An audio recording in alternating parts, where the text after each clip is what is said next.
Now, I think we're live on YouTube, and I'm talking again to JC Owens, and we have a subject in mind, and it's to do with basically the flower power hippie new religion age people of the 60s and the 70s.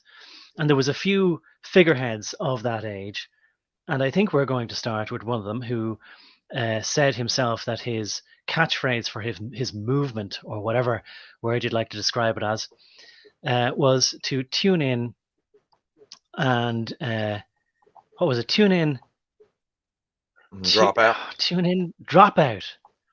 There was something else though. There was three parts to it. But anyway, drop out was the thing there. I can't believe my memory is so bad that I even put it into the title, and I made a little pun on it. Yeah, my It was memory turn isn't on. great to be.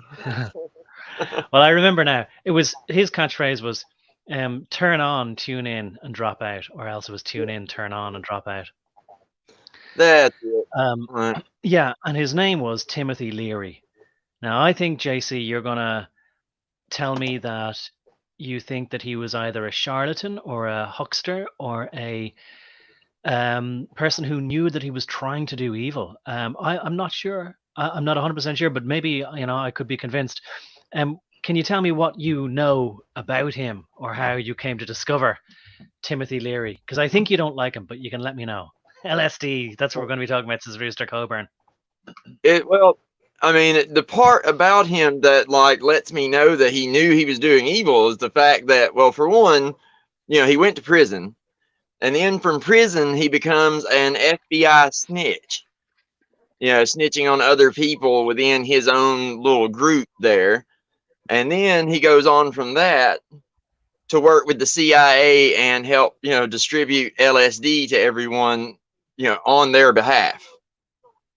He said himself that without the CIA, LSD would never have been a thing. That the hippie movement and the summer of love would never be a thing. He attributes all that to the CIA. I And see. just the fact that he was a snitch and willing to turn on all of his own people, that lets you know a little bit about his character right there. Indeed. Well, I had maybe vaguely heard of his name, but when you told me about this guy, Timothy Leary, I had to go look him up, and I found some different videos which I have put in the description as links. And there's the one was a very interesting documentary that was aired in 1967, and it showed him and a few of his acolytes. I'm not quite sure what the right word would be, but some contemporaries and people who are kind of having their own parallel movements, or leaders of their own maybe parishes, if we think of it as like a religion. But what you've said there is pretty much a slam dunk. So you're saying anyway, it is a religion. What year was the Summer of Love, or was it just a generic term for several summers in the 60s, or was it 67? They usually put it out in a very specific time period, which you'll notice with the Great American Experiment. That experiment word is important.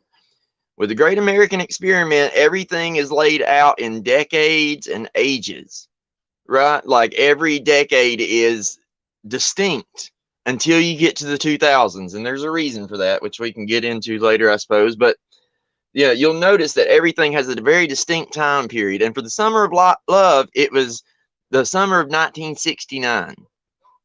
And then right after that, you have the Rolling Stones concert there in Alameda, where they hire the Hell's Angels to do the bouncing and security. And some people end up getting stabbed and all those kind of things. And guess who was the cameraman who filmed that stabbing? Go on and tell me. Mr. George Lucas, Mr. Star Wars himself, which Star Wars itself is based on this very same religion. Once you understand the religion, you will see it all over the place. Now, I think I might have accidentally stepped on what you were saying there, but I'll repeat it and you can repeat it back. So George Lucas, you're saying, was the main cameraman at Woodstock. Is that what you're saying? He not Woodstock, the Rolling Stones concert that see, after Woodstock happened, there was another concert that the Rolling Stones put on in the desert. I think it was in Alameda. And when they had this concert, it's supposed to be another 3-day event and everything. And the 3 days are significant, right? The 3 days are significant. And during this concert, the Hells Angels ended up killing some people, and the whole concert went sideways. Well, George Lucas was the one who was manning the camera when all that went down. I don't know if he was the main cameraman, but he most certainly, after that happened, went on to do great things. Did you not? I see. And sorry for saying Woodstock. I got confused in my mind there. So this concert, I think I've heard of it all right, and it was the one where there was a national scandal because of the violence that erupted, and that as you say, the Hells Angels motorcycle gang were hired for security, and they got heavy-handed with the crowd. Can you tell me a bit more about the history of that? Because I have to say, if I ever knew about it, I'm not so familiar with it. Well, I mean, they put it on at the time as if just the Rolling Stones, trying to cash in on this concert, this, multi-day concert stuff and, all that. But in my opinion, like what it came down to is a ritual. Like they start the Summer of Love. They start up the Summer of Love. They bring in all these bands, which if you have read McGowan's Weird Scenes Inside the Canyon, you'll know that like the connection to, the valley up here, and just all of that mess, the military, the CIA, and all these bands, Janis Joplin, Jimi Hendrix, Jim Morrison, name them all the big names you saw at Woodstock and all this, they were all backed by the CIA and the US military. So the whole thing, in my opinion, is basically a ritual. You initiate everyone into the mysteries, which is like all this far eastern religion that comes in an influx to that generation. And then once you've got them initiated, it's time started in the initiation. The one of the finishers is going to be the trauma, the shock that begins the alchemical process of society. And they had Woodstock, which was supposed to be the Summer of Love, and then right as soon as the 70s start, they have Alameda, which then is said by the press to be the end of the Summer of Love. And then like you have Charles Manson, all this stuff, all the serial killers and all that starts around the same time. And it's all projected to be like, oh well, all this bad stuff happening is the end of the Summer of Love. Right, and it all begins with Woodstock, and then the beginning of the end starts with Alameda. And forgive my ignorance again, is Alameda in California? Yes, I think so. It's down in the desert. Right. And was there such a thing as Burning Man before this Rolling Stones concert in Alameda? Like, I think Burning Man is an early 2000s thing, is when it got started. Which, I mean, if you really want to go into the history of Burning Man, this is that's an ancient rite that they're performing there. The burning of the Burning Man thing. I don't know if you've ever seen that Nicolas Cage movie or the older version of Wicker Man. Many years ago, I did see Wicker Man, and the scenes there did disturb me. And the idea of being caught on an island where you can't escape from a village that everything seems normal at first, but then things start to get very unusual, to say the least. I think it could be even a universal nightmare. What do you think? Yes, I think the idea of being trapped is something. It's kind of like snakes and spiders. It's one of those things that just lies in the back of our mind all the time, waiting to pounce on us whenever it can. Yeah. But that being trapped somewhere like that, there's a lot of movies that follow that pattern. And I mean, I guess to some degree, you really can wind up in towns like that here in America. Like my hometown, for example, it's basically completely ran by Freemasons, and they're all talking to each other and working together behind the scenes, regardless of what you think.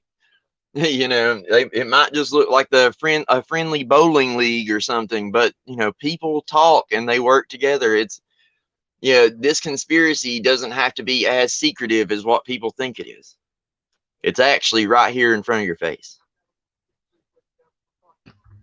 I think that is the terrifying thing, and maybe that's why this brings it back around into not just the CIA or the FBI providing drugs, but that, as you say, there are secret societies who are always there under the surface, so that we poor innocent lambs, so I don't know exactly what collective we I'm talking about, but that we live our lives oblivious to all these things that are going on beneath the surface.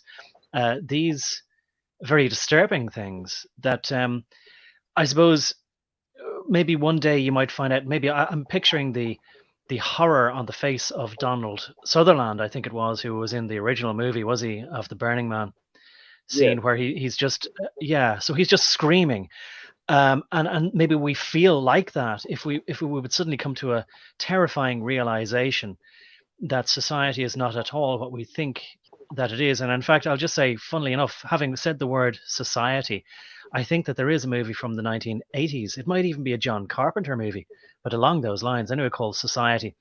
And I remember seeing the video cover. It's just grim. It's a horror where you think, or this guy thinks he's living in a normal society, and he finds that his parents, his sister, and everybody else engage in these weird religious acts that have a lot of collective sexual congress in it, and they sort of melt and like wax candles into each other's bodies. Do you know what I'm talking about, JC? I think so. Like, I remember seeing a movie that like had that imagery, where but I know other movies for sure that have ran that same storyline. And this brings me into like one of the things I have been talking about this week with the wife here and other people. Like, the whole of society doesn't realize it, but this whole time everyone has been getting initiated into the mysteries. The ancient mystery schools, one of the things that they intended to do to like cause this alchemical change of society is to initiate everyone into the mystery schools. But what most people don't understand is that the mystery schools have a dual path. Well, they have multiple paths, really, but the two main paths are going to be the esoteric and the exoteric. The whole of society is being initiated into the exoteric version. Basically, through these pop culture narratives that are really archetypes and story patterns that are, as old as humankind itself. By going through these myths and things over and over again, they are initiating people into the exoteric meaning of all these things. They're, plugging your psyche with all these symbols and all this imagery, and, they're getting people ready. While once you start to like learn all this stuff, like that's when you begin your initiation into the esoteric, the stuff that's within. And that's one of the dangers about this, is that you can just by learning this stuff, you're initiating yourself into the mysteries. You're learning things that are, that normal people aren't supposed to have. And it will change you. That's one of the reasons you see all these changes happening within society, and all these beliefs starting to pop up and stuff. It's been planted there for a very long time, and it's slowly been working its way through the psyches of society. I guess they call it the zeitgeist, whatever you want to call that collective psyche that humanity has. It's been working its way through like a poison. And now you're starting to see the fruits of that seed they planted. People are starting to take these positions that are extremely Luciferian. The self-worship, the blind consumerism, the blasphemy, the Christ consciousness, New Age movement that Mr. Leary and so many others like that he was friends with were promulgating.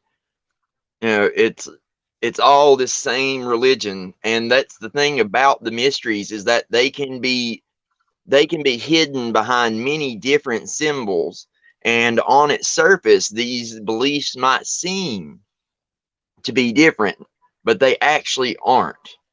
When you get down to it and you start really learning the inner meanings, the esoteric meanings of these symbols, you quickly start to find out that it's the same.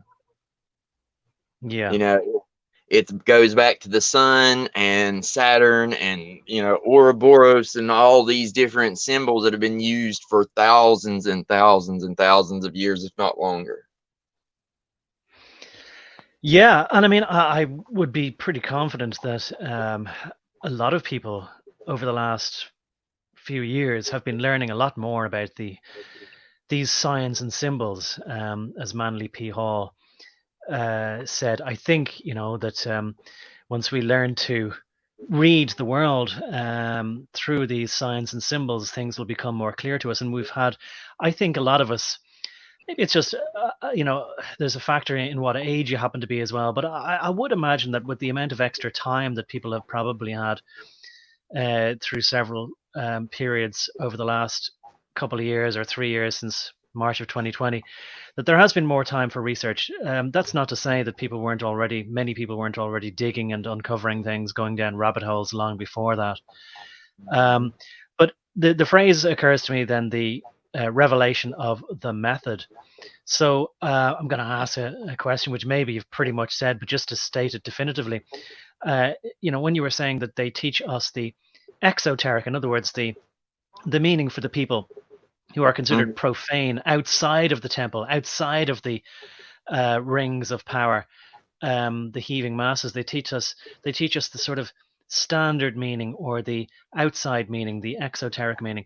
But the esoteric meaning, the rarefied, inside, secretive meaning, do they teach us the symbols first, and then later on they reveal the method? Is that the revelation of the method, where they say, aha, this is what it really means? What do you think?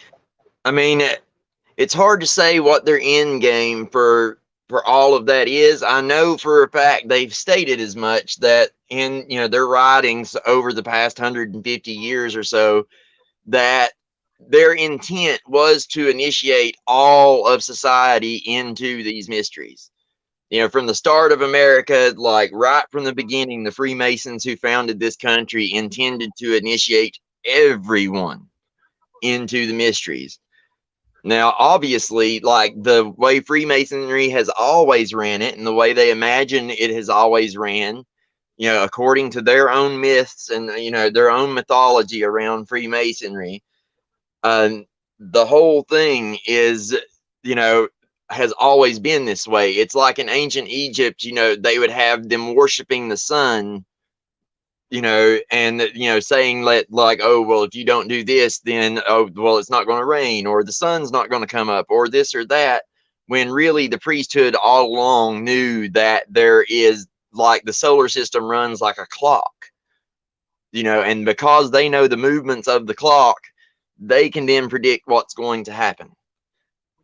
You know, so the whole thing, like the whole purpose in the beginning, is to teach the people, you know, that, hey, without us, like, oh, you're in trouble. And you already see all this kind of stuff being set up with the asteroids and the climate change and the this and the that. It's all like trying to set it up to where everyone is going to have no choice but to look away from their governments, look away from, like, the people around them, and look to these people at the, you know, at the WEF and all these different little clubs to come save us all. You know, that's what they're doing. And, like, you know, once everybody's initiated into the mysteries and, you know, they've got all this set up, it's taking us right back to where we were before Christianity freed us from this mess.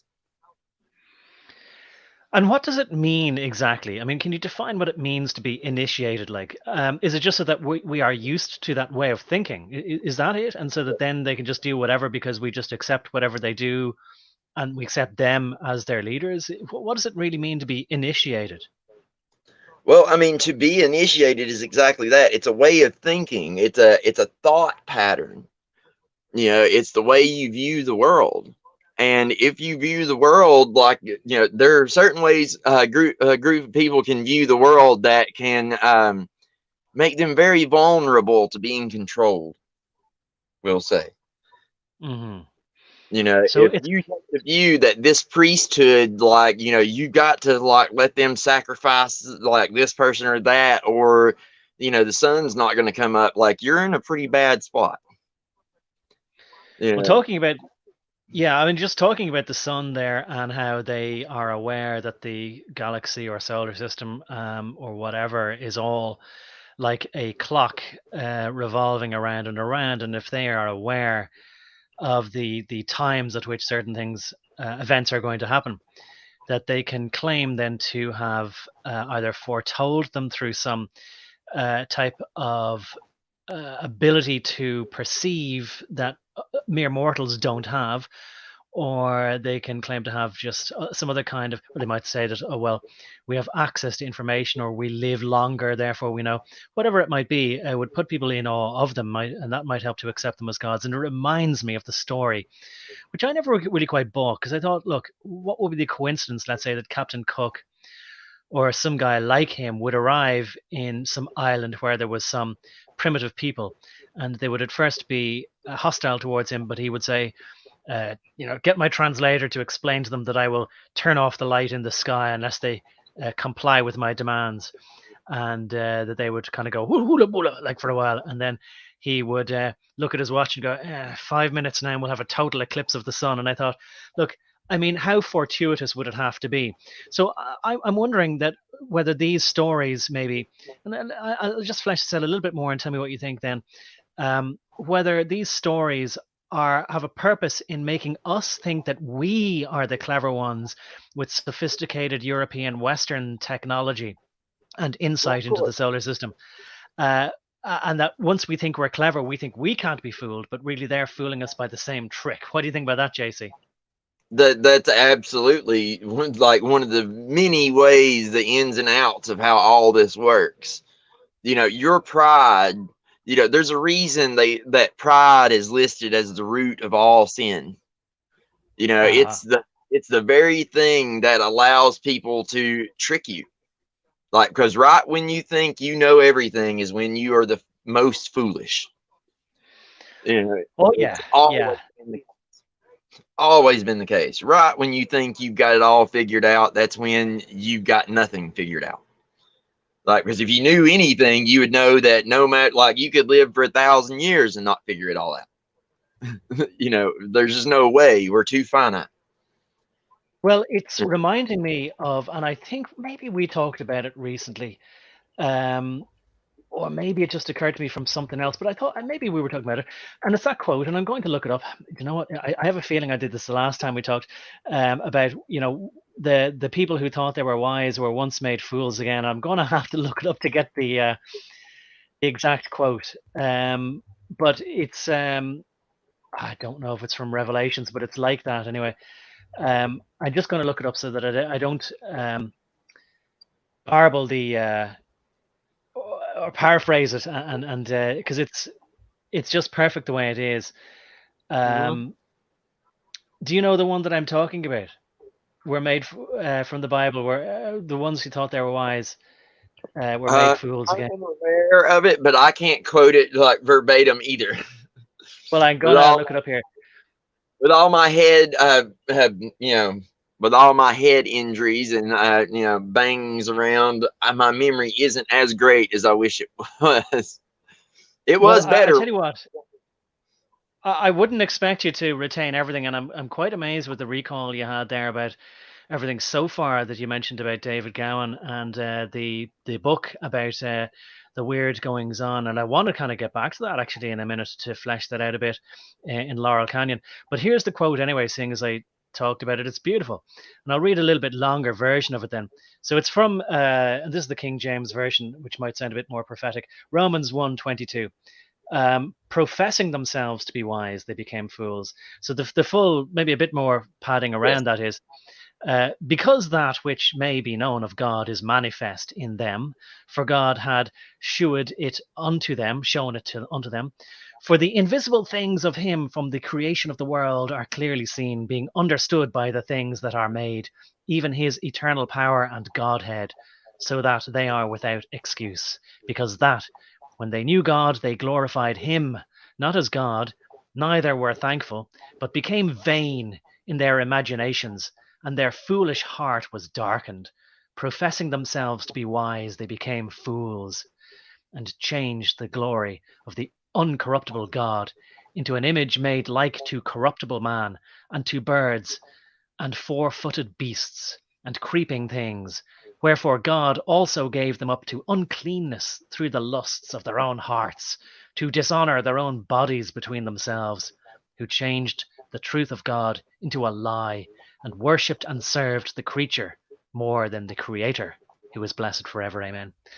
I just thought maybe that was worth reading a bit anyway, but what do you think of that? It's exactly what you were saying. Once people think that they're clever and that they know what's going on, they become fools. Yes, that's exactly like what I was getting at. Like exactly what I was getting at. I wish I had the ability to just quote from the Bible like verbatim off the top of my head. It's one of the abilities I wish I had more than anything else, and I'm working on it. But alas, I'm not as good as I once was with the memory, as I was saying. I have to Yeah, take extensive notes to remember anything usually. absolutely. But I mean, look, I'm probably worse, and I don't have the excuse of having had an injury to my head, because I have a feeling that I looked up that quote within the last fortnight, probably within the last week, and I wasn't able to quote it again. It But yeah, but I have thought for a long time that and this is not engaging in self-praise, but I'm not clever enough to be deceptive because I wouldn't remember what lies I had told. So it's probably not that, and I can't claim to have, you know, uh, sort of an honest sort of attitude or that kind of thing. Maybe it's just that I don't have a good enough memory to be deceptive. you know. Yeah, yeah, that would catch you up there. That is the problem with lying, isn't it? One lie begets another lie, begets another lie, begets another lie, and eventually, it's kind of like the narrative of a comic book. It collapses under its own weight. Oh yes, I mean. I think, at least with a good liar, you can say, well, he's putting a lot of effort into it. It's probably more annoying that somebody is a bad liar, lies to you in a way that contradicts himself or herself in the same sentence and still gets upset or angry with you that you don't believe them or that you're poking holes in their story. That's far more annoying, that they're insulting your intelligence to Well, not even bother trying to be clever about it. it's like I told somebody not too long ago, truth is the only thing that I know of in our reality that gets to escape the law of entropy and the law of diminishing returns. Truth. Truth is always pure and truth regardless. But a lie, as I said, like it will always, it'll lose steam as it goes. You like as the lies stack up, like you just can't maintain it. Well, I tell you what, and again, I'm not going to try and quote it, but I think that I did it. I think I quoted it from Alexander Solzhenitsyn in the video that I did about "Live Not by Lies." He says that people grow weary of lies, or the lie itself becomes weary, and it can only be defended by violence. And after a while, violence becomes sort of old hat, and it can only be supported by lies. And so it's like a vicious circle where they run out of lies to pretend that they're actually good and decent and care about people, and then they sort of use violence for so long that people just become used to that as well. So there's an entropy there in a sort of Ouroboros circle that ends up eating itself. But truth does seem to be something that is true in the past, in the future, and in the present. It's eternal in that sense. Exactly. That's why truth is a who, not a what, my friend. A who, not a what. Well, do you want to? I've spoken for a little bit there at length, expanding on that. Do you want to explain that? You've said it before. What do you mean? I have a guess, but I'd like you to say what you mean by truth is a who, not a what. Well, truth is Christ. Christ is truth. He is unchanging. He will all his words and his teachings are forever. He is the forever king. He is not only is he the son of God, but he was also the last in the line of kings, like from the line of David. So, he is a direct descendant from David, as well as the Son of God. Like, and he is eternal. So therefore, we don't need necessarily another king. Technically, like, you know, we have one, and his word is truth, and truth is his word. He's the source of truth. And it's like I've told you before, without Christ and and God as that center focus point, without that, you basically dismantle your ability to have truth. Truth becomes like impossible. You can't even form thoughts. This is why you end up most people wind up in nihilism if they're not in the church. Like, if they follow that philosophy all the way through, there ends up with nothing mattering. It's just like Yes, when we were talking about Alan Watt, how he talks about the world, it's all basically we're all projecting it from our minds, right? Well, just that very thought itself would undo any meaning that anything we do has. Not to mention the fact that if we were all projecting this universe from our minds, there's no way it could run like a clock like it does. We're all too well, I messed tell up, you, well, I probably. tell you what, I kind of, I think I agree with you. But what I will say is, like, because I want to be honest here and say that I really admire and have admired Alan Watts for quite a while. And I That's have fine. found so much of the stuff that he says to be just plain common sense. I'm not. I totally believe that that you say, that he did indeed say that. Oh well, the universe is just something we project with our minds. Now, people can mean different things by that, but I'm going to assume that what you mean is he's saying that, look, if human beings did not exist, that the universe wouldn't exist because it's literally a projection from our minds. I don't think so. So I Yeah. would always disagree with, or we should always retain the right to disagree with anyone, especially people who were predisposed to admiring, and so some things that they say might fly by us, or we might accept without analyzing it as critically as we might some other things. But one thing that's been in my mind for a while is, and I think I've said it before, but it's worth repeating, and I think I probably heard it in the playground of the schoolyard when I was a child. So that speaks to the idea of a zeitgeist, or ideas just fly around. And it's the idea that if a tree falls in the forest, does it make a sound? And my attitude when I was a child was, of course it does. Just because I'm not there to hear it doesn't mean it doesn't make a sound. And people then went, no, no, actually it doesn't make a sound, ha ha ha, because if nobody's there to hear it, it doesn't vibrate the eardrum, and therefore a sound is not produced in the ear. And the definition from a dictionary perspective of a sound is something that uh, makes vibrations in a human's ear. Um, Mhm. and if that is the case, well, then that's obviously just semantics. It's just a perverse, or I would say incorrect definition, and perverse if they did it deliberately to make it so that it would seem as though if we don't hear something, then it didn't happen, which is obviously ridiculous. And there's so many things that I could say, like, oh, if somebody didn't see me stealing something, then I didn't really steal it. If nobody caught me murdering somebody, then they didn't really get murdered. They're still alive. It's just, somebody's not imagining them properly. That's obviously nonsense. And a child knows the answer instinctively, but as we grow up, we accept more and more of these lies because we think that they are clever. They're the correct answers that we've been taught.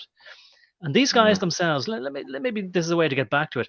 These guys themselves talk about disambiguating, or no, disabusing, but they might not use that word, ourselves from all the ridiculous things that we have grown accustomed to believing are true, that are perhaps just given to us from society, things that we accept because we were taught by other people, maybe teachers and adults who didn't know any better themselves. And their idea of taking drugs was a way of sort of quickly, without having to do so much arduous work over decades, but within one trip, go back and unwind and investigate and detach and disentangle all these confusing thoughts we've had, presumably to make ourselves have a much better perspective on the world. So let's get back then to Timothy Leary on this. That's what he claimed, kind of more or less, that he was doing. or using the psychedelic drugs for.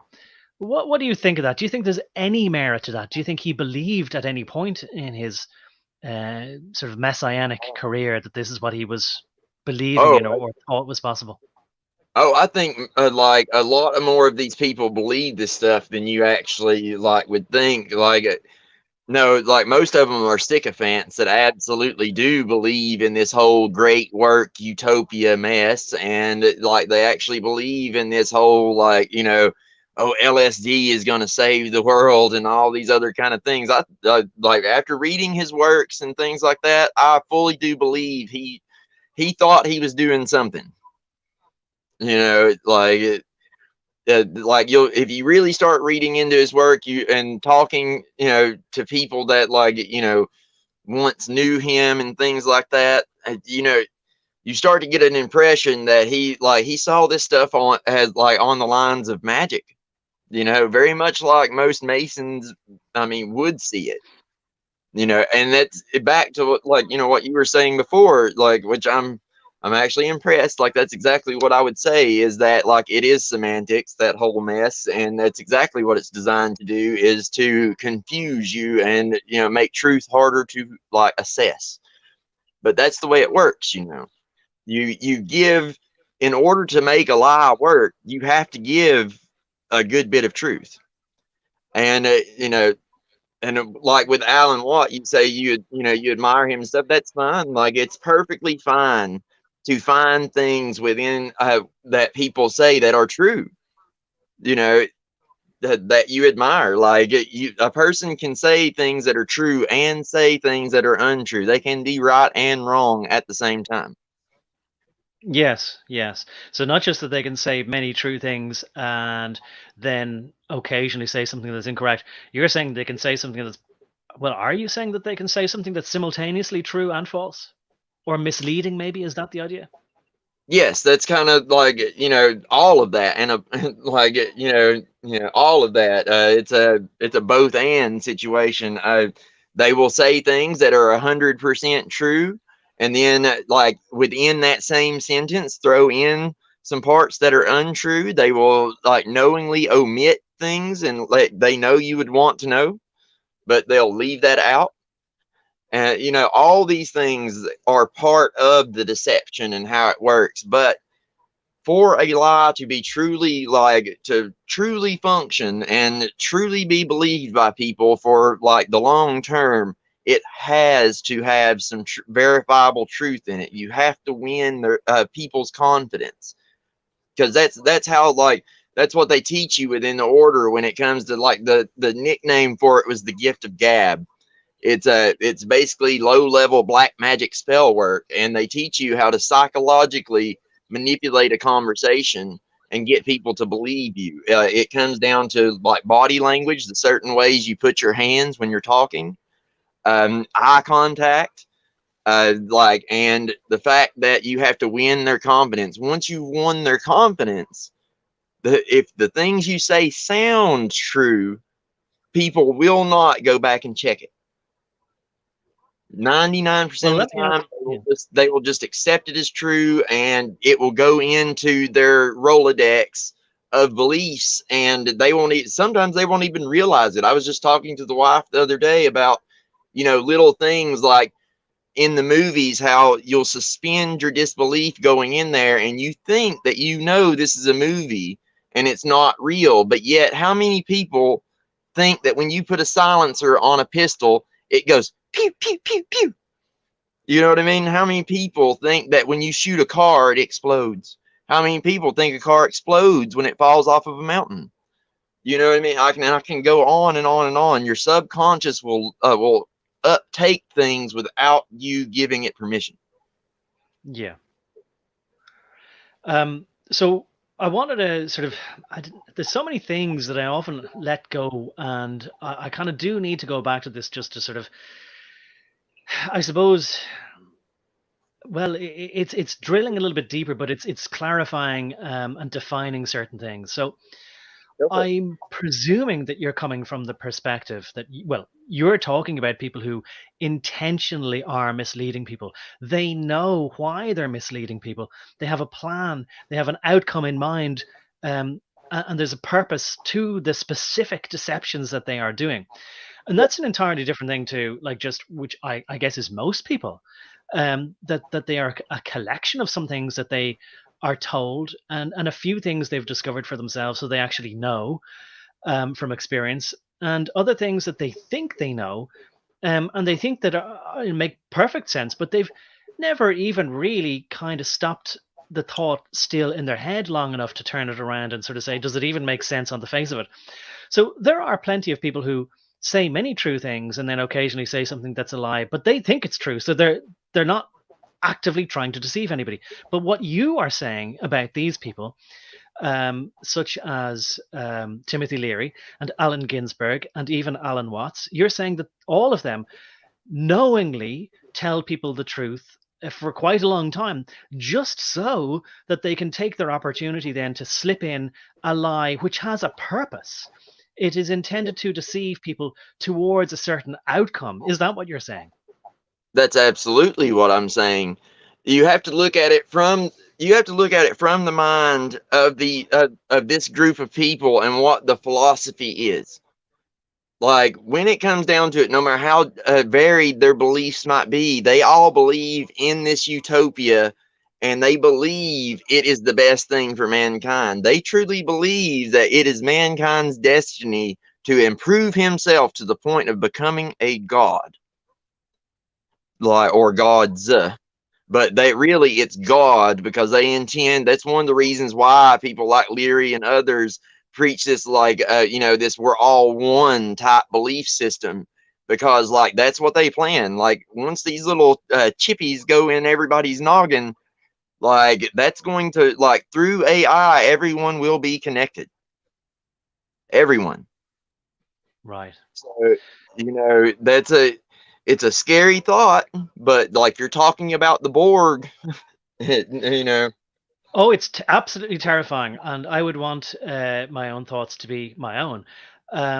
Although I am very frustrated most of the time that communication between people seems to be extremely primitive, and the baud rate, I would often joke about this, like, the bits per second is frustratingly low, far lower than just a serial port type of communication. You could actually, if people just had, old modems from the 1960s or 70s type serial bit per second rate, like 300 bits per second, you could actually communicate far more efficiently between people. So it does frustrate me, but at the same time, I'm not going to sort of say, I would sacrifice my own mental integrity, so that I could never shut off a million billion voices in my head, just for the ease of communication to all these people.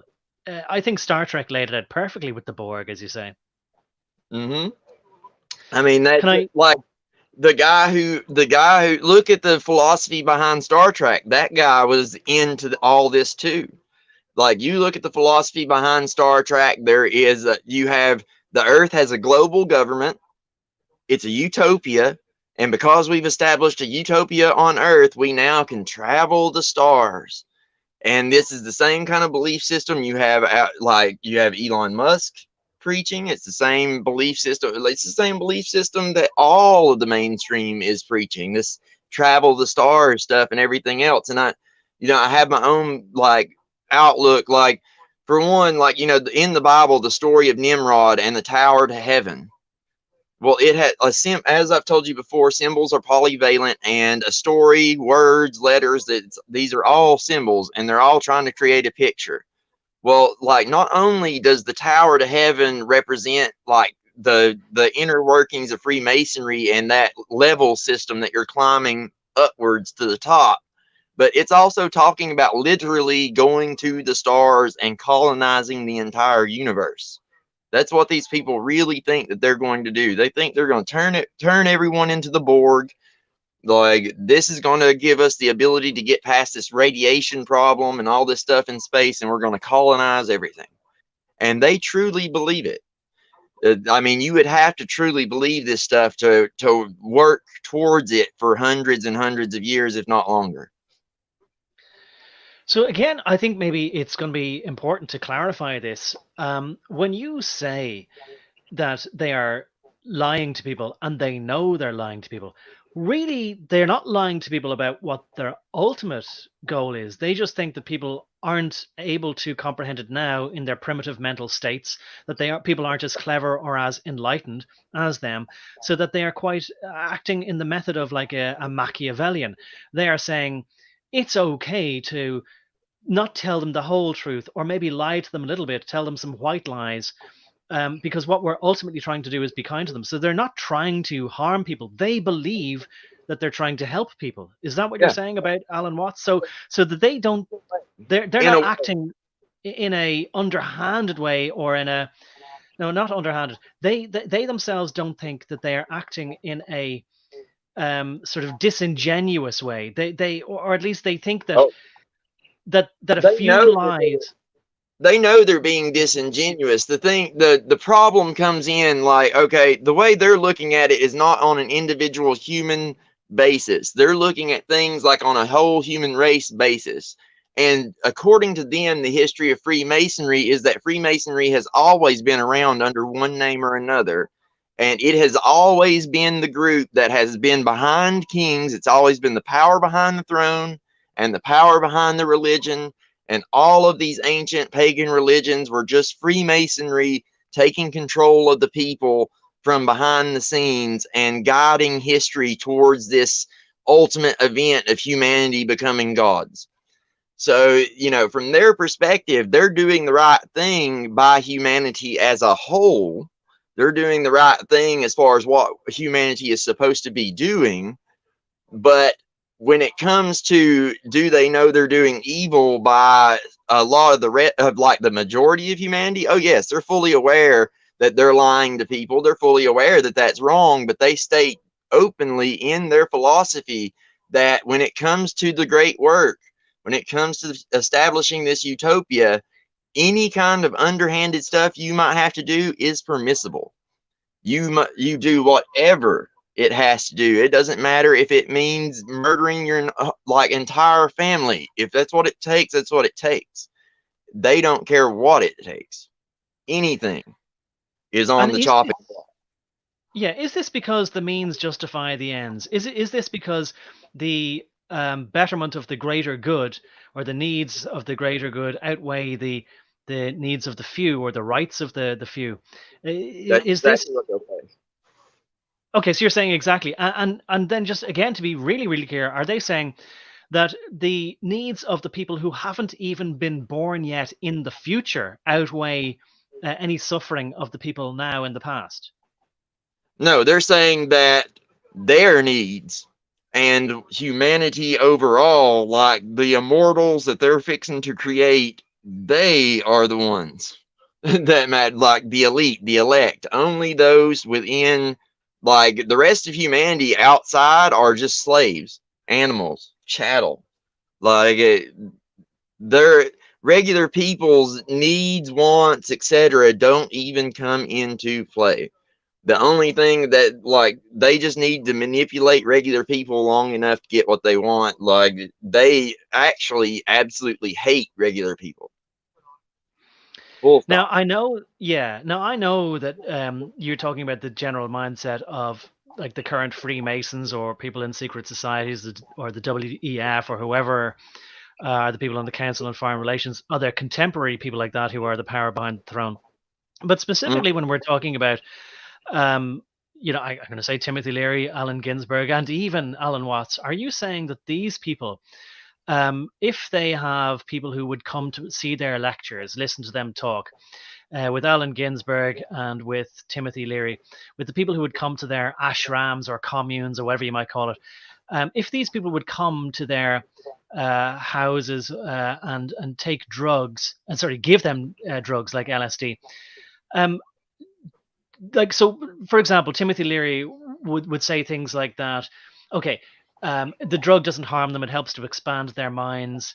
There might be some people who have a bad trip, but if they come to our environment where we can give them the kind of guidance where they're going to have a good trip, like, do they believe what they're saying there, or do they know they're lying, and are they actually either negligent or careless with people's mental health, or are they actually trying to destroy people's brains because they like causing harm to people? Can you help disambiguate that there a bit? Well, the thing is like when it comes to the LSD, if they're giving you LSD, they're like, they're trying to do a few things with that. One, these psychedelics help you access the spirit world. They open you up and allow you to channel spirits a little easier. That's one of the purposes behind those. But it also makes it easier to basically indoctrinate you into the mysteries. So like you have to, like with that American experiment I was talking about earlier, they, like the Freemasons that founded this country, fully intended on initiating the public, and whoever wakes up, realizes, and comes to their side before all this is over, like gets to come to their side. And if you don't, then you get left behind. That's the only, like, when I say the people within their circle, well, like they're actually trying to initiate people. They're actively looking for more people to put on the ark, but you have to have their mindset. And, the LSD and stuff like that is just part of that. Some people will remain sheeple forever. Some people will wake up and come to their side, and then still others will wake up and decide to fight against them. They know this is going to happen. They just don't think that we'll fight and win. They think that we will lose because we are destined to lose, because they are destined to be gods. Well, I kind of want to ask you two questions here. Okay, here's one question, because maybe I'll come back to the other one. So, they believe that LSD is actually good, and they believe that it helps open the mind to be able to perceive the spirit world. And Some people, it helps open the minds of some people. It helps turn others into slaves. It's a dualistic thing, and you'll notice with a lot of this stuff, it's going to be dualistic. Everything's going to okay, have two sides. okay. But let's say anyway that then they are at least cavalier, and they don't care if some people are damaged, or if some people have their, let's just say, for the sake of argument, that it's true that for some people it does expand their perspectives or horizons, so that they can see beyond just the confines of normal life in this regular world. So they maybe are not moral in their callous disregard for the people that might fall by the wayside.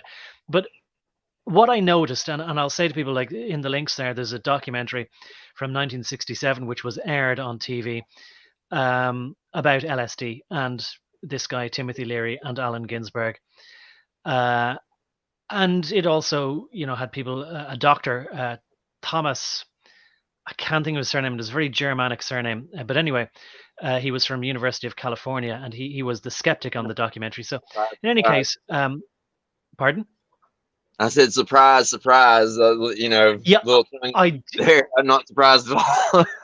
well, I did wonder. Although his father was. Oh, he was in the same circles. Apparently, his father coined the term "a bad trip." So his father was also studying drugs, whether it was LSD or psilocybin, or however you pronounce it, or something Psilocybin. like that. Say again. Psilocybin. Psilocybin. So his father apparently coined the phrase, the term "a bad trip." Anyway, what I wanted to ask you is that, having watched this documentary, and also having watched, or listened rather, to a recording from, and it's in the links as well, of Alan Watts speaking to these people on his houseboat. They all, and I'll just sort of remind people of the concept.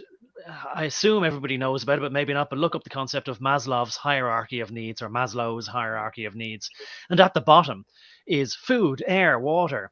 And then maybe on top of that is somewhere warm and with a roof and that kind of thing. And after that, then other things like relationships and reproduction and stuff.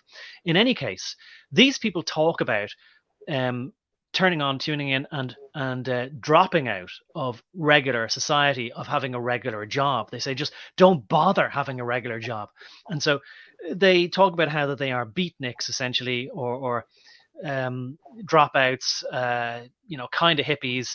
But they talk about how one guy even talks about how he used to look in the garbage bins outside of supermarkets, grocery stores, and he'd get his vegetables from there. And he said, "Oh, that's what we can all do." I mean, I don't think that these people are that stupid, but it's very possible that people are clever. I've noticed people are clever in one direction, but not in other directions. And it's something I've noticed about all people who want to have alternative lifestyles, is that their ability to check out or drop out of society relies on the fact that society keeps going.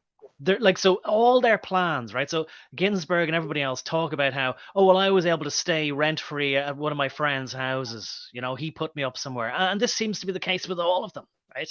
Although I think you're going to tell me that Timothy Leary was given this castle place to live in by the CIA or whatever. But my question to you is that, are they stupid in that they don't understand that they are saying, oh, just drop out, but forget about basically how to earn enough money for your lodgings and for food? Now, if human beings didn't need to eat, if they didn't feel cold, that would be fine. But we're not spirits yet. So are they stupid, or are they trying to mislead others? And this is part of the whole scam. Pretend to people they don't need money and they'll take it. Thank you very much. Are they aware, or are they stupid? What do you reckon, JC?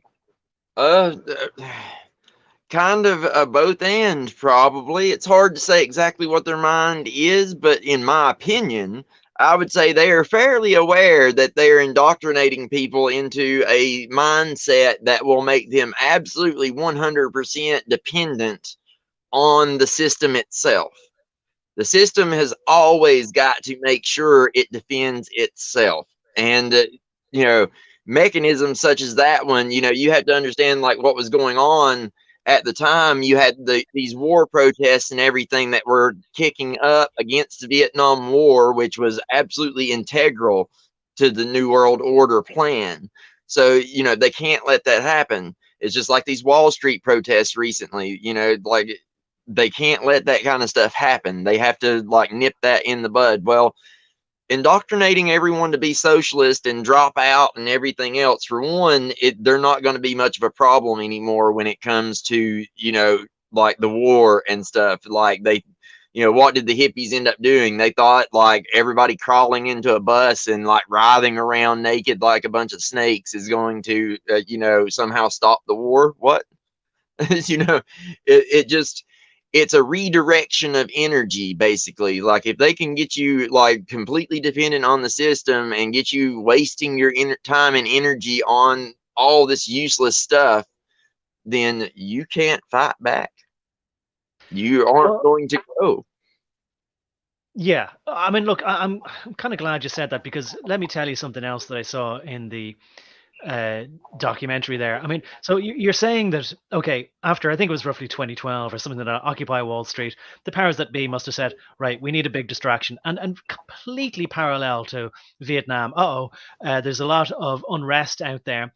There's going to be, a sort of critical mass of people who are telling us we can't have our war in Vietnam, better create a distraction. And I'm going to say, like, the phrase Pied Piper, lead them on a merry dance. Now, one thing that Alan Watts said on this conversation that he had with these guys on their houseboat is that he sort of mentioned that there was this kind of problem, that if people are going to grow up and become young adults, and then if they're going to have children, that they are going to start living their lives for their children, and they're going to start as though it was sort of a bad thing that prevented them from living their lives. But at the same time, I think he was acknowledging that there are practical matters to attend to in one's life cycle. And I call it life cycle deliberately because he was sort of saying, it is, and I do agree with him, that it is a very odd situation that just we're born into, oh, this is the natural standard paradigm where you grow up, you get married, then you leave the house every morning to go to this job that your children and your wife know nothing about. And Alan Watts sort of laughed and said, and there's lots of, in his day, there would have been unmarried ladies in the typing pool. And then you come back and, the wife says, how was work? And you go, I don't want to talk about it. So he was sort of saying how it's unnatural. And it is. But my problem is, why does it have to be that we either go to work on the train in a bowler hat to a meaningless job, earning money that is fictional, to pay for a house just so you can live, just so you can reproduce, just so you can have children who can grow up and do the exact same thing? Why does it have to be either that or take loads of drugs so that you're out of your mind, incapacitated, can't earn a living? You have to rely on somebody else to literally put food in your mouth or make sure you don't choke in your own vomit. While you're tripping out looking at the stars, you know what I mean? This is the false paradigm. Do you want to take that, JC, and sort of say, could we find a happy medium somewhere in between? Yeah, that's kind of the idea, isn't it? Like that's the very question that people should be asking themselves, is why are they always presented with this either or? There's always a crisis, and then it's always, well, you're either going to do this or you're a horrible human being and should die. You know what I mean? It's always they're always going to give you these dialectical choices, because that's how alchemy works. You give these dialectical choices, then the tension between those two things are, it's going to force you in one direction or the other. Like you look at it like a flowing stream. It has power and energy, and like it can be directed. You just have to put the right rocks in the right places. The right rocks in the right places. Look, I mean, you're absolutely right that this false dichotomy, this dialectic, this you can have this choice or this choice, give you the illusion of choice, but it's the Hegelian dialectic. And in the symbol of the Freemasons with the pillars, I believe it's of Boaz and Wahim on the checkerboard. The sun and moon, Isis and Osiris. Right, so it's either or. You can have this or you can have that. And my frustration, having actually tried to sort of say, look, I want to drop out, but it wasn't from necessarily, no, it wasn't actually from listening to these guys. It was just, I mean, I was working an absolutely meaningless job. And if we would succeed in our endeavors, we would create the technological sort of cyber infrastructure within which to enslave people. But I was working with people who were all liars from top to bottom anyway. It always astounded me that anything ever got achieved. And I sort of said, this is not the life that I want. I mean, it's pointless. It's futile, and I want to have an alternative. And I tried looking everywhere. And so I did try looking into sort of hippie communities. But they all seem to rely basically on living on other people's money. I mean, pretty soon you realize these people are totally checked out of any sense of the reality of looking at any pragmatic matters. And when you kind of probe into, well, how do you actually do this? Where do you get your water? And where do you get money for rent, or who owns the land? It's all, I mean, one guy literally told me, oh, well, we're hoping that some, multimillionaire will join our cause and then just buy all the land for us. That was one of the answers. Yeah, exactly. It's no real planning. It's hopes, dreams, and just pipe dreams and stories that they're living on, fantasy. And but then again, you have like the other side, like that, that like think that, oh well, like you were saying before, like all life is that you go to work for the system, and you come home and you have your dinner, you go to bed and get up and do it again, and it's just and then it's a dialectic that's not necessary unless you're trying to go somewhere. And it usually, like, the thing is like they are trying to take us like somewhere into a happy medium, but not necessarily a happy one. It's kind of like between communism and the current form of capitalism we have. What they're trying to take us into is a technocracy that combines the worst qualities of both. It's everything is a double-edged sword, pretty much. It can be taken one way or the other. double-edged sword, and there's a sting in the tail with everything. And it seems like, and I guess like to be very, put up a fine point on it, what you are saying is that it is very deliberately where they are giving us, and I'm maybe not sure that this is exactly the right term for it, but like a Hobson's choice, which maybe I'm misinterpreting, but maybe just stick with the old Hegelian dialectic, where neither they give you the illusion of choice, but the whole, they framed the argument. Then it's either you can become a beatnik hippie stealing vegetables, gone off vegetables that the supermarket couldn't sell, out of a skip, out of a garbage can, in the back alley to feed yourself because you've checked out of society, or you can go to a meaningless job, sit under artificial light, send emails to people all day, and help build the technocracy. I mean, my question was always, look, and with everything else, like, why does the pendulum have to be either at full swing, left or right? Can we not find some happy medium or catch the pendulum somewhere in between?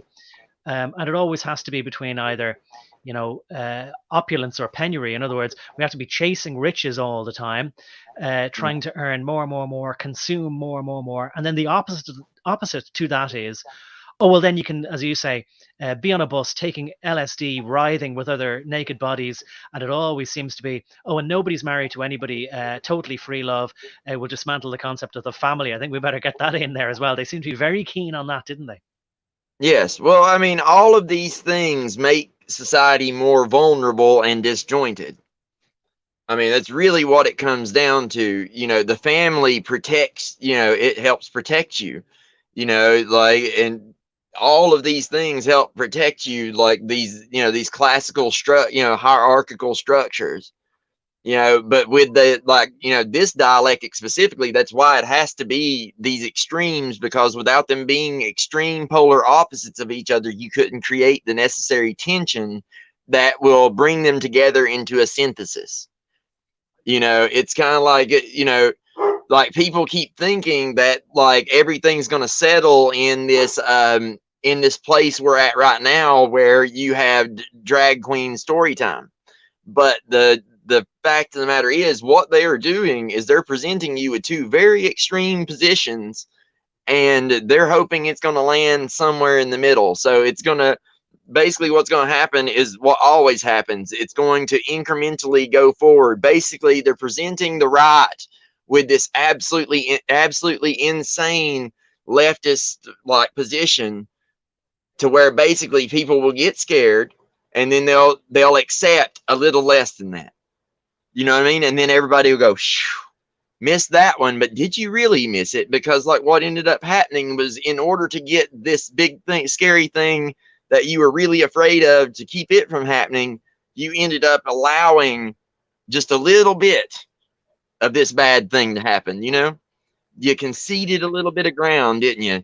And they'll keep doing that over and over and over, using this system of tension. It's just like you see the MGTOW movement and this fourth wave feminist movement. Well, it was always going to do this. When you create that extreme position of feminism, once feminism reached its most extreme point, it created its dialectical opposite, just by its very nature of existing.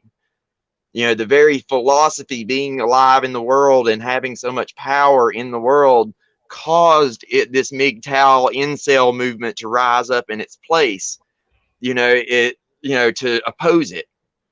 It's like, this is the way dialectics work. All they really have to do is like present the one extreme position, and the other extreme position will it'll appear on its own organically.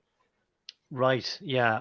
It is incredible that they're sort of able to predict the antithesis by just introducing the thesis into the zeitgeist. They don't necessarily have to create it. So, look, maybe it's a good opportunity then to ask the question, because it does beg the question, and it could be asked after so many things. But I'll ask again, even though I've asked it before: are they this clever? Because they don't seem to be, especially if they're getting high on their own supply. In other words, and I'm not talking about the LSD necessarily. In fact, that's just I'm not. I'm talking about their own philosophy. That their own philosophy, just like so many things, when I was a child, I could have easily poked holes in it and sort of said, well, while you're getting high on LSD in your ashrams, who is, sober enough to get on the tractor and harvest all of the vegetables you're going to eat? Who is going to sacrifice themselves and say, well, I'll be sensible. I'll look after the water supply. I'll look after the heating. I'll do all the hard work. So, who is clever enough to understand, if I do this, then society will do this. And I used to call it, well, I still do, the ratchet technique. I'm sure it's not something that I have coined. But, you introduce something extreme and then you hold it there and then you click at one side and then the other side, that there's going to be a ratchet auto created on the other side, pulling the tension in the other way. Are they this clever, JC? Yes. So how can they be so clever? How can they be so clever in manipulating others? But my question then specifically, but at the same time, I think we have established that they believe their own bull. Yes. It's like I was telling you before, someone can be right and wrong at the same time. Someone can be clever and stupid at the same time. They can, you can be a really smart person and have all kinds of blind spots. And really, it's not necessarily their own individual intelligence they're running on. You have to understand that what they're using is thousands of years old. It's a lineage. It's a system that has been perfected over time. And it's not that they're this clever, it's that the system itself is this clever. And even according to them, it's a system designed by Lucifer himself. So it's I would stop short of necessarily calling them that clever. I mean, they obviously all have some talents here or there. That's why they get chosen in the first place, is because they have talents and position and power in the world. But that doesn't mean, some of them, I should say, are clever, and some of them are just they have money and power. It depends on the person, but their real power comes from this system that they use, not from themselves alone. Well, look, I'm glad you said that. It is a collective effort, this great work that they are moving towards fruition, or bringing to fruition. I'm glad you said that it's the devil, because this arrives at this very sort of, I want to say something better than gray area, but it arrives at this sort of semi permeable area. It's not quite solid, but it's not quite spiritual or ethereal. Because when we say, I might ask you the question, but I won't, because I think it's unanswerable. But I might ask you the question: are you talking about an actual devil, an entity, whether he has a physical body or not? Like it is a sort of, for want of a better word, like a person. It's a unique, self-contained intelligence. Or is it somehow that he was an angel? So he is angels are creatures with free will. That's why he was able to fall in the first place. They're just a different type of creature than us. They don't have they don't have corporeal form. Yes, they can, with God's with God's power put behind them, there have been times in the Bible where they presented themselves in corporeal form because he sent them to. That's the way it would seem anyway. But how do we really know if they presented themselves in corporeal form, semi-corporeal? That's a kind of gray area on but as far as what I understand, they are mostly, the demons have had their ability to take any kind of corporeal form taken away. So they are Lucifer would only be in spirit form at this point. You can only encounter him in a thought wave pattern, an electromagnetic signature type deal. Well, right. And I mean, I'm glad you sort of said it, because that's a way I've often noticed, funnily enough, how if you get into physics, and you don't even have to get into quantum physics, just the idea of everybody has a Wi-Fi access point or something along those lines, Wi-Fi router these days, or even more amazing, everybody thinks nothing of just switching on their phone when they're in their car these days and connecting to whatever transmitter point tower happens to be near them at the time, and that they're on the internet, and they know that they're communicating wirelessly. Yeah. So they think, oh, yeah, well, wirelessly. You put it that way. Of course, it's communicating wirelessly. In the same way as people in the 1930s, when they would listen to their wireless radio, they thought this was absolutely incredible. The only thing that's changed is that we can now sort of regularly send back to the transmission tower without having to push a button or whatever. But when we think about it like that, we think, oh, that makes perfect sense. But you still don't see that. And yet there's all this information being transmitted. And people kind of go, oh, yeah, but I mean, there's protocols. And, it's not just like, a sort of a wave that you feel in your body.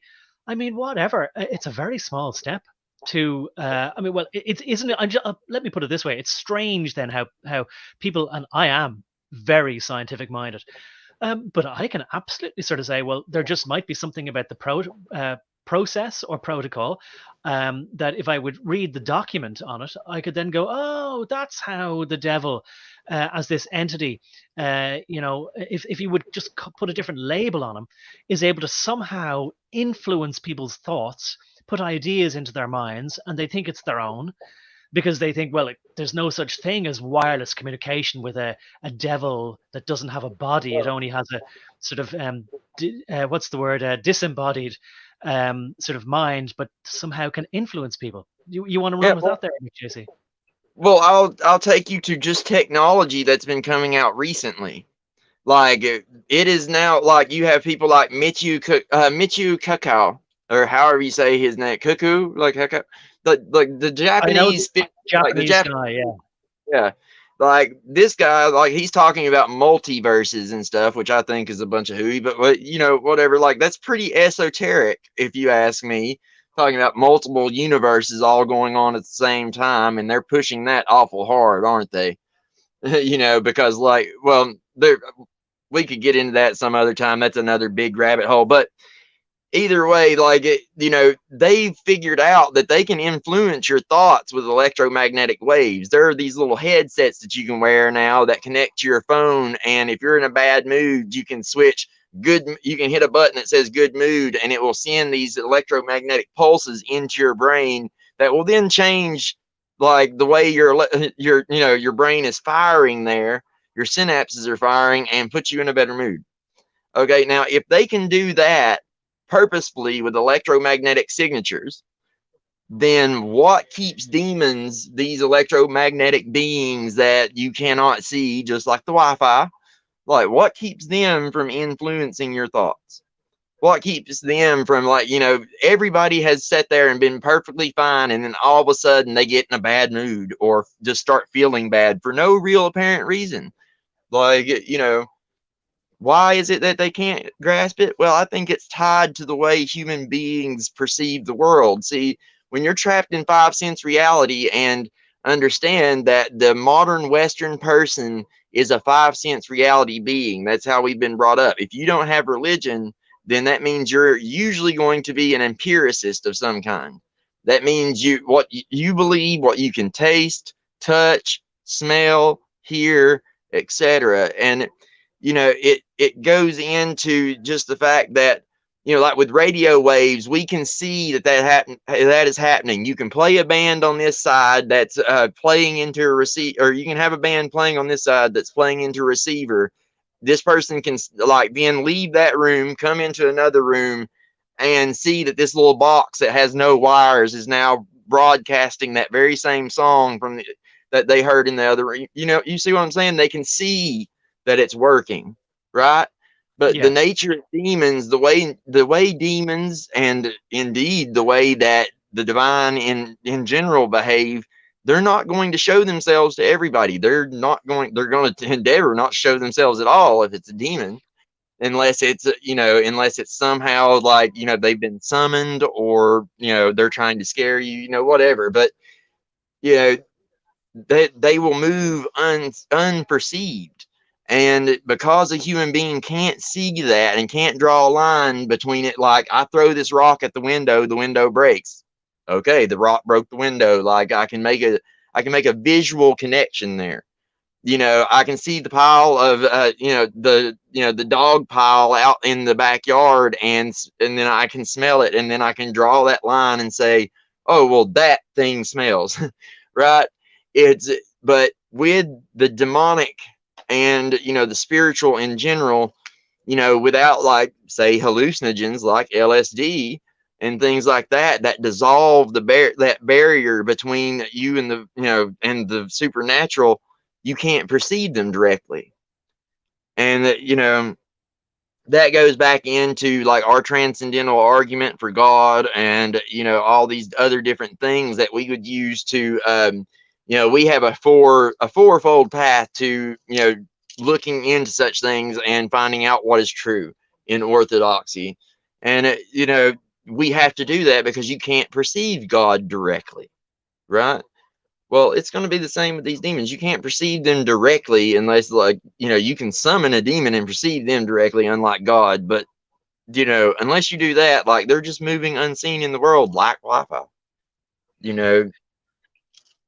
Well, and JC, I'm very glad that you sort of are fleshing this out a bit more and giving. I mean, I suppose it depends. Like when I hear your words, I mean, everybody creates their own I suppose scene in their mind's eye, and has a feeling then about the way that they feel about that scene. And this, it's such a subtle thing, but that's in itself a way of describing how, for want of a better word, let's say, if we could put it in more scientific terms, and you already did by sort of saying that it is possible. And I believe it. I could well believe it, that the CIA could do exactly the same thing with some remote frequency generating device. Maybe they could do it with like any of our screens. And I you could think probably maybe you're bring it talking up. about.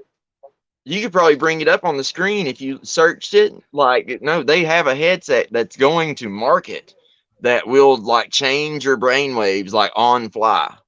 Well, So it's established science at this point.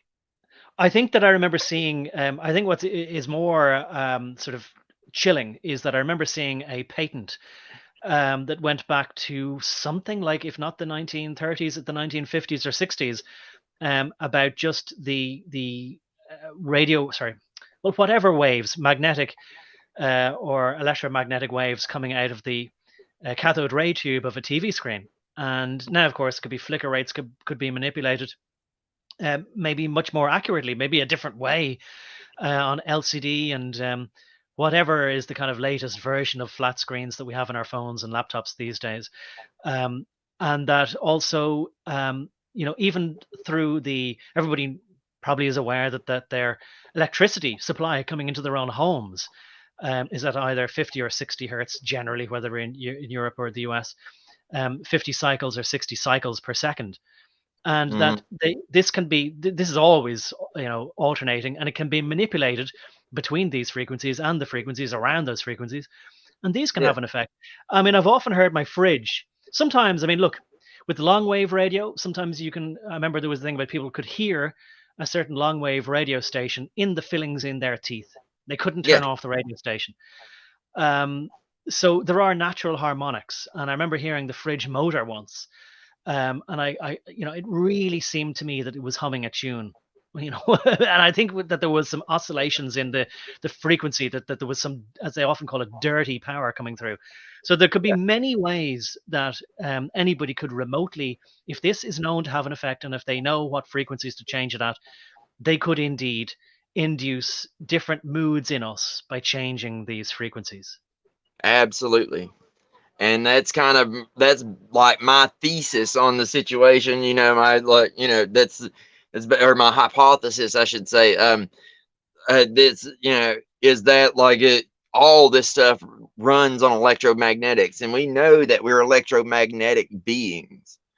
And it just goes back to like in the Bible where it talks about how demons make you sick. It's like, well, we know electromagnetic frequencies, if you get the right one, like it can indeed make you sick. It can indeed irradiate you if you hit the right electromagnetic frequency. So it's one of those things. It's like you were saying, it's 1 degree of separation. You're one little hop, skip, and a jump from being there. It's just right there. There's something else that I wanted to mention there as well, as far as then the subtle influence, and I just state it again, but maybe in a different way, just to be very clear on this. the way that spirits, and let's just say for the sake of argument, for the sake of discussion, that spirits are like ghosts. They could be disembodied fallen angels, whatever you'd like to think of them as, but there are things that are there that can influence men's thoughts. Like these people who are close to the inner circles, the rings within rings, but they never know who's really got the full plan and who is really the clever guy in all directions. I wanted to mention that there's an author that maybe is more famous in Britain than in the United States called C.S. Lewis, and he's famous for the Very, side of the. very aware of C.S. Lewis. Yes. Oh, good. Yes, but maybe we talked about it before. Maybe you mentioned the screw tape letters. He's known for The Lion, the Witch, and the Wardrobe, or he was for me and many children when I was younger. But the screw tape letters. Yeah, we talked about that. We did. Okay. Well, just goes to show then my memory is no better than yours. But I would like to remind people then, maybe they don't need reminding, but I think it's definitely worth repeating, because in the way that you described how spirits could influence people by subtly training them, that if they open a certain book, that they might just induce a feeling of repulsion or revulsion. And that's if a spirit does not want you to read something that might actually edify you, build you up in some way, give you information that would give you strength. And I'll just give an example. In this book, The Screw Tape Letters, and I have a link to it in my community tab from Christmas Day. And links to on YouTube. You can listen to it. It's read by John Cleese. It's really well read. So he talks about how it's an uncle talking to a nephew who's like an apprentice devil, and the uncle is giving him advice. And he tells the nephew, he said, "Look, there was one time a particular guy I was working on, in order to try and subvert him, to turn him away from ever finding out the truth, whatever exactly that is, or the right path towards God, let's say, in order to prevent him from reading something in the library that would have been like quite a revelation, that would have been, I think, the real natural version, the hard work that you have to do to widen your perceptions and your horizons, rather than just taking LSD. The devil did not want him, or this particular devil called Screwtape did not want him to look at this. So he said, look, tell you what you do, you're getting hungry. He sort of introduced the idea to him that it was getting close to lunchtime anyway. He was hungry. He could always come back and read this after lunch. And, it would be better to read it after a nice lunch anyway. And it would be better to do that. He would absorb the information better. It was so important. He shouldn't read it on an empty stomach. This was the idea he suggested to him. And C.S. Lewis describes it so well, just like how you were describing. And then, of course, what he said was, once he brought him outside into the streets of London, he showed him a London bus, and he showed him somebody selling newspapers, and just the normal humdrum of sort of monotonous, sort of, everyday aspects of normal life in inverted commas. And he never went back to the book. So that's how he was able to sort of steer him away from the right path. Yes. And, it brings me back to something my wife's always telling me about, like my delivery. She's like, it's not your message so much, it's your delivery that can be the issue. And I think that's so much of a Christian's problem with describing things to non-Christians in a way that they'll understand, is because, like, for instance, you have references to this kind of stuff from the church fathers, where like they'll talk about how they knelt to pray and a demon visited them and was trying to lead them away from their prayer. So, in their mind, the way I'm looking at it is that, they're kneeling down to pray, and very much things like what you're talking about are happening in their mind. In their mind, they're saying, well, there's better things I could be doing. Oh, my knees hurt. I've been sitting here praying for a real long time. It'd be nice to get up. All these little thoughts that come into your head that are counter to what you're trying to actually do. It's like I was telling the wife the other day, your subconscious isn't necessarily always on your side. It takes without you giving it permission. It tells you things that are counter to you, what you're trying to accomplish. It will discourage you. It'll tell you you're fat when you're not. It'll tell you you're too skinny when you're not. It'll tell you you're too stupid when you're not. You know what I'm saying? Oh, yeah. So it can work against you a lot. I suppose, look, maybe to fit into this sort of theme of the conversation, Alan Watts was very much influenced by Carl Jung, who studied the subconscious. Um, there's always at least two questions I want to ask you simultaneously. And but seeing as you brought it up, then like the subconscious, right? He claimed, Carl Jung, that there is a collective conscious, and I think we touched on this before, especially with the idea of the checkerboard. I heard it said when I was a child that every person has had at least one dream, even when they were a child, of traversing the checkerboard, black and white tiles in some castle, Mhm. let's say. I know I had. Um, does everybody? Why is that there? Why is there a collective consciousness that our subconscious either taps into or can be influenced through? How do you see all that fitting into a structure? Well, I mean, for like a Christian, like the way, like the collective consciousness that we're trying to tap into is Christ. We're trying to tap into that and let Him guide us. You know what I mean? We're trying to all become one in Him, basically. Like, but as far as like the stuff that Alan Watt is bringing up, I think personally, a lot of it has to do with this subtle initiation that everyone has been going through. And guys, these guys, like, will, like, whether they're doing it knowingly or unknowingly, it doesn't really matter.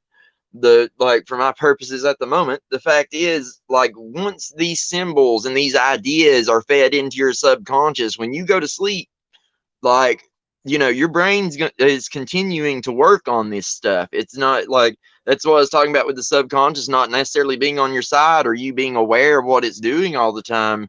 When you're sleeping, it's ticking away and it's doing stuff.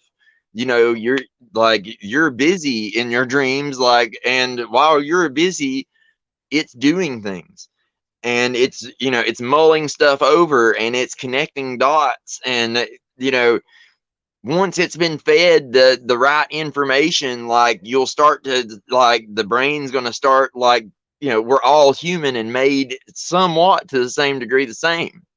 It's it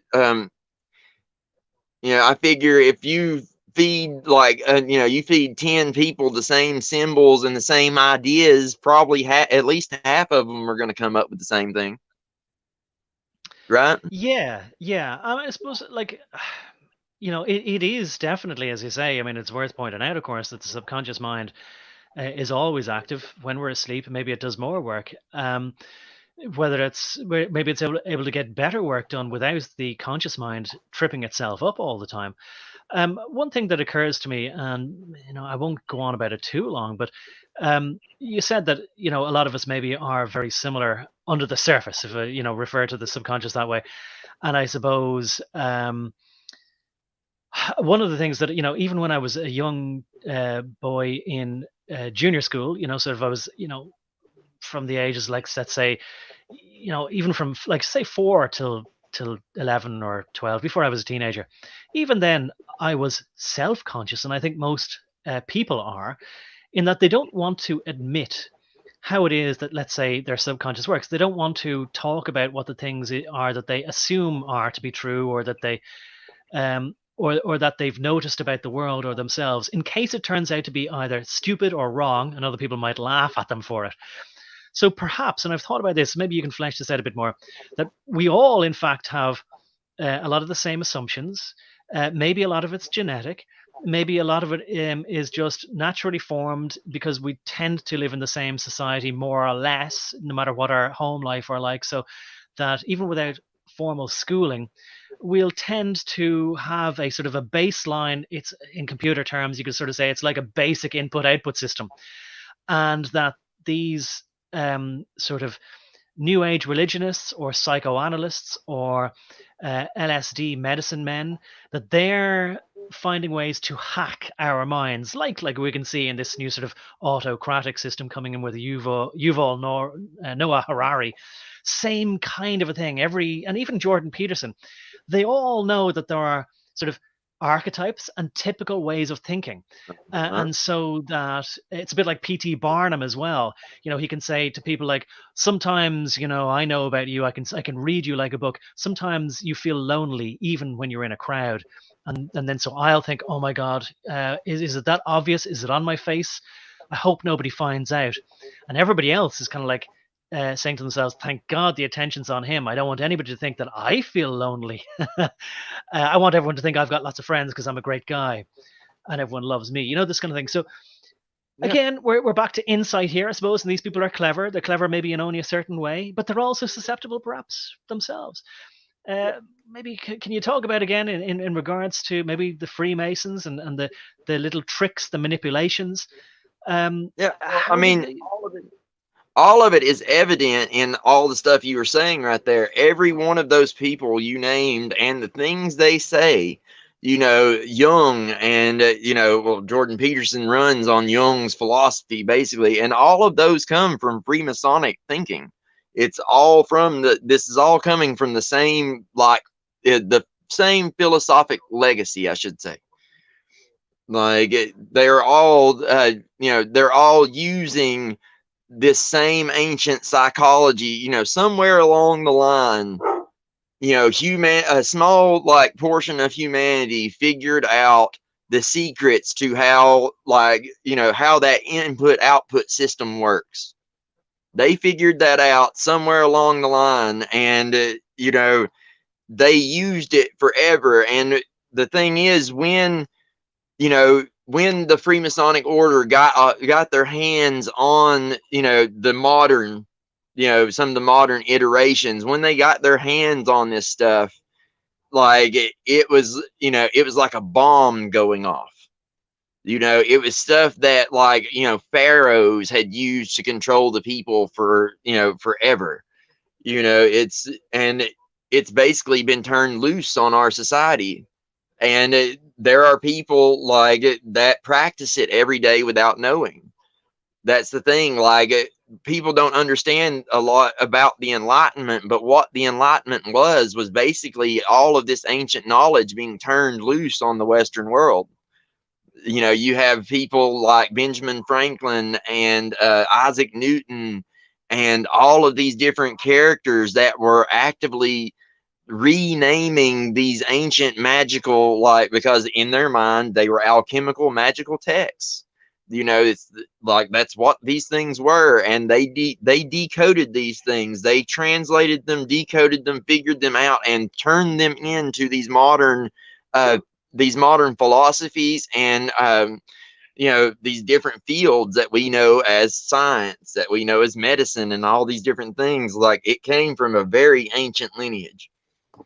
It didn't just drop out of the sky, and the thing is while there are all kinds of regular people who went to college like Jordan Peterson who have been indoctrinated into the system without knowing, there's all kinds of people that are aware, but there are even more who have no flipping clue. And the average person, average Joe public has no clue how their own psychology works, which is what makes them so easy to manipulate. Yeah. There is that. And I suppose I'll ask this question, even though I've asked you before. So this is a weapon. It's a hack. Mm-hmm.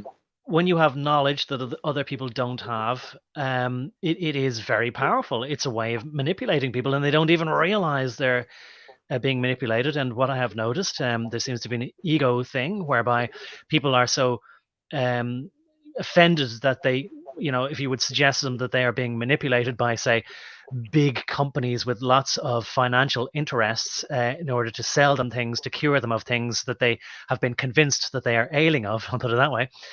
If you would say to them, look, you're just being manipulated by people, to them, what you're saying is, you're stupid. Other people are clever, including me. I've figured it out, but you're stupid. They go, no, I could never be manipulated. I'm clever too.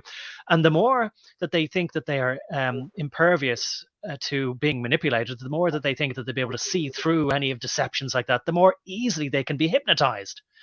Yes. It's a paradox. That's the thing about it. And that's what makes all this so hard to crack open is because man's inherent broken fallen nature. This is why the doctrine of the fall is so absolutely important to, you know, man's overall like spiritual and physical health. When it comes down to it, like if you don't take into account that you are a fallen creature, you are screwed. You are starting out from a premise that is so flawed that like it's going to cause you all kinds of problems in your life, which is one of the reasons I think modern people have such trouble. Like everyone I've known, including myself, have just, you know, I was miserable for a very long time. Like, you know, it wasn't like, I guess I have to thank my, you know, my former brothers for, you know, doing what they did, because them cutting me off from all my old channels, all the help I used to have, all my money, it like, you know, I lost everything. But through losing that, I finally found God, I found myself, I found happiness.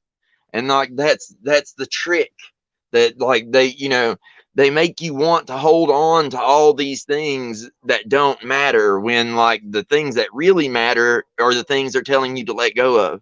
God, family, friends, these interconnections, those little moments down at the local pub where like you can get a beer with your friends and just talk about stuff. Like all these little things they're trying to take away from you, those are that, like that's what life is about. Like, you know, it's about that camaraderie at church. It's about all those little, like these little moments between people. You know, that's why Christ wanted us to go to church and be in the church together, is because it's about that connection between us all. And without that, like our society is falling apart. Uh, Yes, well, it does seem as if that these days more, I mean, if it was ever possible, not really, but to a far lesser extent, it's not possible to talk to anybody and to sort of say, well, at least we know that we have a, I mean, a baseline culture, I'll put it that way, that we don't have to, first of all, like any computer, I mean, even with a serial port, if you connect to two computers, the part of the protocol is that it will send a signal along one line, even in this basic way of communicating, and say, I would like to talk. And then it receives a signal on the other side and it says, oh, yes, well, if you'd like to talk, I'll put myself into receiving mode. That's a protocol. We can't even do that in our society these days. If somebody suspects that you might be one of those far right wing Republican MAGA guys or whatever it is, right? Because if you're not one of them, then that's what you are. Then they don't want to listen to whatever you have to say. They just want to tell you how you're evil, you're wrong, whatever. And you cannot communicate with anybody. And so I guess, you know, what these guys, maybe my question is going to be, did they know that they were actively destroying society so it could help to get to this point where nobody could have a productive, useful conversation with the random average person on the street, and therefore make us easier to rule and manipulate? Absolutely. Like this country's symbol is the eagle for a reason. The eagle is the bird that can fly closest to the sun. And it is the bird that will fly into the sun, catch fire, burn to ashes, and then rise again as a phoenix. Like as this utopia, like this, that's the whole point, is to let society tear itself apart to the point where we beg for them to save us. And once we beg for them to save us, once we cannot take any more, they will give us a savior. And it will be the most terrible savior that you can ever imagine. It will be, for all intents and purposes, the Antichrist. Like it will be something that, like, so terrible you can't imagine. And you know, but like, you know, the more I've studied history, you know, like I think this has always kind of been the situation with man. I mean, I think that this very situation you're talking about is exactly why Christ ended up getting crucified. It's the very reason that like man rejected his own Messiah. Like it's, you know, we do this and it's part of our fallen and broken nature. Like, I think it's always to some degree, yes, that like over the past couple of thousand years, we managed to kind of break out of it a little bit thanks to Christ's teachings. And, we managed to get somewhere because of it. Like, most people understand it's wrong to kill and all those kind of things. Like, these things don't just come natural. Like, it was Christ that did that. It was Christ that civilized the world. But like now, like that's starting to come apart because people don't have him in their hearts anymore. Like, but we're going back to the natural state of things, which is this ignorant, superstitious, like, let's burn the witch kind of like, ideology. Yeah. I mean, it really frustrates me because, I mean, when you say the Savior or Jesus, to me, nobody needs to be told, oh, hey, you have to believe in Jesus in order to be able to know the truth. Um, like everything's very obvious. Everything's very easy to know, to discern. Like these guys are just busy engaged in making everything much more convoluted and complicated.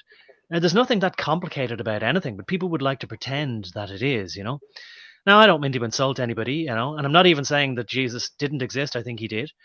But what I'm saying is that I, again, resenting the idea that we either have to have total chaos or else we have to have a hierarchical system of ecclesiastical people telling us what we must do in every aspect of our lives in order to be clean and pure and all this sort of stuff. You know what I'm getting at, right?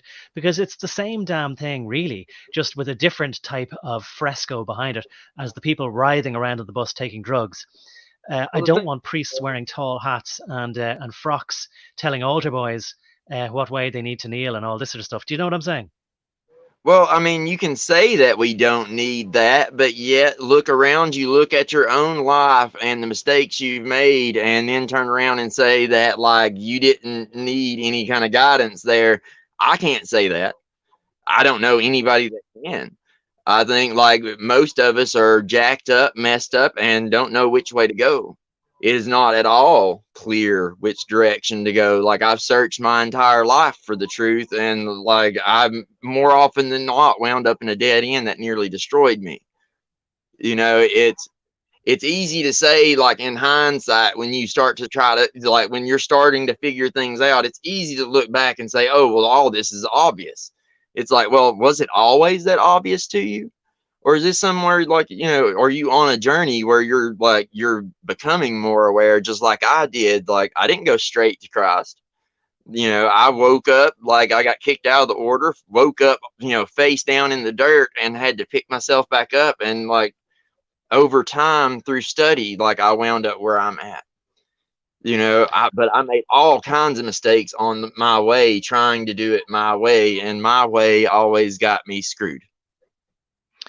Well, I better say that I'm not trying to do a prelude into boasting about how strong and independent and correct I am and always have been. No, that'd be extremely foolhardy. We would be back to Romans 1:22. I'll see if I can put it up on screen. Um, about how they're professing themselves to be wise, they became fools. Wouldn't I be a complete idiot if I started professing myself to be wise? Having said that, but no, look, what I wanted to say is that things really aren't in general that complicated. And it's again the frustration that we either need to be at one end of the pendulum or the other. Now, having religion in your life can be an entirely different thing to having God or Jesus or a representation of the truth.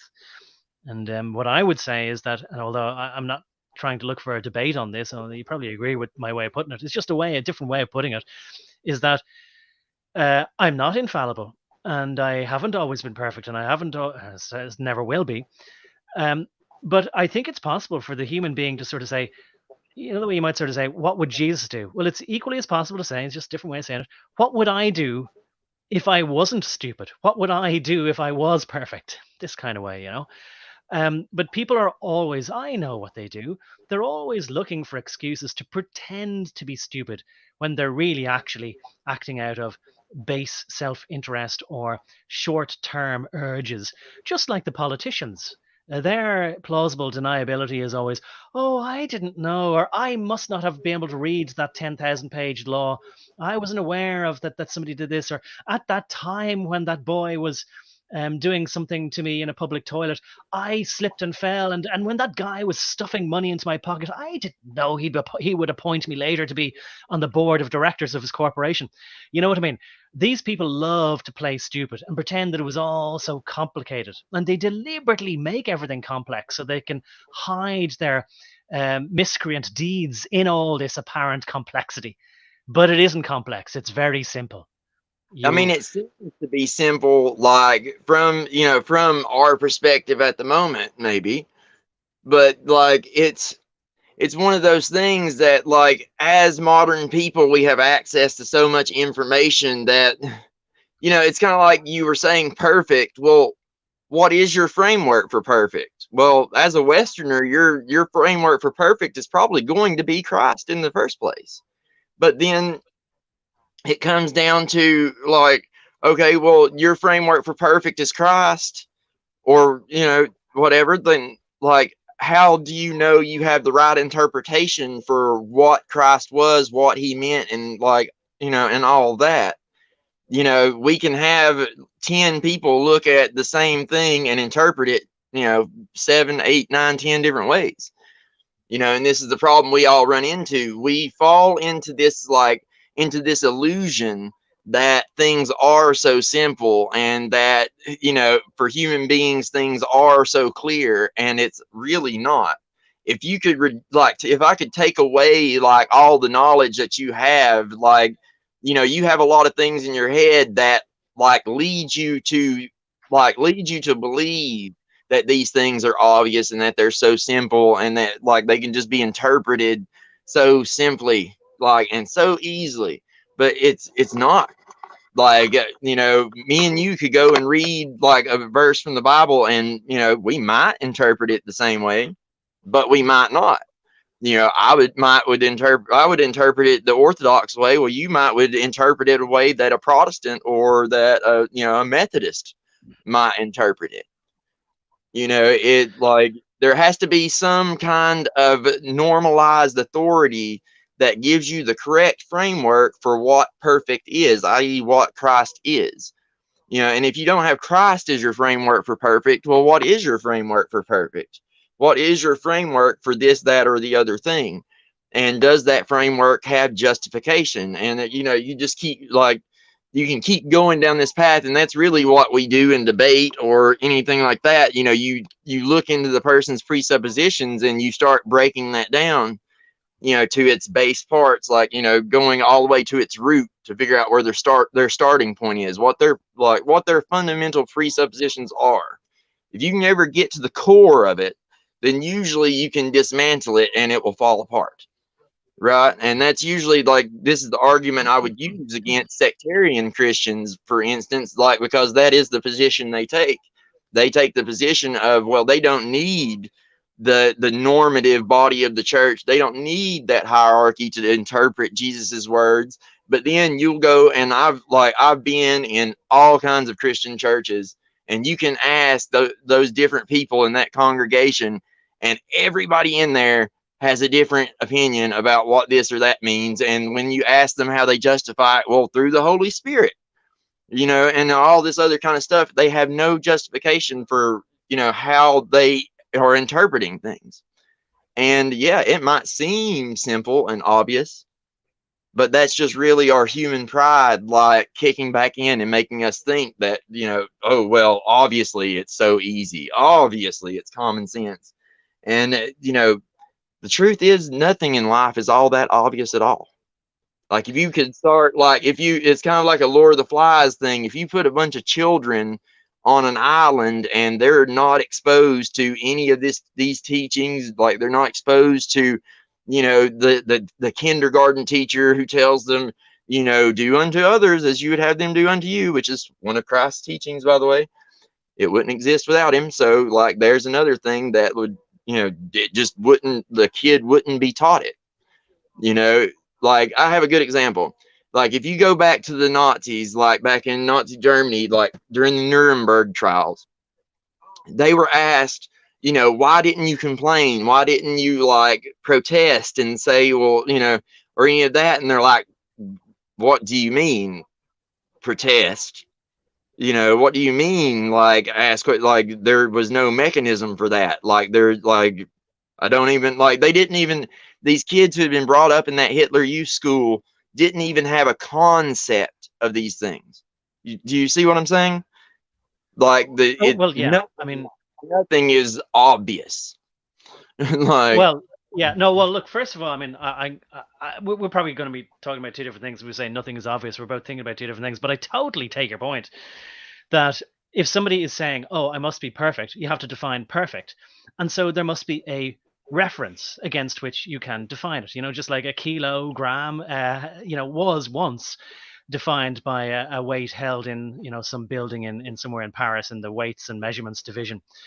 But these days it's defined against, you know, something to do with the acceleration of a carbon something atom somewhere, you know, whatever it is. But you have to have some gauge mark. And I noted as well that, say, things like the German mark, you know, when it was the currency of Germany, well, that was literally like a benchmark on a bench as to how heavy silver would be, things like this, so that you might come back to currency. And something is pure in metals. That analogy is there. But it also gets us into epistemology and metaphysics. And I think I mentioned this before, in that in set theory, you know, a set, you get into contradictions in terms where you sort of say, define the set of all sets that are defined by the elements within their own sets. And you start getting into contradictions in terms, you know, and it you know, you can see, I think you can see already the analogy or comparison to, you know, the idea of God or imperfect men, that you know, regardless of whether it sounds Nietzschean or whatever, that God would have to, or men would have to create God if they wanted to be perfect, if he didn't exist, and this kind of thing, you know. And I'm not even exactly saying that, but I didn't start this to try and get into derail the conversation entirely off this. But I don't think that you're going to disagree with me that politicians pretend to be confused and they create an awful lot of confusion, just like you know, these guys here, who you're claiming were, I'm saying claiming, but I mean you're saying that they were sort of sentient in the knowledge. They had a mens rea. They had a consciousness, an active mind about what it was they were doing. They knew the plan, and they knew what they were doing was furthering the plan. They were trying to create confusion. They were trying to create disarray. They were trying to interrupt the natural life cycle of these people in their late teens and early 20s who should have been settling down monogamously and creating the next generation who would be in a stable home environment. But many people from the boomer generation had, I would say, in the analogy of a tree growing up, they were tied to a crooked stake when they were young. They may have turned out okay, but that was despite the fact that these guys, I think you're saying, deliberately tried to make things all confusing. Whereas I think their natural, sort of, you know, the way a child would say things funny, but it's because it's so simple. And it sort of dispenses with all the emperor's new clothes stuff, the nonsense that we're told to believe. I think that what you're saying is these guys knew what they were doing and why. They had a big idea, a big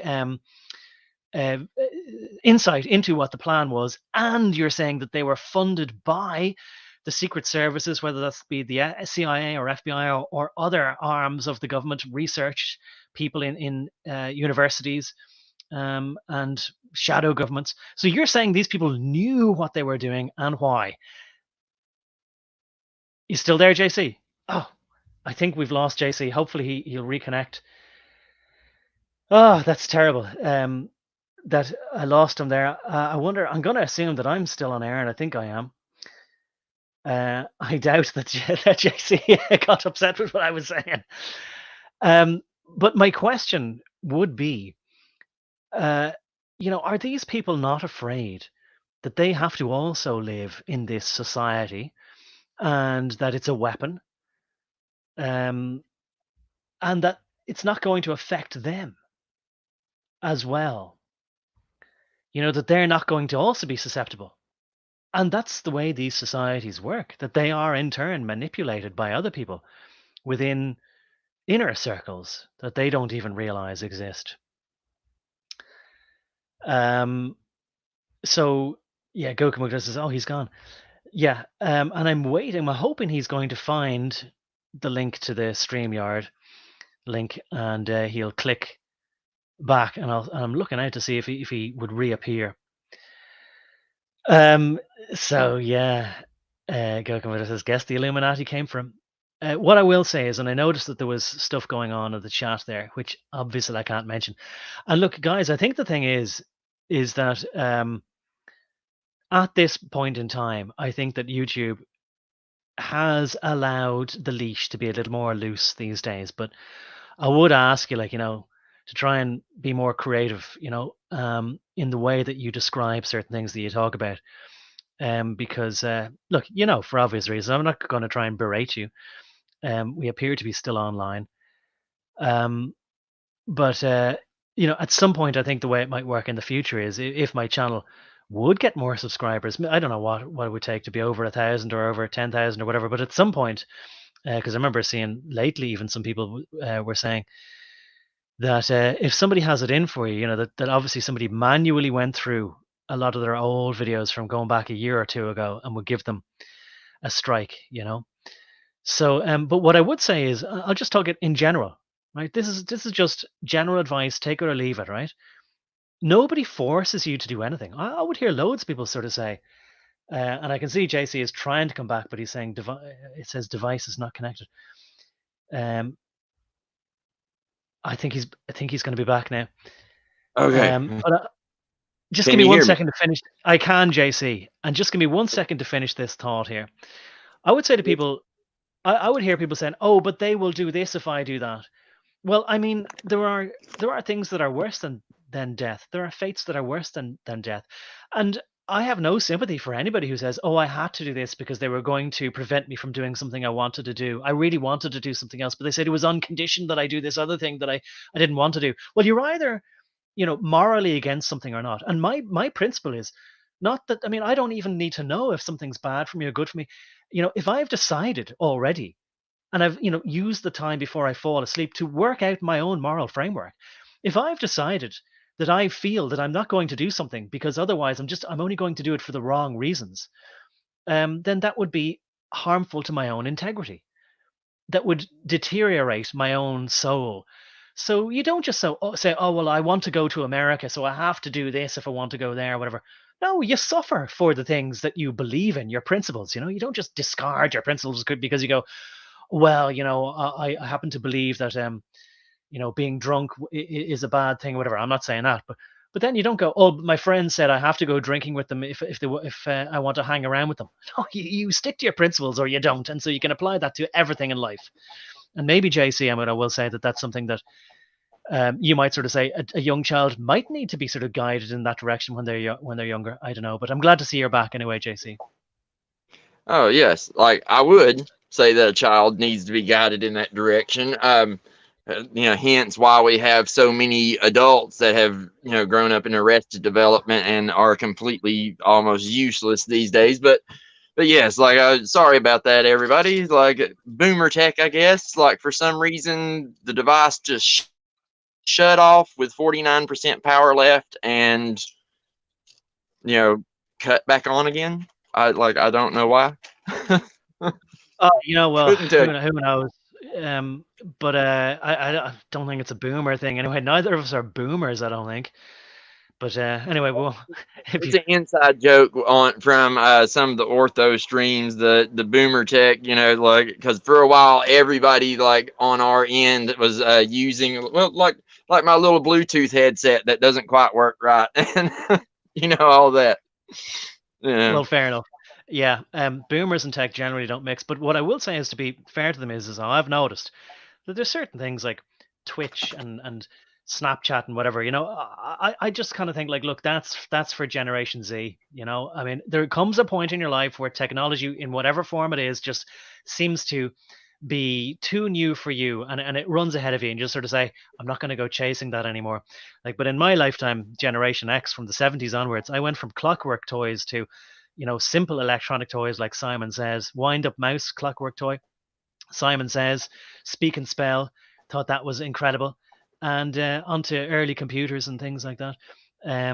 But now I think it's just I don't want to go any further into this brave new world. Put it that way. Right. Well, I mean, a lot of it is because that people like you and me, you're a little older than me, but I come from the analog generation as well. Like, I remember I still had one of those, like, is a little wooden duck with wheels that when you pulled it behind you, it would quack. It just had a little simple, like, Oh yeah, mechanical thing in I it, remember it. and stuff like that. I remember, playing with metal dump trucks and all that. Like, I remember not having all that stuff. And I think a lot of it, that you remember what I was talking about earlier with the American experiment, how they will, they've got each generation is labeled and each generation has a clothing style that identifies them and except, you know what I mean? You can identify what generation someone's from here in America just by the way they dress and the like words and terminology they use. For instance, Yeah. my generation was the first generation to start using like gag me with a spoon and all this other kind of stuff, and that's where that like started fucking started getting into our verbiage. So instead of saying like when you're looking for how a person when they're talking they'll have like a gap in their thought pattern and they'll say or something like that to bridge that gap. For Well, sure, yeah. my generation says like, Oh yeah. like, and it just gets worse as you go. Like that, now, it there's all kinds of these little mannerisms that I will identify you by, to what generation you come from is my point. And Oh, I absolutely. and I think it's that like because we have that reference point of the analog generation, it's harder to get us to buy into some of this new technology. We're a little wary of it. We've been around long enough to be like, all right, I've bought into some stuff, some new stuff before, and it didn't go well. Like, let's just hold on a minute. Whereas a kid sees that and they're like, oh, amazing. My friends have one. I want one. And we do the same thing as adults, but we have that little thing in our head that says, okay, hold on. Wait a minute. And that's just, it's one of those things that come with age. It either you either learn it through experience or you're taught it. And I think one of our biggest problems is that when women went to work during World War II and, it got that into the zeitgeist and then they eventually all went to work after that, like, it changed the environment. So now you have latchkey kids who basically are going unparented except for school. And school doesn't necessarily teach you all the things that you should know, if you know what I mean. So, you know, it's all about that framework and that reference point that you have. And, not all of us have the same reference points.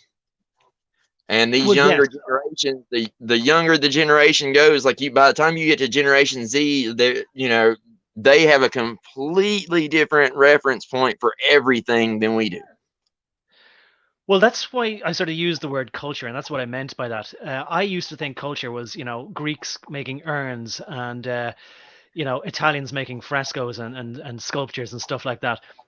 What I didn't realize was that culture is like the next part in the computer analogy, maybe the kernel of the operating system on top of the basic input output system, whereby again people understand without having to reinvent the wheel every time how to interact with each other on a slightly higher level than just, are you hungry? Do you want food? Are you cold? Do you want water? You get on to the next level. And so what I didn't realize was that, in fact, when I was, talking about California and people saying like, I said like all the time as a crutch word. When I was in my teens a lot, and I thought it was cool. I thought I was like Marty McFly. And what a lot of people, I think, in America don't realize these days, by the way, I still have crutches. I might say, by the way, I might say, even though I don't notice it, it's terrible, but you have to really concentrate to try and not say things like this. But As far as every generation, I think, has its own culture, and it is created by the people who put things on TV. And of course, all the stuff, all the great TV shows, and I'll mention a few, like, there was Chips, the California Highway Police. Maybe that's too young for you. I thought that was cool. No, I watched All that right. show. Well, there was other ones then, like the A-Team, the Fall Guy, the $6 Million Man, Knight Rider. I watched all those shows, and of course, all my friends did, and we thought it was all cool. But the adults at the time would have said, "Ah, what's this they're watching?" And unfortunately, I mean, I guess part of my theory, I suppose, part of my theory and part of their plan is that each generation is given new tropes, as they call them in TV, new motifs. Uh, and so in these stories, they can present new stories, new characters, and then we see these characters on screen. Like the catchphrases that they have. A pity the fool. Like we're all running around saying that for no reason and thinking, BA's mohawk was amazing, whatever. So I think that that's a way of breaking the cycle of what you were talking about, which is how, okay, I will absolutely concede this, that every adult who has had some experience will at least try to pass on the benefit of his experience to help the child get on the right track. Do you Mhm. agree with that, JC? Yeah, so most parents are going to do everything they can to pass on what they like, the positive experiences that they have. I think one of the problems we run into in the modern world is, one, the parents don't have enough time with the child to pass it on versus the amount of time that the state gets with them. And like then yet another problem would be that change in the generations. See, before, in the medieval society, for instance, what you did would either be what your father did, you would go off to war, or you would be in the clergy, or you would go off to, like, if you managed to find your way off the farm and into the city, if you could live in the city for if you could stay in the city for a year without being called back to the farm, then you could be free and an actual resident of that city in medieval England, for instance, right? Well, then you would go into an apprenticeship, and from that apprenticeship, that's how you would gain a new skill and take your family off in another direction. If you didn't want to do what your father did, there were a few different routes for like getting out of what you're doing, what your father did. But for most people, they just went on to do what their parents did. And by doing that, what you're doing is you're passing on a way of thinking that was the same as the way of thinking of the generation before. And what happened with the Enlightenment was all of the world wars and everything, it just completely destroyed that. Completely destroyed that. First you have the Enlightenment, which you have the Reformation and the Enlightenment, which destroyed the clergy, which is, that's one of the ways that was the way higher education was taught. Then you have like new military tactics and standing militaries, which then broke the old nobility, because the way that used to work is you had the nobility who owed allegiance to the king, and then the nobility had these vassals, all of these knights underneath them that were loyal to them, and this chain of command was how everything flowed. Well, when you have standing armies come around in the Enlightenment period, and everything, like now you have military forces, that's all they do. You no longer have farmers who then pick up pitchforks and whatever and then go out to fight. Now you have a standing army. The nobility are no longer knights, now they're bureaucrats. And all these little changes through this period were designed to destroy what was, and eventually destroy the family and the entire structure altogether. It's all part of that, burning it to the down to ashes, and then the phoenix rising from it. In order to get to utopia, you have to destroy what was. Plain and Well, simple. you have reminded me of the phrase I've heard said a lot just recently about conservative is somebody who looks at a fence and before he tears it down, he wonders or asks why it was put up. And let me ask you this, JC, because I mean maybe you're implying it, but I just want to maybe I'm assuming that this is what you mean, but it's not quite what you mean. Are you suggesting that this previous turn of event, or sorry, previous system, where you described the nobility and they were loyal to the king, and you had the priest class who taught the people? Because if you're saying this, I think I'm going to disagree with you, and I'll mention just the books of the Age of Enlightenment, called The Age of Reason and Common Sense by Thomas Paine, which are so simple to read and so on the face of itself evidently true, so obviously true. So are you saying, which would have been part of then, getting out from underneath the hegemony of the clergy, of the ecclesiastical class, are you saying that it was a perfect system or a good system even? What are you saying about the time before this dissolving or the erosion, dissolution of the society that was once there before the Enlightenment? Well, see, that's the thing. Like, that's another one of those dialectical thinking situations. I'm not saying it was perfect or necessarily all that great. I'm saying that there are parts of it that were integral to, like, society, holding society together. Were there things that could be improved? Absolutely. Are there things about that system that I would loathe today, especially given my modern frame of mind? Absolutely. Like, but like I'm looking at, what I'm looking at is specific things like that apprenticeship, the apprenticeship, the strength of the family, and the nationalism, and all those kind of things. And and my feeling on democracy and rule by the mob, etc. But like, I figure, like, underneath man, as fallen as we are, there is no real perfect system we're ever going to come up with. Like, best that humanity's probably ever going to do is good enough. The best that we probably ever going to do is as little violence as possible, but we're never going to get rid of it all. The only way you could ever do that is to take away every single person's free will, and to where they have to do what they're told no matter what. And yeah, like, that's exactly what these people want to do. That's like, they came to that realization and they realized, wait, man is a fallen creature, and the only way we're going to get to absolutely no wars, absolutely, like, utopian society, is if nobody has any free will. It's one of those paradoxical situations that, as modern people, we seem to always think that there is some kind of perfect outcome that we're going to get with, like, outside of Christ coming back, and there ain't. Like, it's just not going to happen, because Well, we are the way we are. We can get better, but we're never going to get perfect. And I yeah, think okay, yeah. dialectic between, should we, like, is that perfect, or is it, I think that, like, we need to find somewhere in between that. We need to bring back the things that worked, like the family structure and all that kept everybody together, but also keep some of these modern concepts that we have that, gave people more freedom and autonomy. And it, allowed more people to, have more upward mobility in society and think, you know what I mean? There are things from all these systems that we can take and use that can make our society better.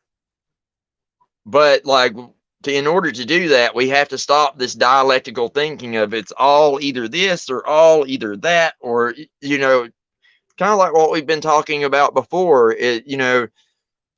That dialectical thinking is what's keeping us trapped.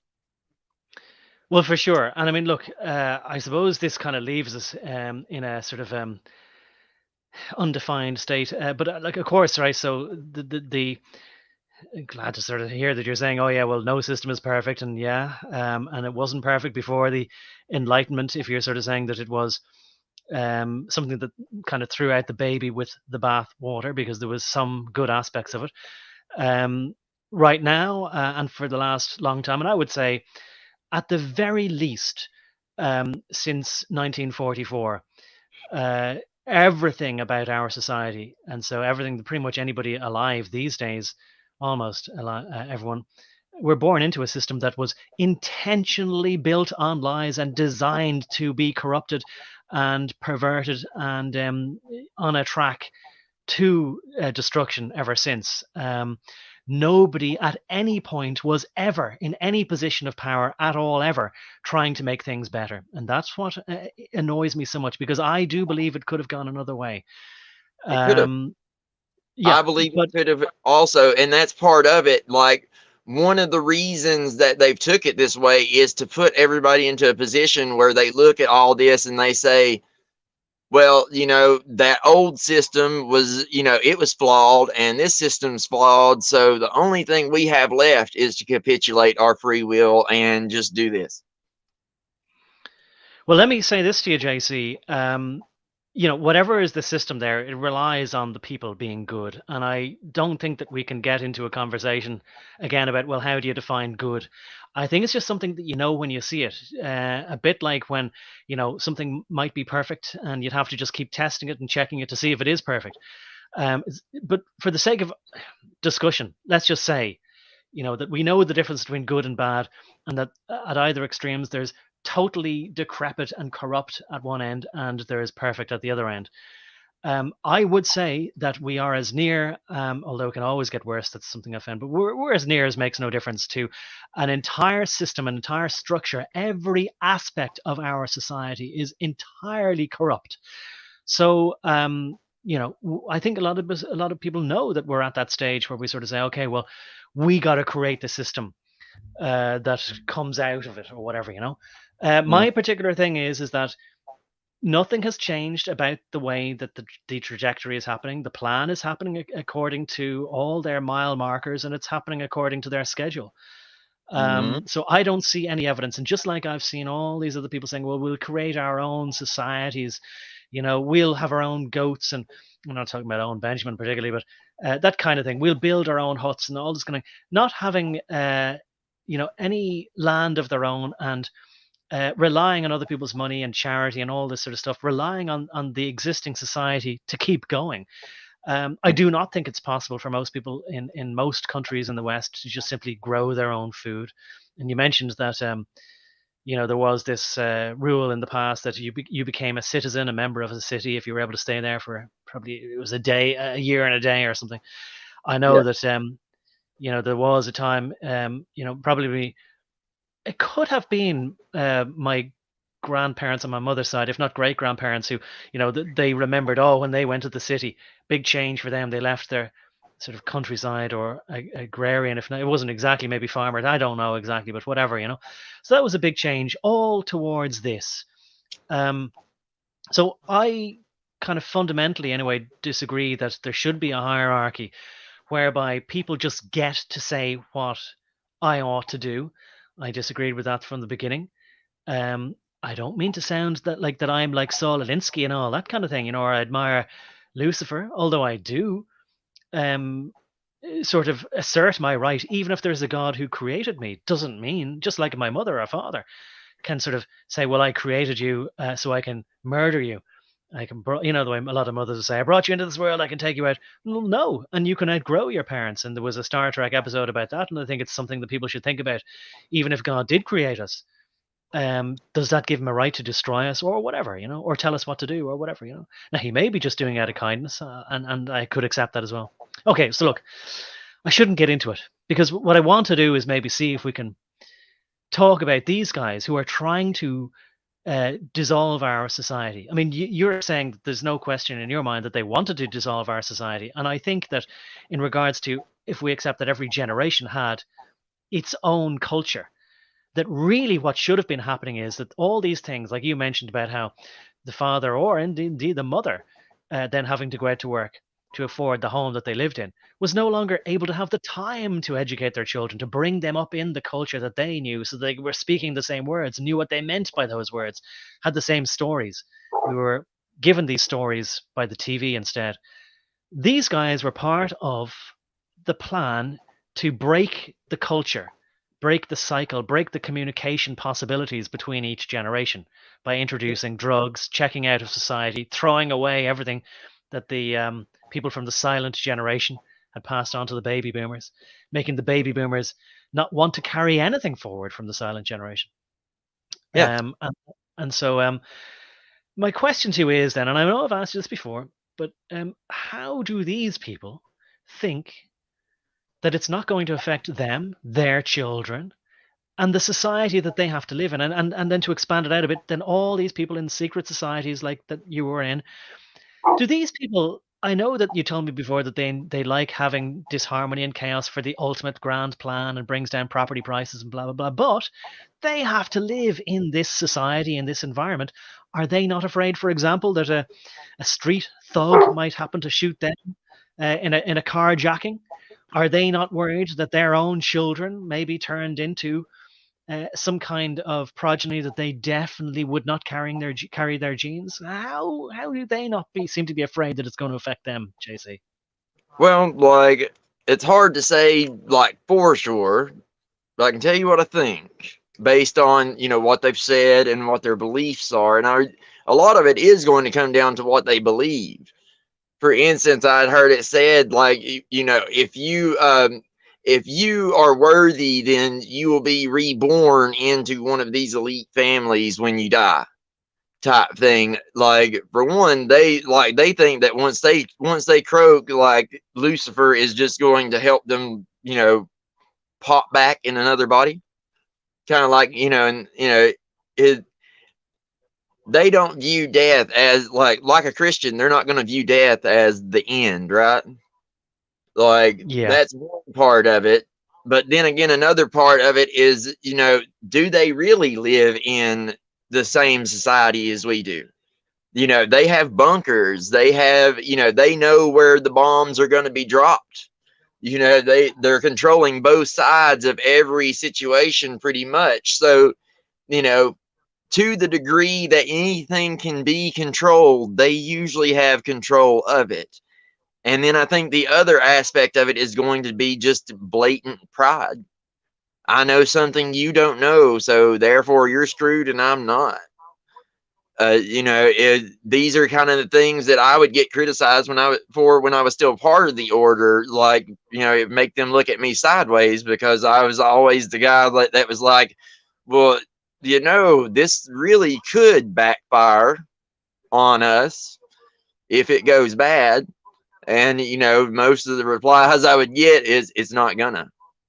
You know, kind of like George Bush gave in that interview that one time. He said, oh, I'm not gonna lose.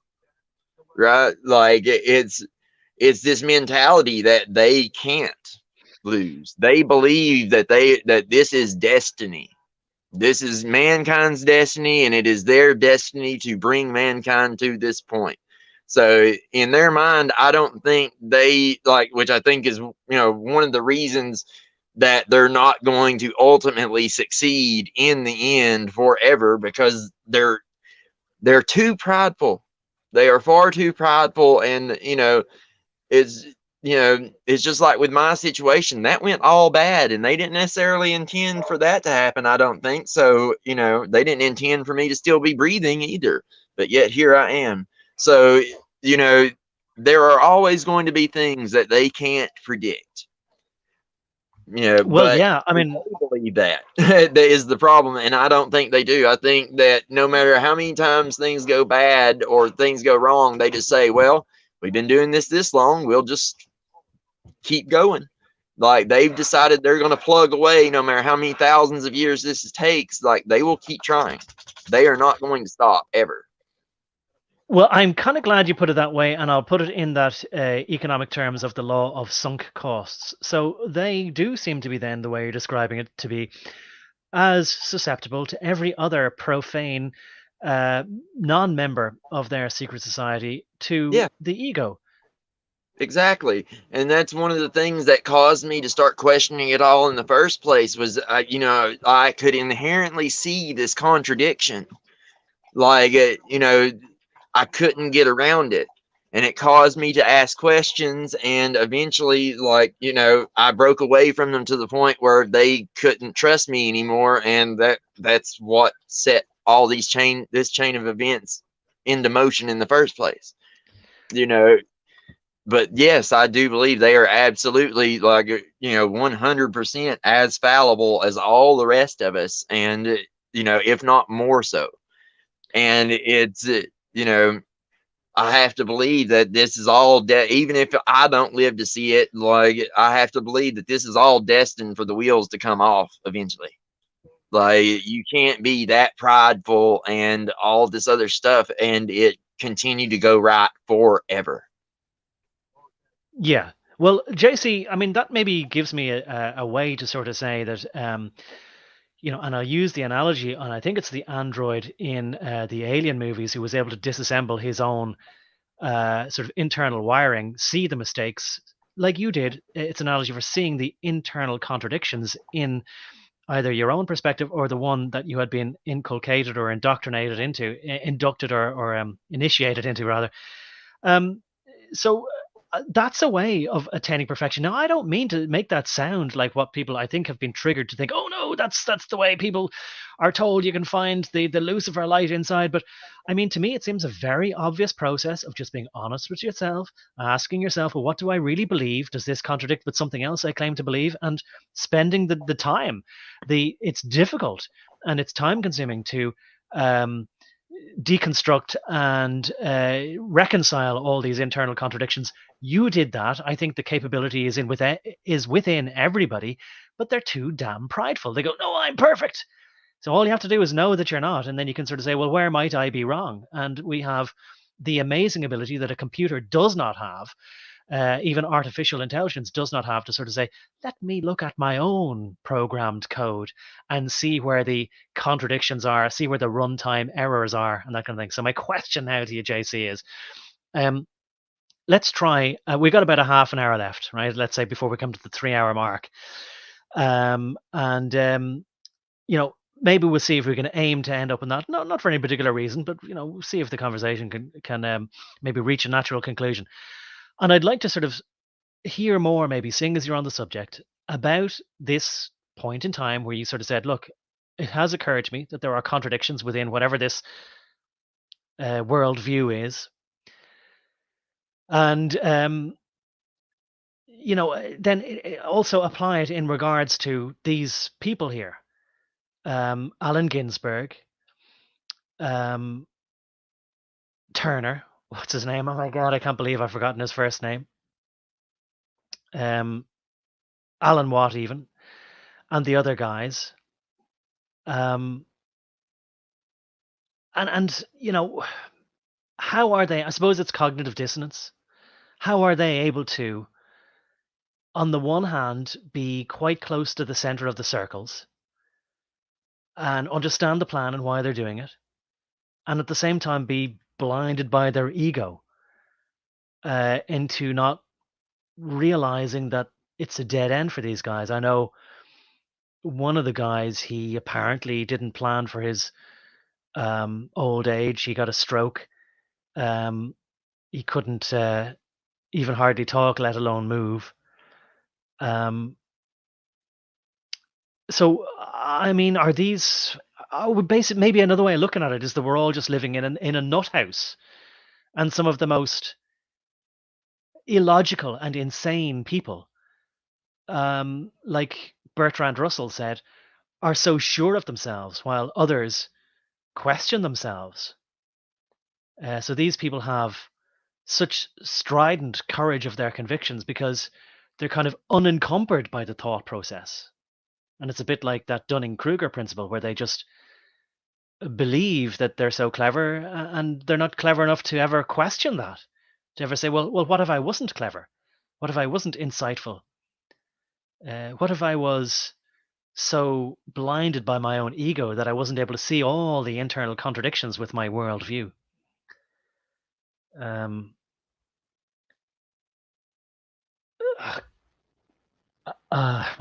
Say again, JC seems to have lost the connection there. And I'm hoping to see that he'll come back on and pick up where we left off. But I suppose what I'll do to sort of expand on this then a little bit is to say that, in case anybody doesn't know, and I'm not well versed perhaps as many other people were, and certainly my parents' generation would have been well versed, being boomers, in this sort of hippie generation. the sort of flower power generation of the 60s and 70s.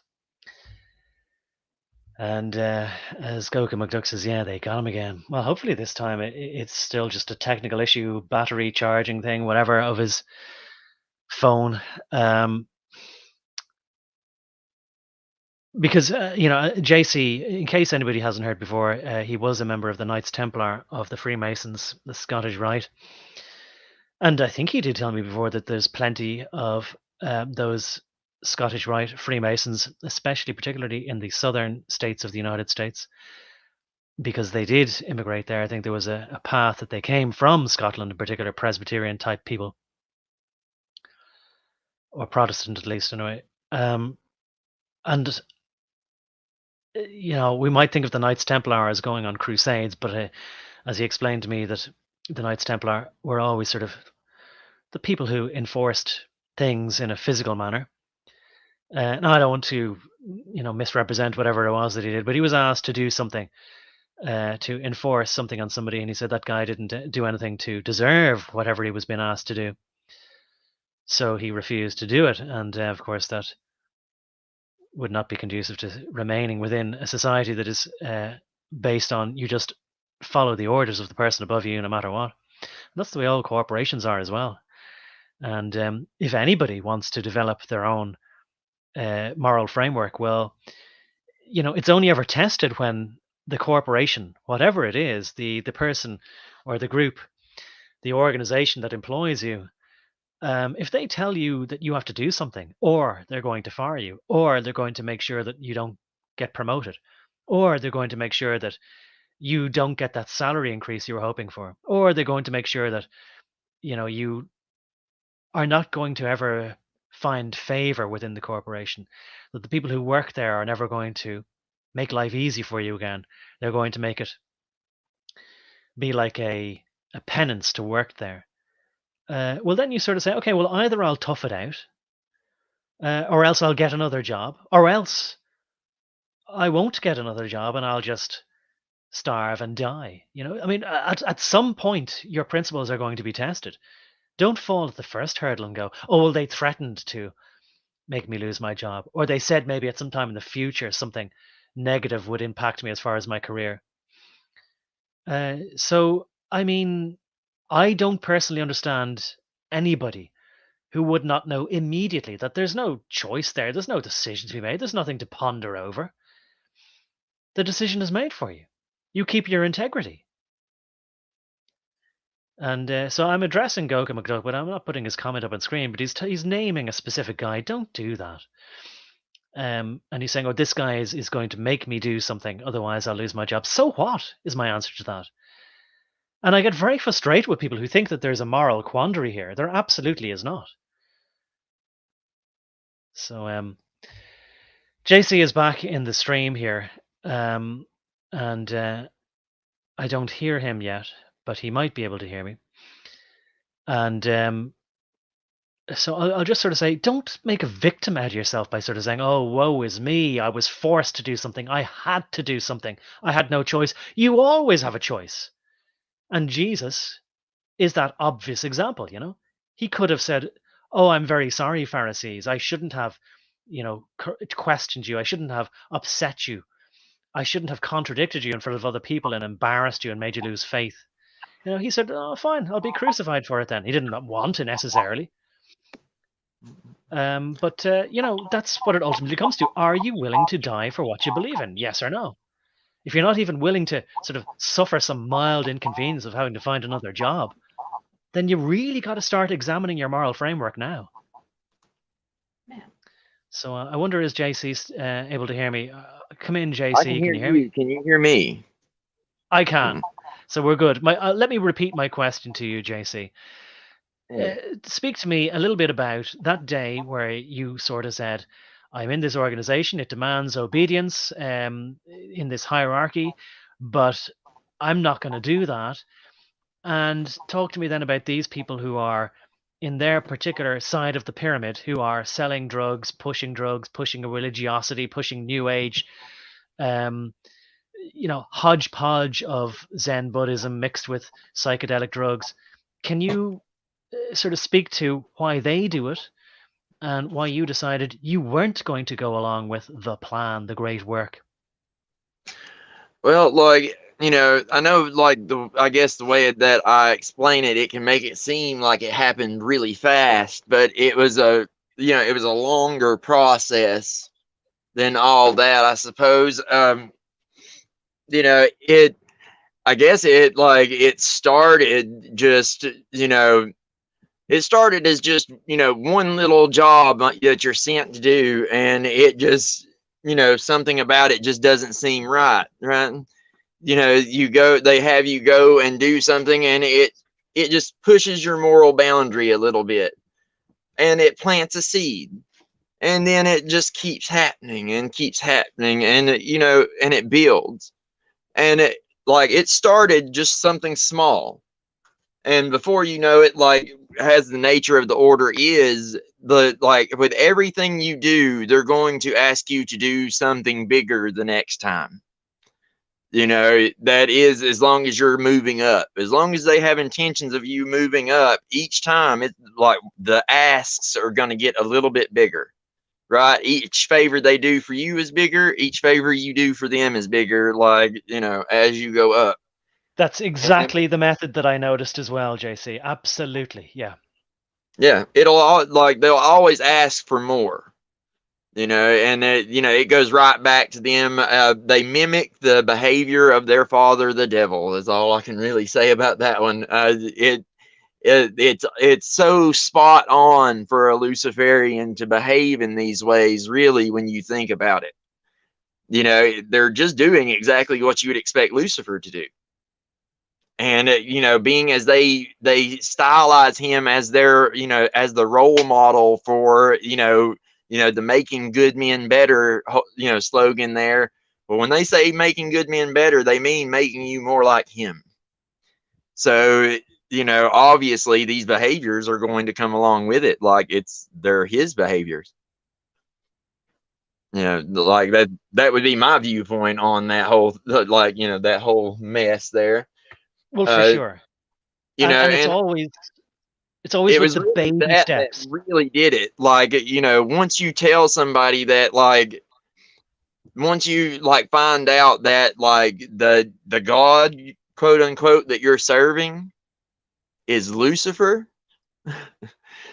you know, I had been brought up Masonic, but also Baptist at the same time, which, the Masonic order had taken over the Baptist church a long time ago. But there was still enough in there about the devil that, like, I was pretty sure he wasn't a good guy. And then you start to, like, put two and two together with, like, why you're feeling a little off about this stuff that you're doing. You start to realize that you're evil. You're doing bad things. It's wrong to lie. It's wrong to mislead people. It's wrong to purposefully do things to put someone out of business when the only thing that they've done wrong is they're not one of you. Yeah. For instance, like, those were the kind of things that they were asking, us to do. And and I'm sure most people from small towns have probably seen it happen in their own town. Like, they've probably seen these kind of things happen where, there's a, like, you just can't seem to figure out why these certain people are always the ones who get the state contracts. It's always their businesses. It, like, why they always, like, get out of everything they ever get into. you know this is why it's this old, good old boy, nepotistic system. Yeah. Right. I mean, you're reminding me, I mean, you're talking about the Masons, but I'm talking about a standard global American company. Everybody in it, from top to bottom, they wouldn't ever act with integrity or honesty. And I always thought that it went without saying. And I realized then, oh, I must have grown up in an entirely different culture then, to sort of get back to the idea of what you just assume we're all on the same page with. But the moment that anybody could get one over on somebody else, because they were aware of something that the person did. They never did what you would assume would be the right thing to do. And I didn't think that there needed to be any complicated debate about what was obviously the right thing to do. And that's why I kind of maybe got a bit. I didn't get frustrated with you or anything. I wouldn't even say that I was frustrated, but to me, that's what I mean. And I think you know what I mean now as well when I sort of say it's always obvious what is the right thing to do. And people, it seemed to me, all around me, I always assumed that they would try to do the right thing, but they never did, ever.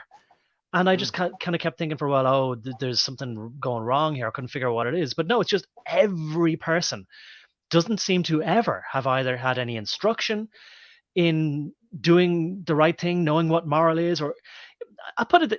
Let me say, just to give you a very quick example, the phrase "I say what I mean and I mean what I say." So people would say this all the time as a sort of a creed, but really what it was a boast. They didn't really believe it. I believed they believed it, but they didn't believe it. They said whatever was convenient at the time to get whatever they wanted, to stab their colleagues in the back, So none of it was ever with any integrity. And I am still rankling with that. I'm so sore about it because what frustrates me so much is it was a microcosm, but a large subset of our society. And then I realized our whole society, our whole global society is like that. We could have had heaven on earth. We could have had a very lovely place to live in if only everybody would do right by each other. But they never do. And as you found out in the Masons, it's always this scurrilous dealing in the background, getting contracts, not because we live in a meritocracy, but because I know him and he's in the club that I'm in, and that's the way it goes. And again, my question is, are they not afraid that their own children, now with all the way that we have society now where it's overrun with people, from all directions. I won't get too specific about that. Are they not afraid? And I know you've answered this by saying, oh, they believe that they are immortal, or that they're only, being inside bodies temporarily, their spirits will be reincarnated. I mean, maybe one of the contradictions, and you'll say, oh yeah, they just don't think about it, is that what's the point in having children? What's the point in being born if they're only going to, have to live in a hell on earth where there's crime everywhere? They can't rely on anything because, nobody will keep to their word. It's dangerous. It's disgusting. Everything's decaying. Nothing works right. We could have had a society that works great if we just said what we meant and meant what we said. Did what we, if I say I'm going to do something, just do it. So I know I'm ranting a little bit, but my question to you is then, like, again, and I know you've answered it, but these guys, right? So, and I accidentally called him Turner earlier, but the guy we're looking at on screen is Timothy Leary. Are they not? How do they live in a world? Do they not think it through? And again, like with respect to the Masons, all these guys you knew, like, do they not? Like, do they ever say to you, "I can't stand the way society is," as well, like having to live in it? Well, I mean, there are some that do. I mean, there's me and, my best friend who's, no longer with us, rest in peace.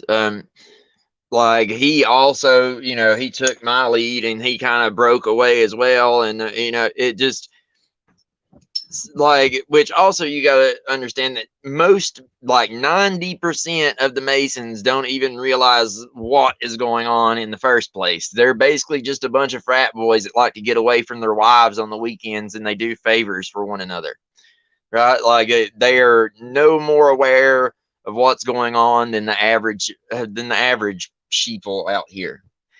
Like, it's the ones at the top that are fully aware. Like, you have to be fully initiated before you'll ever find out that Lucifer's at the top, unless you're just really diligent at looking at all the evidence, reading the works of Albert Pike and all these different Masons through time. Unless you're just really diligent about that stuff, you're not going to know. And they're just happy to let these lower members go on about just living their lives, thinking that the world's hunky-dory. And, most of the Masons believe the same stories about how the world works that, that most regular people do, right? with only just the knowledge that, like, well, there's some side dealing going on here or there that, like, gives us a little bit of an edge every once in a while. You know, most of them don't even realize what's up. Like, for the ones that do, you know, it's really hard to say what it is they really think and why. Like, but honestly, I don't think they really care about their offspring whatsoever, other than the fact that, you know, it's like hedging their bets in case, you know, something happens to them. They got like a little doppelganger that they've traumatized into being just like them, that they can count on to continue the work after they're gone.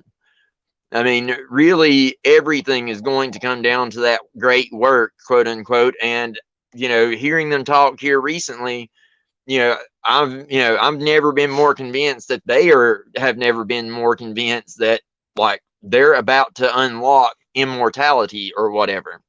So, you know, like I said, it's hard to pin down exactly why they're so reckless with all this, but, you know, I don't think, you know, it's like I said before, I don't think it's a simple answer. I think it's a multi-part thing. You know, like I said, pride, you know, just, you know, callousness and not caring for other people but themselves. You know, just all these different things all working in concert that make them absolutely blind to the fact that they could just as well screw themselves as they could anyone else. Well, let me ask you this then.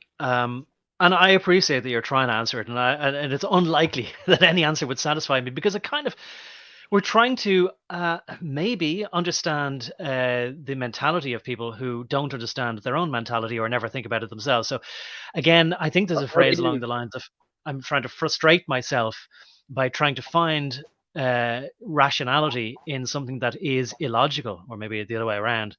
What were you going to say there, JC?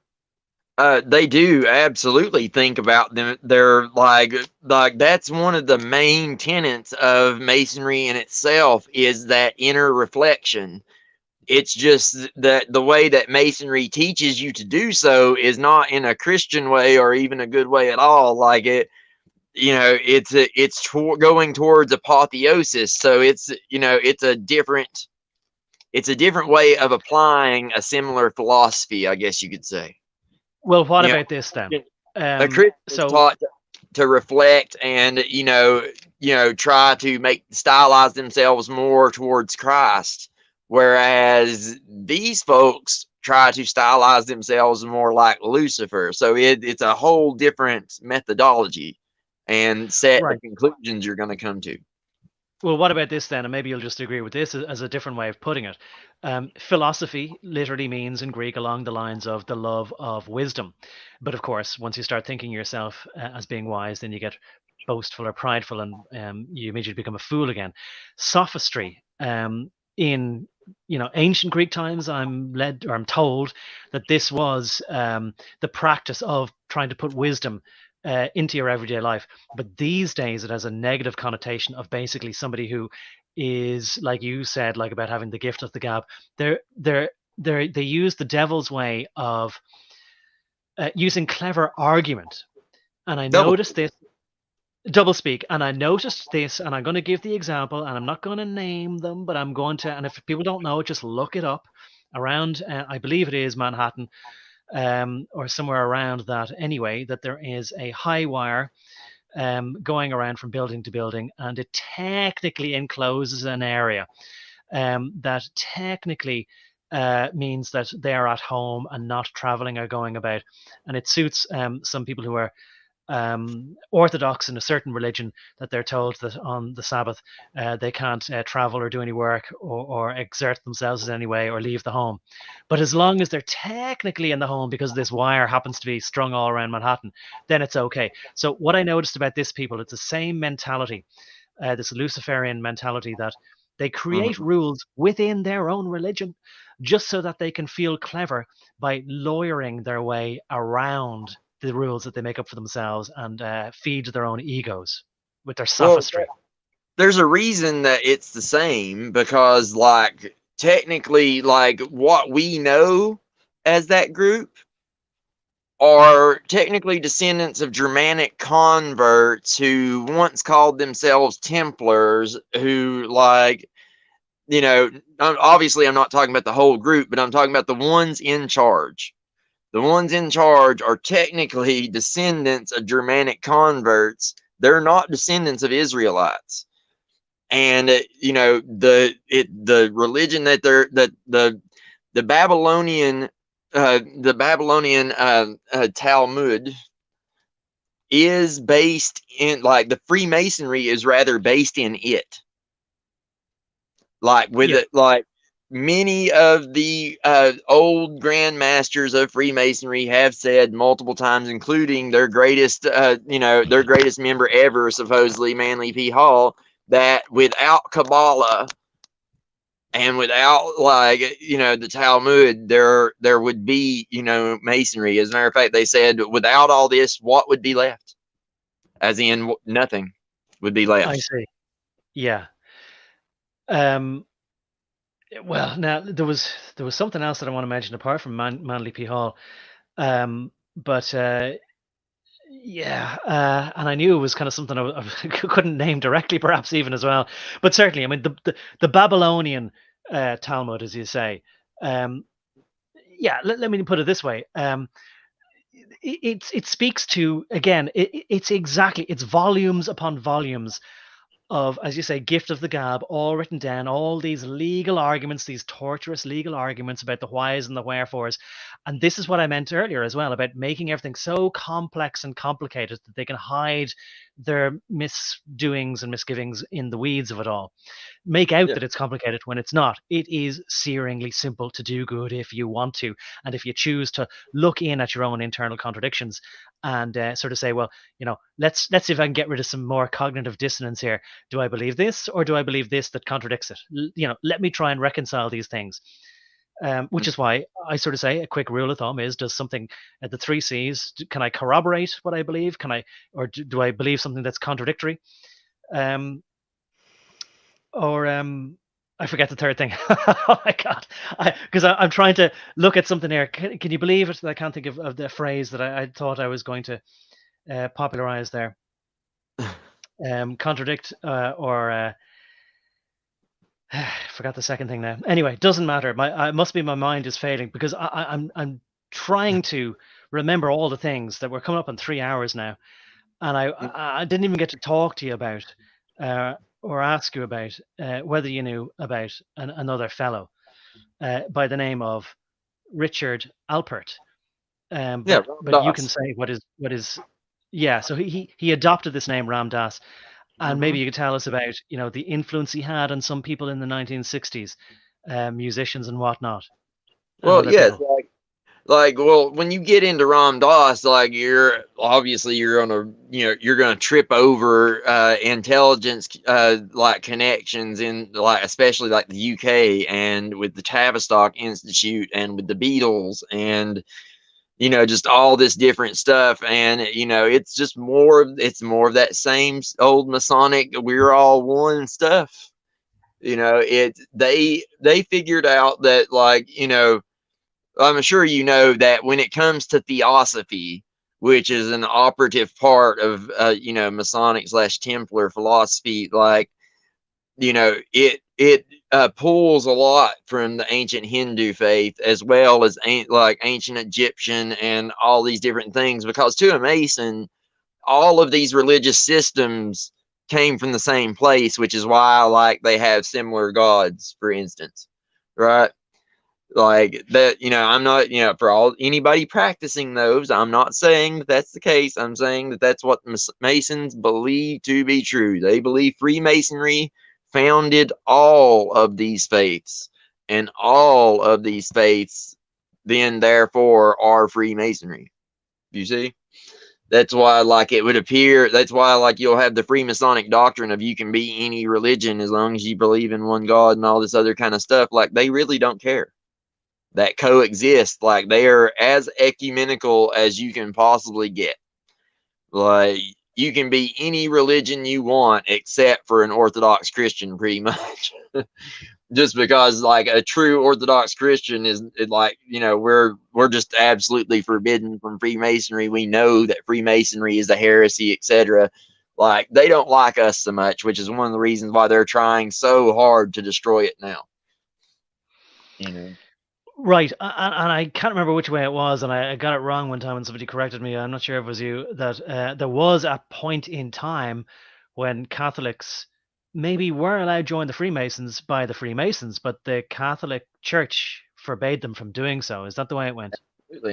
Absolutely. Even up like around this time of the Civil War, like the Catholic Church was still fighting with Freemasonry, kind of struggling for power. But over the like ensuing 100 50 100 150 years, like they've been slowly becoming more and more like taken over, just like every other religion. And you can't go anywhere without tripping over the order at this point.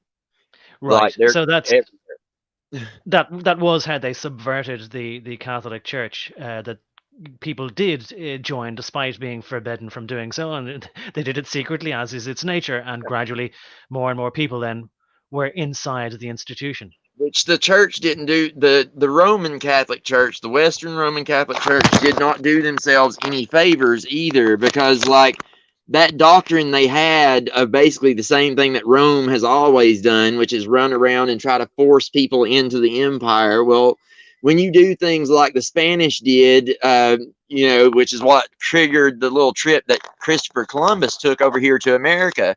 See, it just so happened that in 1492, it was not just Columbus's trip to America that took place. That was also the deadline for all the little hat people to get out of Spain or convert. Right? They had a deadline. Either you were to convert to Catholicism, die, or leave. Right? And a lot of them converted, but they didn't really convert. And that's where you wind up with what they called the Marranos, which is it's a Catholic who's not really a Catholic. And that philosophy was brought here to the Americas with Columbus. That and almost the entirety of Columbus's voyage were all crypto Catholics. They weren't real Catholics. They were actually crypto something else, but I'm not going to say the word. Crypto little hat people.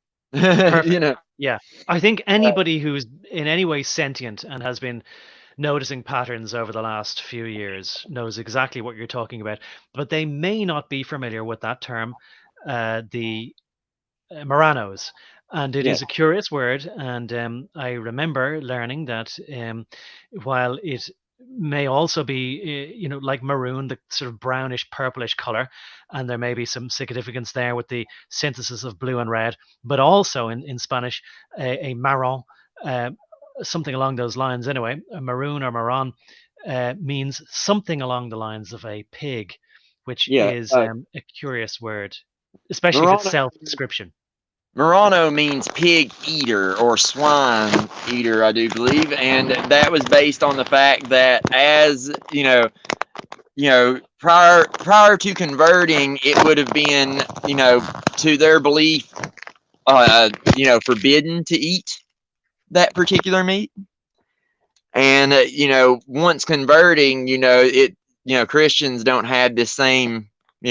Particularly Roman Catholics don't have the same aversion to eating pig, right? So basically they were, that was the name they were given because, they partook of the swine. So I suppose a test, maybe part of the Inquisition, was to sort of say, oh, I have made a nice roast suckling pig here for you. Do you want to have a nice big slice of it with the crackling and all, and see if they would eat it down with gusto? I mean, it could be, and like their particular sect believes that as long as I remember being told by an Orthodox, little hat person that they don't even believe that that particular little nation over there should exist. For example, they're not Zionists at all. Like, but I remember him telling me specifically something about that. How did he put it? He said that under their particular sect's belief, like, as long as you told God that you were going to be breaking the rules this year at the beginning of the year at Passover, as long as you prayed to God and told him, hey, I'm gonna have to do this in order to survive, then it would be permissible. And then as soon as it was okay, you could go back to doing things right again, basically. Well, I will say that's exactly the same way as a child would sort of say, "I promise," but cross his fingers behind his back to sort of say, "I don't really promise, though." And I don't know what the word is for it in that particular. Let's just call it the Maron uh, gosh, I'm not pronouncing it right. The Marano type of people there. Let's call them Maranos, right? But I'll say that I remember, maybe who knows how long ago it was now, but let's say a decade ago, I learned of the word, and I know there's more than one word, but one of them anyway is takia, which in I learned in the Muslim religion is to sort of say, well, God allows you to lie under some extraneous circumstances. And an example given, even though maybe not in practice, I don't know, but an example given was that if you're being persecuted and if you're threatened with death or something like that, or your family or whatever, or you have to escape, and you just have to tell a little white lie in order to protect yourself and your family and whatever, then you may lie to people who aren't part of your religion. Yes, exactly that. That's kind of the mindset that I took. The way he explained it to me, that was the mindset that I took. So, it's right in line with Freemasonry, because that's exactly the same kind of thought process that you would put behind that whole, as long as it's going towards the great work, it's okay type deal. It's all the ends justify the means, always. There we are again. Yeah, it's the Machiavellian sort of ethos, which and to me, like that, instinctively as a child, obviously the means don't justify the ends. But if anybody would like to disagree with that, I mean, you would at least have to sort of put your rationale as towards sort of saying, well, and I could hear it. I can nearly think of one myself, and one would be like, well, most people in the world, um, are like, from a practical pragmatism point of view, most people in the world will never do good. It doesn't matter what instruction you give them. So you just, and I can see the thinking of it. If there is actually somebody who isn't out of their mind on drugs, like Timothy Leary or whatever, um, so what you have to do is you have to have total control over them, and then you can have a perfectly well ordered, well running society without crime and blah blah blah. Like, but somebody needs to make that argument before just sort of saying, I can do what I want whenever it suits me, because whatever my sort of slightly nebulous end goal is, which I also refuse to define in very exact terms, as long as I'm working towards that, then anything in between here and there is justified.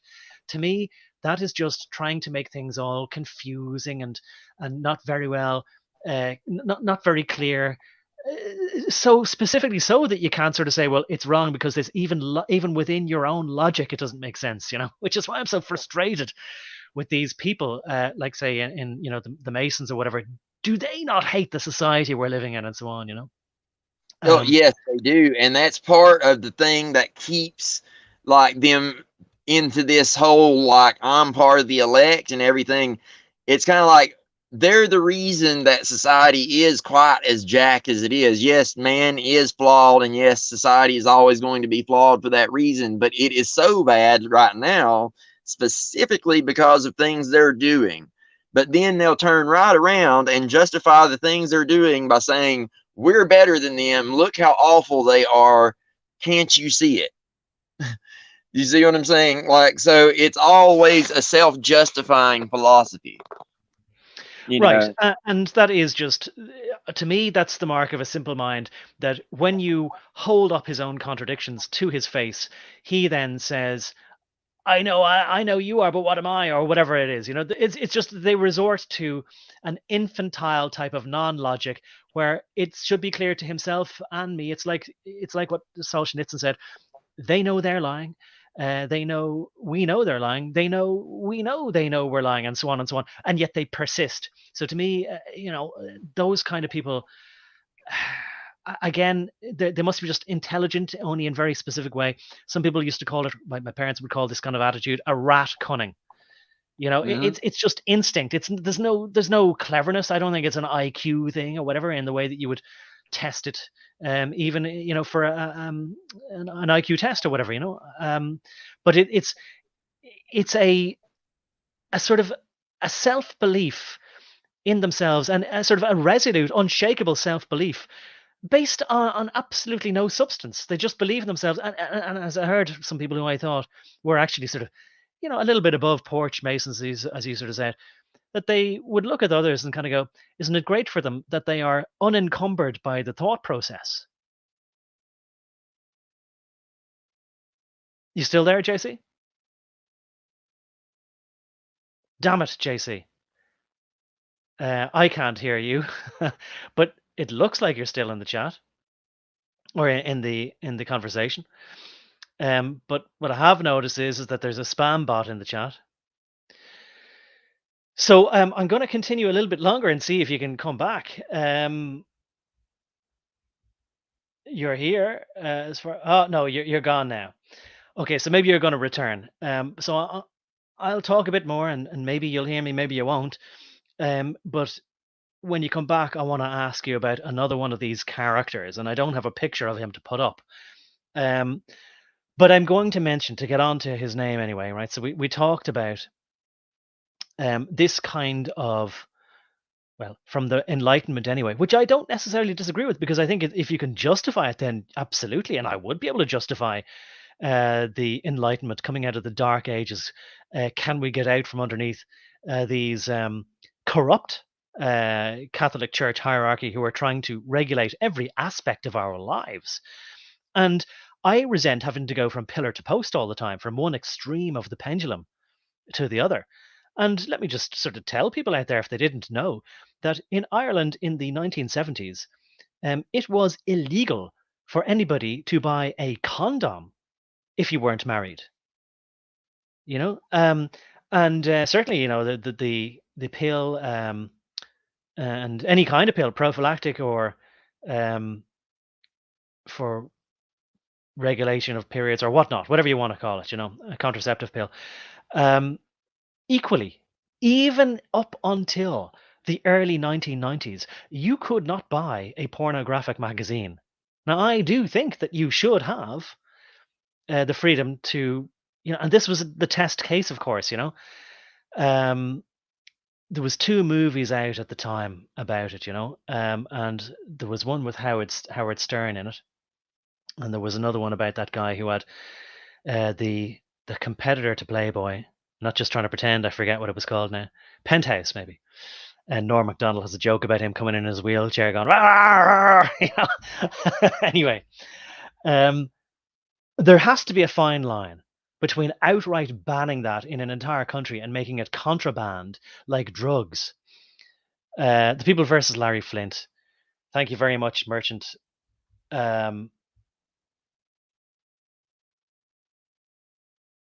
White Merchant Flower, I should say there.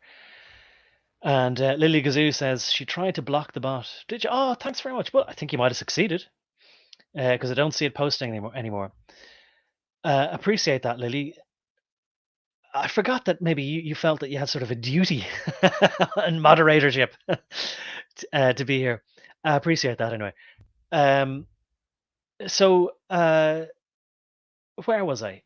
I'll mention.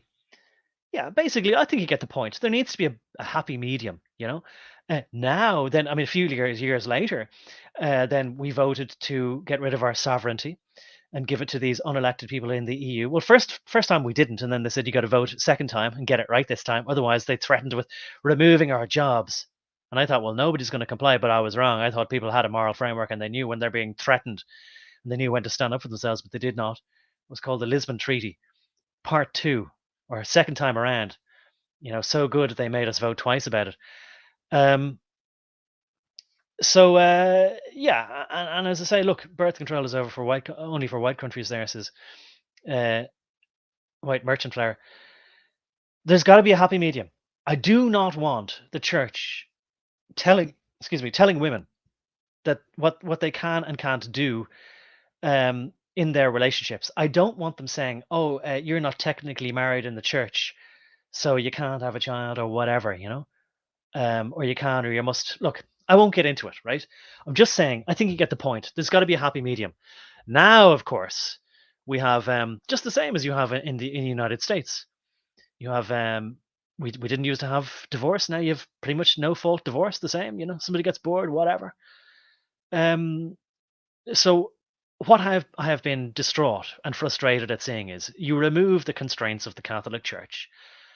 And I thought that people would use their own integrity and morality, and they would sort of say, well, what is my own internal yardstick?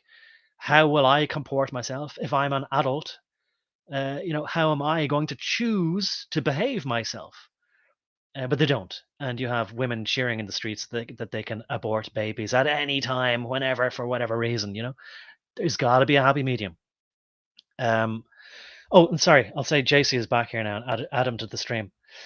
So I wanted to ask JC anyway, via a person called, I just wanted to mention him, E. Michael Jones, because I read he doesn't appear to have a Wikipedia article, but he has a rational wiki article where the person who wrote it, JC is disconnected again.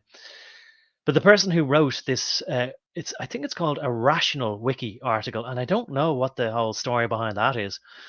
But anyway, they're sort of implying all these things. Have a read of it, maybe yourself. I don't want to risk trying to call it up here and disconnecting myself. But it talks about how he's a darling. They've actually written that, he's a darling at the far right, ultra right wing, hardline groypers and whatever, Again, framing the discussion as though groypers are ultra right, MAGA, whatever. It's so infuriating. And not only the terms that they use, but that this is the extreme of the extremes, that he's the darling of these people, implying that he's illegitimate in some way, and you don't need to listen to him. We have, so you don't have to. So he's just, whatever he's saying is just nonsense. But people who are also crazy and illegitimate believe or like to hear what he has to say. But anyway, I'm ashamed to say I haven't read his book, but its title is called, I think, Libido Dominandi. And I think its subtitle is The Rebellious Spirit of these Moranos, let's say. And I think he's put his finger on it, I think there is a attitude, a mindset, a perspective, a way of dealing with the world that is perhaps, we have to at least consider the possibility, that it's genetic, that it's carried on regardless of whether the parents can get to live within the same generational culture as their children and get them on the same kind of guide rails. I think it's like what my parents would say, rat cunning, or like you'd sort of say, well, you don't need to teach a gazelle to, get onto its 4 feet or its 4 hooves shortly after it's born. I mean, if you watch other animals apart from the human animal, they pretty much know what to do the moment that they come out of, let's call it the amniotic fluid then, the amniotic sac, let's say. I'm trying to think of something that's, I don't know. Not too sort of brass tacks about it, if you know what I mean. So anyway, what I sort of wanted to say was that E. Michael Jones maybe identified a characteristic that may be endemic, and it's correct that we should talk about it. And the reason that I bring it up is because when you notice patterns, you begin to wonder, okay, so all these people, like Timothy Leary here, you sort of say, okay, well, he is a corrosive, or was a corrosive, subversive element. He was like the Pied Piper for a generation of people, for the silent generation's children, generally people born from, and I think it was obvious to most people that in 1944 the war was over, so that anybody born in 1945, they were conceived when they knew it was only a matter of time before there was victory in Europe. And so they may have felt part, in case it's not obvious, that was the reason for the boom of babies there in 1944, 1945, and onwards, perhaps maybe until you could say the same generation was until the mid or late 60s. So this guy, I think, and certainly JC is full sure, was responsible for, like the sort of Templars or the Baphomet phrase of solve et coagula, which is dissolve and coagulate, just like the Masonic divide and conquer, same thing. But you have to, as JC said during our conversation, you have to destroy society if you want to build it back up. The phoenix coming out of the ashes. So he played his part in that, in the great work.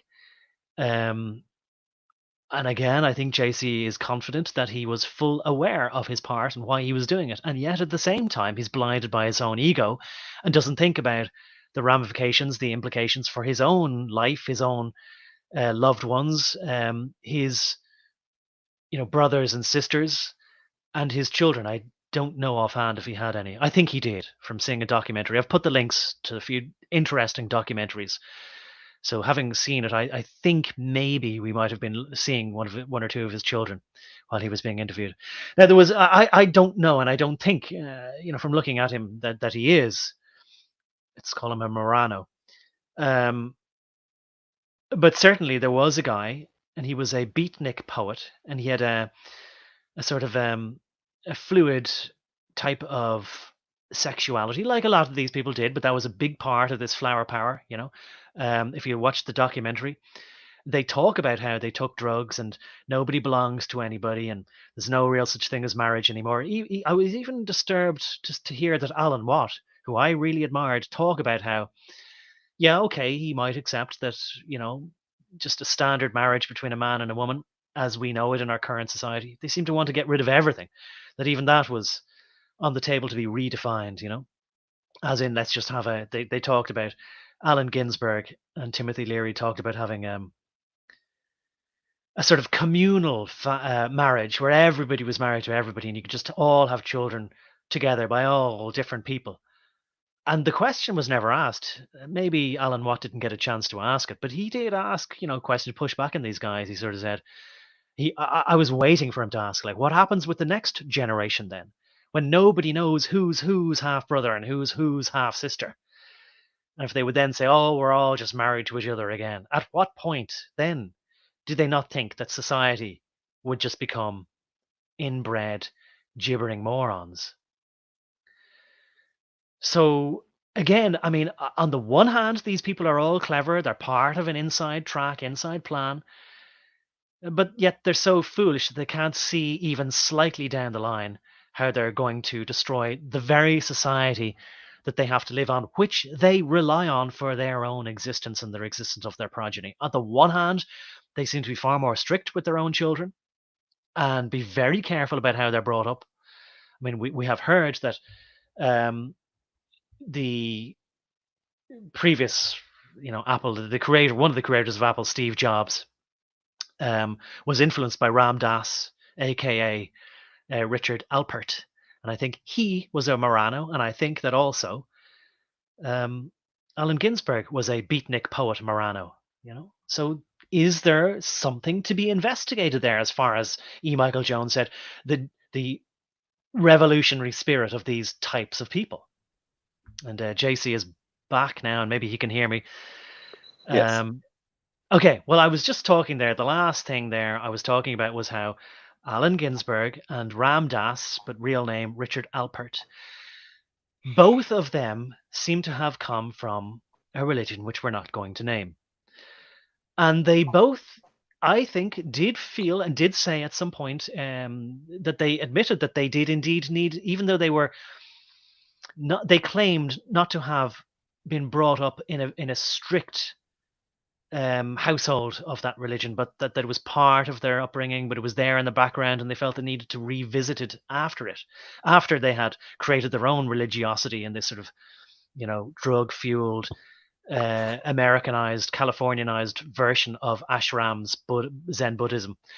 Then they wanted to reinvestigate their perhaps Morano roots. They knew that there was something, and I'm suggesting it might be what E. Michael Jones was putting his finger on with their revolutionary spirit, that they themselves are useful idiots who are being used by their own egos to dissolve society peddling their music and their drugs. That's the encapsulation of the whole thing. Do you want to take that now and run with that, please, JC?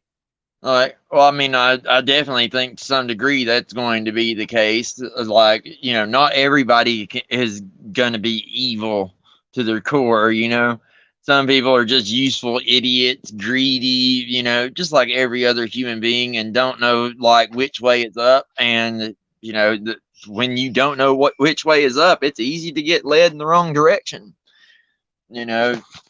Some know, some don't. It's hard to really, like, without going into each and every person's personal life and the things that they've said, done, etc. It's hard to really put your finger on exactly the motivations of each one of them. It is. We can't inhabit the minds of these people, but it's very frustrating, as I say, trying to find rationality where there doesn't appear to be any. Yes, I would agree. I find it incredibly frustrating. Hence why, these are the kind of questions that keep me up at night. My whole existence is basically consumed with philosophy and all, like, trying to suss these problems and everything. And, I guess that's what brings me here talking to you is still trying to suss out like all these old problems that mankind has been trying to suss out since the fall, I suppose. Well, yeah. And again, I remember when I was a child being told, because I grew up in a sort of a Catholic culture at the time, but for me, it was not strict, other than at some times in school, depending on the school and depending on the teacher. But I remember being told, coming up to the age of 7, maybe I was only 6 actually, but the first Holy Communion, and that part of this was that you had to go to confession for a while first to get rid of your original sin, because you could not receive Holy Communion, the wafer that was literally, they claimed, becoming the body of Christ, if you had any sins in you. Because you would always going to have this recurring sin of the original sin. To me, I rejected that outright. I don't have that in me. Now, I'm not so sure. I can see how maybe, that if I would think that I'm perfect, of course, not to try and bring that up again, but if I would think that I'm perfect, then of course you're straight down that slippery slope. But I felt that they were trying to push something on me that was really on them, And I would say that there's a lot of this projection with these kind of people. They always accuse you of what they're up to, if you see what I mean. And you can apply that to the Catholic Church as well. Oh, you little children, you're the evil ones tempting us, coming into the sacristy and all that, I don't mean to be bringing that up, but anyway. When it comes to the Adam and Eve thing, you have to really look at what Adam's sin was. What is Adam's sin? What is Eve's sin? The sin that we inherit is the sin of thinking that we alone can decide what is right and wrong. It is the sin of thinking we alone, can come up with that. It's the very sin, it's the very same thing that leads you to thinking that, this doesn't apply to me. Well, no, it very much does, because once we become adults, we tend to take that position and start thinking we can decide. We start trying to, be the authors of that book, and we're not the ones that have that place. Only the Creator can decide what is morally right and wrong, good and evil. We as man don't get to make that assumption. And I think that's where a lot of times, we as modern people really do run into that problem over and over, is we always want to be the arbiters of what is good and evil. And that's really what the Mason's checkerboard floor is. That white and black represent good and evil, and the fact that they walk above it. And really this is it's this prideful sin that has plagued us our entire existence since the fall, is that we keep wanting to do it for ourselves. We keep wanting to buck this hierarchy, and the truth is, the way we're built, every time we try to buck it, we end up getting something worse. Well, I would say that certainly when you're a child, because you do not have to worry about the roof over your head or the food on your table, that removes having to worry about the lower tier of the Maslow's hierarchy of needs. And therefore, things are far less complicated. And it's a lot easier then to not be confused by the vagaries of adult life, because all of a sudden then you have to balance pragmatism with idealism. And what I've found is that it gets tougher and tougher. The balance between pragmatism, in other words, well, I have to earn a living, especially once you have children, right? Then the corporation knows that they have a way into you to either inveigle you into doing something bad because, oh, well, it's for the good of my children, or threatening you outright and sort of saying, be terrible now if one of your children got run down by a car crossing the road there on the way to school or something like that. So that's how they get you as well. And as a parent, then what I've noticed, though, what they tend to do is, they sort of say, oh, I have to have this promotion. That's why I had no choice but to stab somebody in the back. Sure, he might have been better qualified and more experienced and would have actually had a great benefit on the corporation and indirectly then on all of our customers. But I needed the money for my child to go to college. So, it was correct that I created a scurrilous rumor about him. I had to do it. I had no choice. And they always backwards derive their morality. I've seen it happen basically not only with great regularity, but you could set your watch by it. So I don't buy it that adults cannot decide for themselves what is right or wrong. I know you didn't mean it this way, but I would not give people the excuse that, oh no, it's whatever the Bible says, because then they start doing a whole Talmud thing around the Bible and gerrymandering bits and reinterpreting quotations and all this sort of stuff, And I know that you can say, oh, well, they can go to.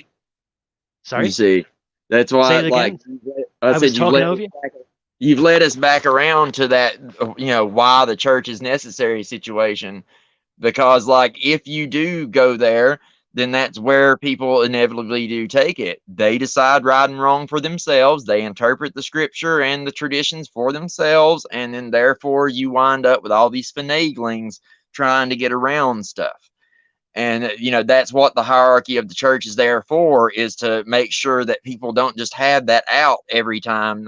They don't just get to finagle their way around it. They actually have to follow the rules. And, anytime that you unleash human beings away from that hierarchy, human beings will always, almost like you said, with like clockwork. I'm not saying that every single human being, but we're not talking about outliers here. We're talking about the majority of human beings will always backwards rationalize and try to finagle their way around the rules, or they will just try and write new rules altogether. And well, we agree there, but what I don't agree is that, oh well, you just go to the church, you go to the priest or whatever is in your, the equivalent in your religion, and he tells you what the right thing to do is. And my attitude is, no, the responsibility to know what is right or wrong lies with the individual. Otherwise, he is just outsourcing his own conscience to somebody else. And I do not only do I not trust a priest to tell me what is right or wrong, right, but I think that God would not said, I have given each one of you your own conscience. Listen to your own conscience. And I don't think that anybody is confused about it. My old thesis is they just pretend they are whenever it's convenient. Well, let me ask you this. How do you know that you're not backwards rationalizing now? You already want to be free of that authority. You already want to be free of the authority, and you already are exhibiting that mindset. And now it's, oh, well, that's putting off your, well, no, you still have free will. Just because that priest tells you the way that it's supposed to be interpreted, it's still up to you to take that interpretation and go, okay, I'm going to do the right thing and follow that, or I'm not. You're not putting it off on anybody by asking for guidance. When you put it off on somebody is when you completely capitulate your free will and you let somebody else tell you what to do 100% without asking any questions, which is what the Roman Catholic Church would want you to do. Right. Well, actually, maybe I could agree with that then, that you could go to somebody for guidance, but ultimately the responsibility is you, the person, Always. That's what God gave us free will for, and that's why the Orthodox Church isn't with this thing of forcing people to convert and everything else. You can't do that. You cannot violate someone's free will to choose. You have to give them the right information and then let them choose for themselves. Now, the church can boot you out of the church, and that's perfectly within the church's right to do. If you're not going to follow the rules, then, go do your thing somewhere else. The problem what a lot of people can't separate is because in our history, particularly here in the West, our history is with the Western Roman Church and with particularly Great Britain, for example, which had very specific laws and rules, especially here recently. Like the thing that we're most familiar with is the situation where the king, i.e. Henry VIII and all of his progeny and every king to come after that, king, queen, whatever, has been the head of the Anglican Church. Or a situation where the Roman Catholic Church and these kings were so incestuous to the point where, one was basically the same all the time anyway. Whereas the way it's meant to be is that the church handles your spiritual life, and the state handles your physical life and body. So if, for instance, if I commit murder, obviously the church will kick me out if I'm not repentant for that. And, my soul would be condemned. However, the state is the one that's going to hang me for it. You know what I mean? Which is why, you would find these situations of where, the church would be, you see it in movies where the person's on the stake about to be burnt and the church comes up and is like, okay, well, do you repent? Well, just because the person repents, it doesn't mean they're not still going to be hung or whatever. It doesn't mean they're not still going to be executed for that crime. But it means that because they've repented, they can be let back into the church. And therefore, God, when they, come up for judgment, will know that they repented and they paid for the crime. You see what I'm saying? It's Yeah. people in the West have a trouble separating church from state. They see it as this single entity that is acting, and that's not the way that it's meant to be set up. It's not meant to be a single entity that is acting. It's meant to be a balanced system that functions there, if that makes any sense. Oh yeah, absolutely. I mean, you've said that before, but I mean, I'm not sort of saying we don't need to, remind ourselves of it. Yeah, but totally, and I mean, it fits with the American system of trying to not centralize power, or of any republic, where you have different aspects of the state then that balance itself, and then the state should be always kept separate from religion. Yes. So that they can balance each other, the brains and the heart or the spirit. The But original way that the Orthodox Church, that's the way the church is set up, is decentralized. It's just like the seat of Rome is actually 3 seats, not 1. That was 3 bishops that were in the seat of Peter, not 1. well, everything is always supposed to be decentralized, but over that last 1,000 years, that was undone and it was centralized. And, being Masonic, the founders, most certainly, rather than going back to the Orthodox way of doing things and that decentralization, they decided to take it the Masonic route and try to enlighten the entire world with the mysteries all at once.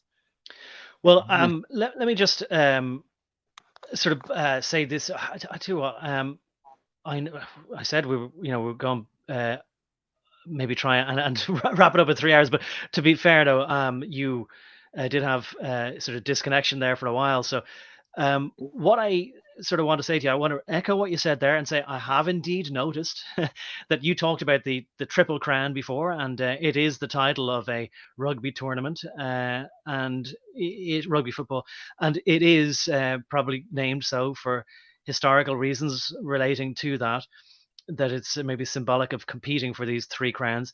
But I happen to have I think I always saw it but didn't comment on it, maybe such that I consciously observed it, but the Pope's hat anyway, or at least one of his sort of ornate gilded hats does indeed have 3 crowns on it.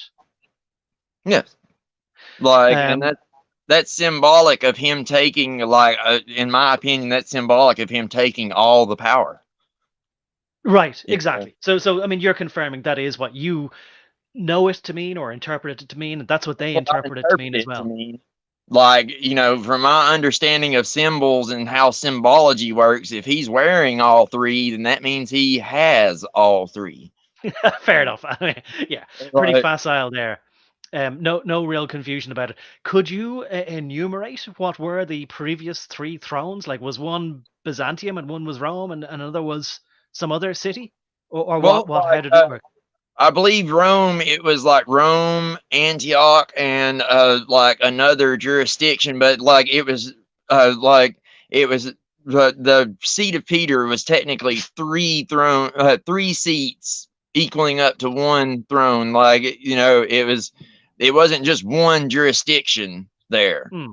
Well, And that's Antioch one as of the well. Yeah. arguments that we as Orthodox will use against the Catholics, their dogma, so to speak, is that, it never was historically the case up until, like, their break in the schism, that, Rome was seen as supreme.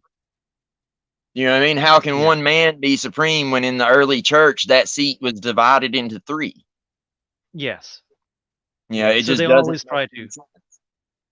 No, but they always, of course, try to consolidate power. Mm. I left it up on the screen there to Terence McKenna. Is that a name that is involved in the pushing of the LSD to the baby boomers, or do you know the Oh name? yeah. Yes, for sure. Terence McKenna is yet another one of those. Like, he's written some interesting books there. But yeah, he's another one of these utopians who think that we're gonna, through LSD and, basically illuminating everyone, basically initiating everyone into the mysteries through LSD and, their particular little system. It's going to lead to this utopia somehow, and it's just not possible in my mind. But yes, he's one of those that believes it. Right. Well, so in the same category, probably interacted with Ram Dass, aka Richard Alpert, Timothy Leary, um, Yeah, Alan they were all Ginsberg, contemporary. Gary Snyder, and Alan Cohen is another name. Cohen Oh means priest class, doesn't it? yes. So there's definitely enough, like for such a small proportion of the population, allegedly, they always seem to um, overrepresent themselves in especially what you might consider to be a sort of corrosive type of group on society.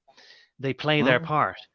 Um, Now, I want to try and just again sort of get into this here again a little bit to sort of see what we can flesh out as far as saying things that are categorical about this flower power taking drugs. Like here's one question, and I want to see if you agree with me or not. I think these guys thought, and you kind of mentioned it there, that taking drugs would expand your mind, allow you to see more of the universe, or see God, or have a conversation with even demons, or whatever it might be, right? Something Mhm. beyond what we can normally perceive within our everyday normal lives when we are in our, let's call it, for want of a better word, normal minds. Um, Mhm. my instinct tells me that there are no shortcuts to enlightenment nor wisdom. You have to do the hard work. You have to, like a math exam, you have to show your work. You can't just come up with the answer by looking at the back of the book. That's what I think taking drugs, even if it does work to broaden your horizons, like Joe Rogan is always talking about. What's your thoughts on that? Well, part of it has to do with the way the mysteries work. Like, if you like, once you've been inducted into them and you start to learn these rituals, you start to realize what their purpose is. And, like, a lot of the purpose is to actually shock your system so much that it triggers a pseudo death and rebirth, basically.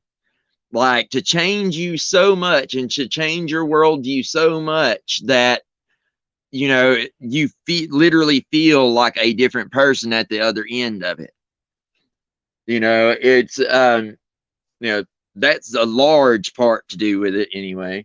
Well, people who take LSD pretty much say that, after one tab or whatever, these guys apparently in the 60s were taking it from a powdered form out of a pill or whatever and putting it in lemonade.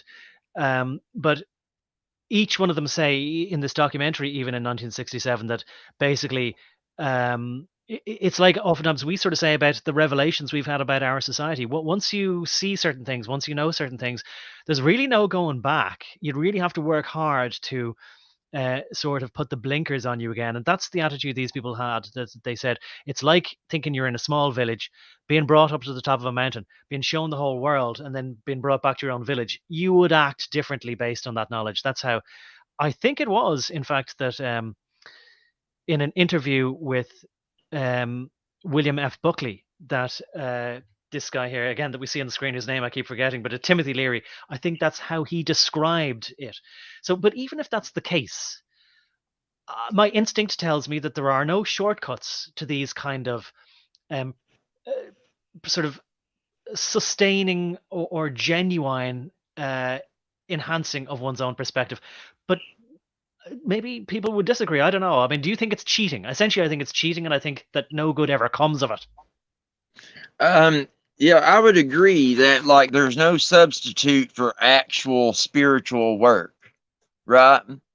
Like, and I don't think that they like, well, I know that they don't believe there's any shortcuts, like, actual shortcuts to it either. They go through a lot of ritual and, hoopla to make these things work, right? Like, really, the LSD and stuff, that's to get past the normies. You see what I'm saying? Like, it's a shock that, like, if you can get the normie to take it, then it will shift their worldview so much that they cannot go back to being a normie. But, and again, in their mind, it's neither good nor bad. They just want to either get rid of people or get people onto their side. That's the idea. Yeah, or enslave you. Like that, there is the fact that there are a few that they want to keep around just for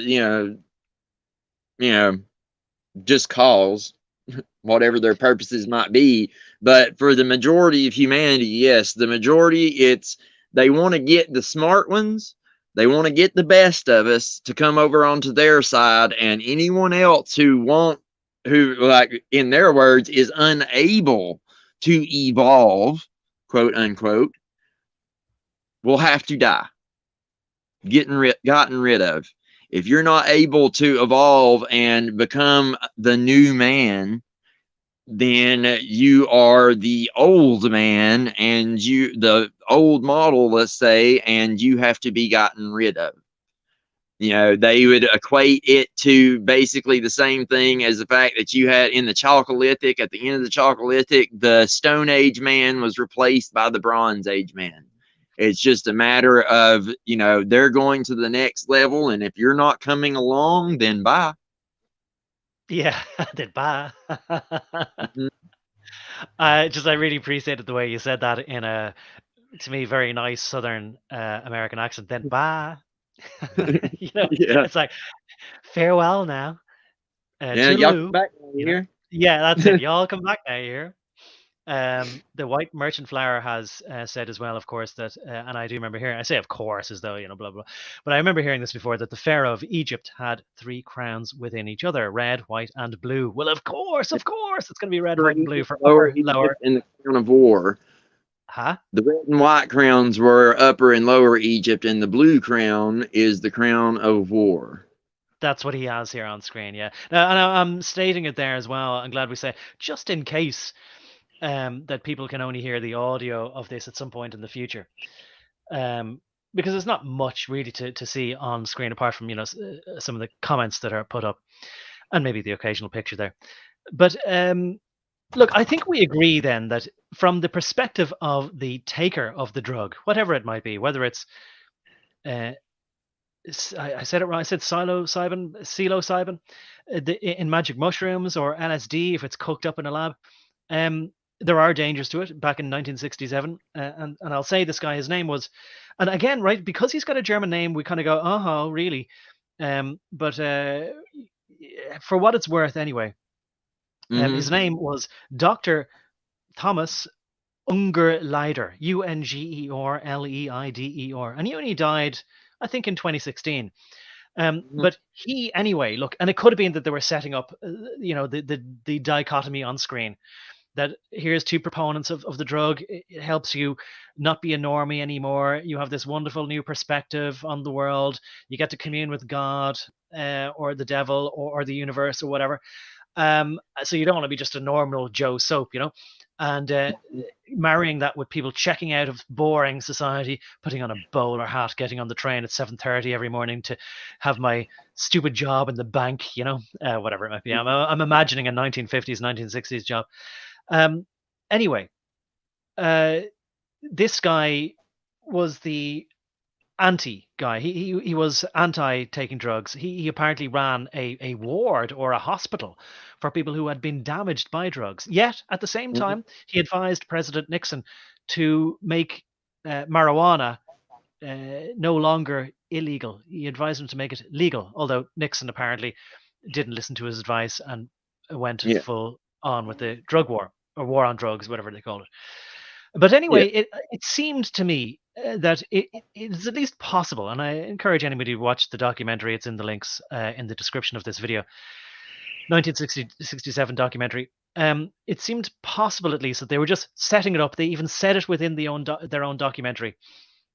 Maybe people hearing about it now, he said, I think, Doctor, even though you're sort of saying don't take it, maybe people, and I think William F. Buckley said this as well to Timothy Leary. He said, it could be that people take it because they're intrigued. They want to find out for themselves. They've heard so much about it, even though they've heard negative things. And isn't that the way that they introduce things to us? Yeah. Yes, that absolutely does work. Like that's one of the ways Masonry attracts people to it. The exclusive nature of being the guy who, on your block who's like, well, I did the weird thing. Don't you want to know about the weird thing I did? That exclusive nature, there is something about it that we as human beings, and it goes right back to the fall, there's something in us that is just so curious, and we desire so much to be part of the little in crowd. And I know something you don't know. We want we want it so bad, and they use that to an expert degree.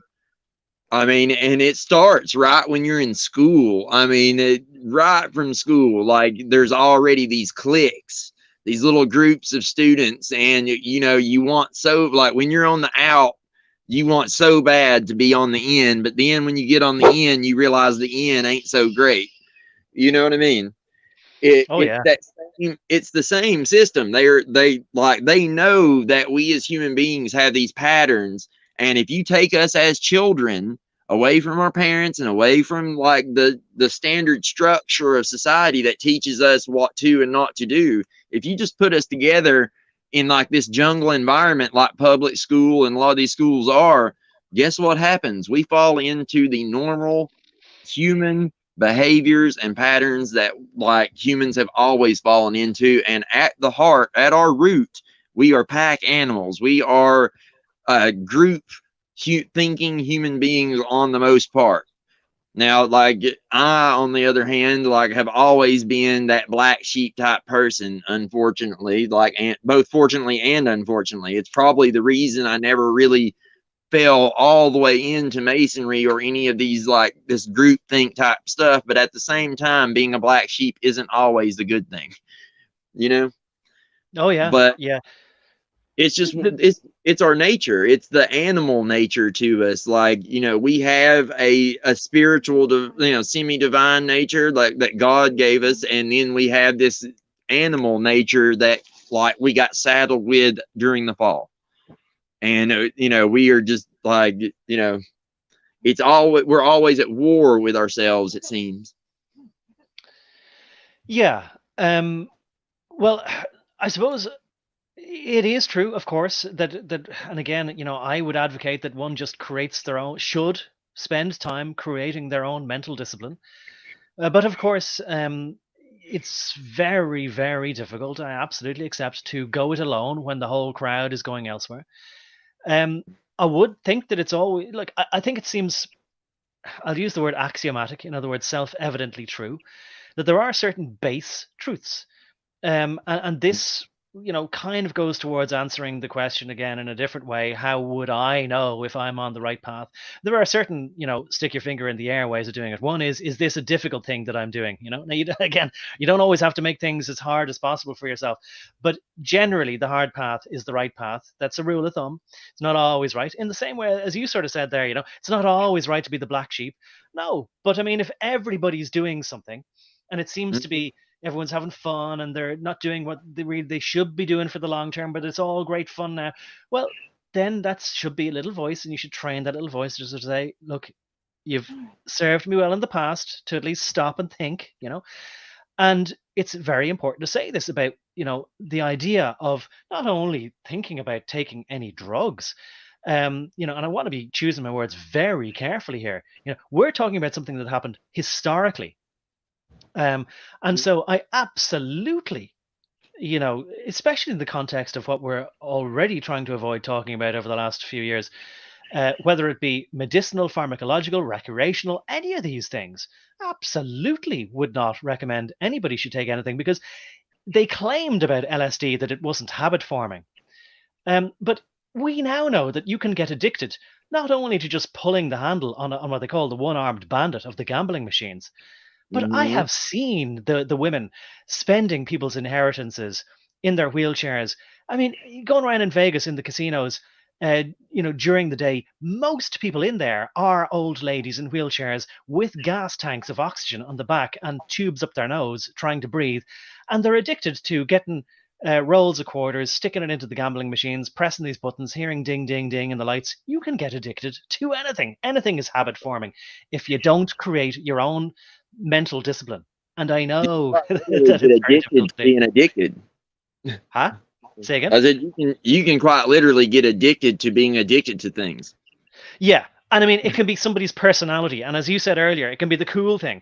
And I do remember when I was in my 20s, I thought, well, you're supposed to go to college and drink a lot and party and whatever, that's how you get all these interesting stories. I thought I'd be like Jack Kerouac on the road, or one of these beatnik poets. I thought I'd be cool. I don't play by any rules, even my own. I thought all the women would think I was cool.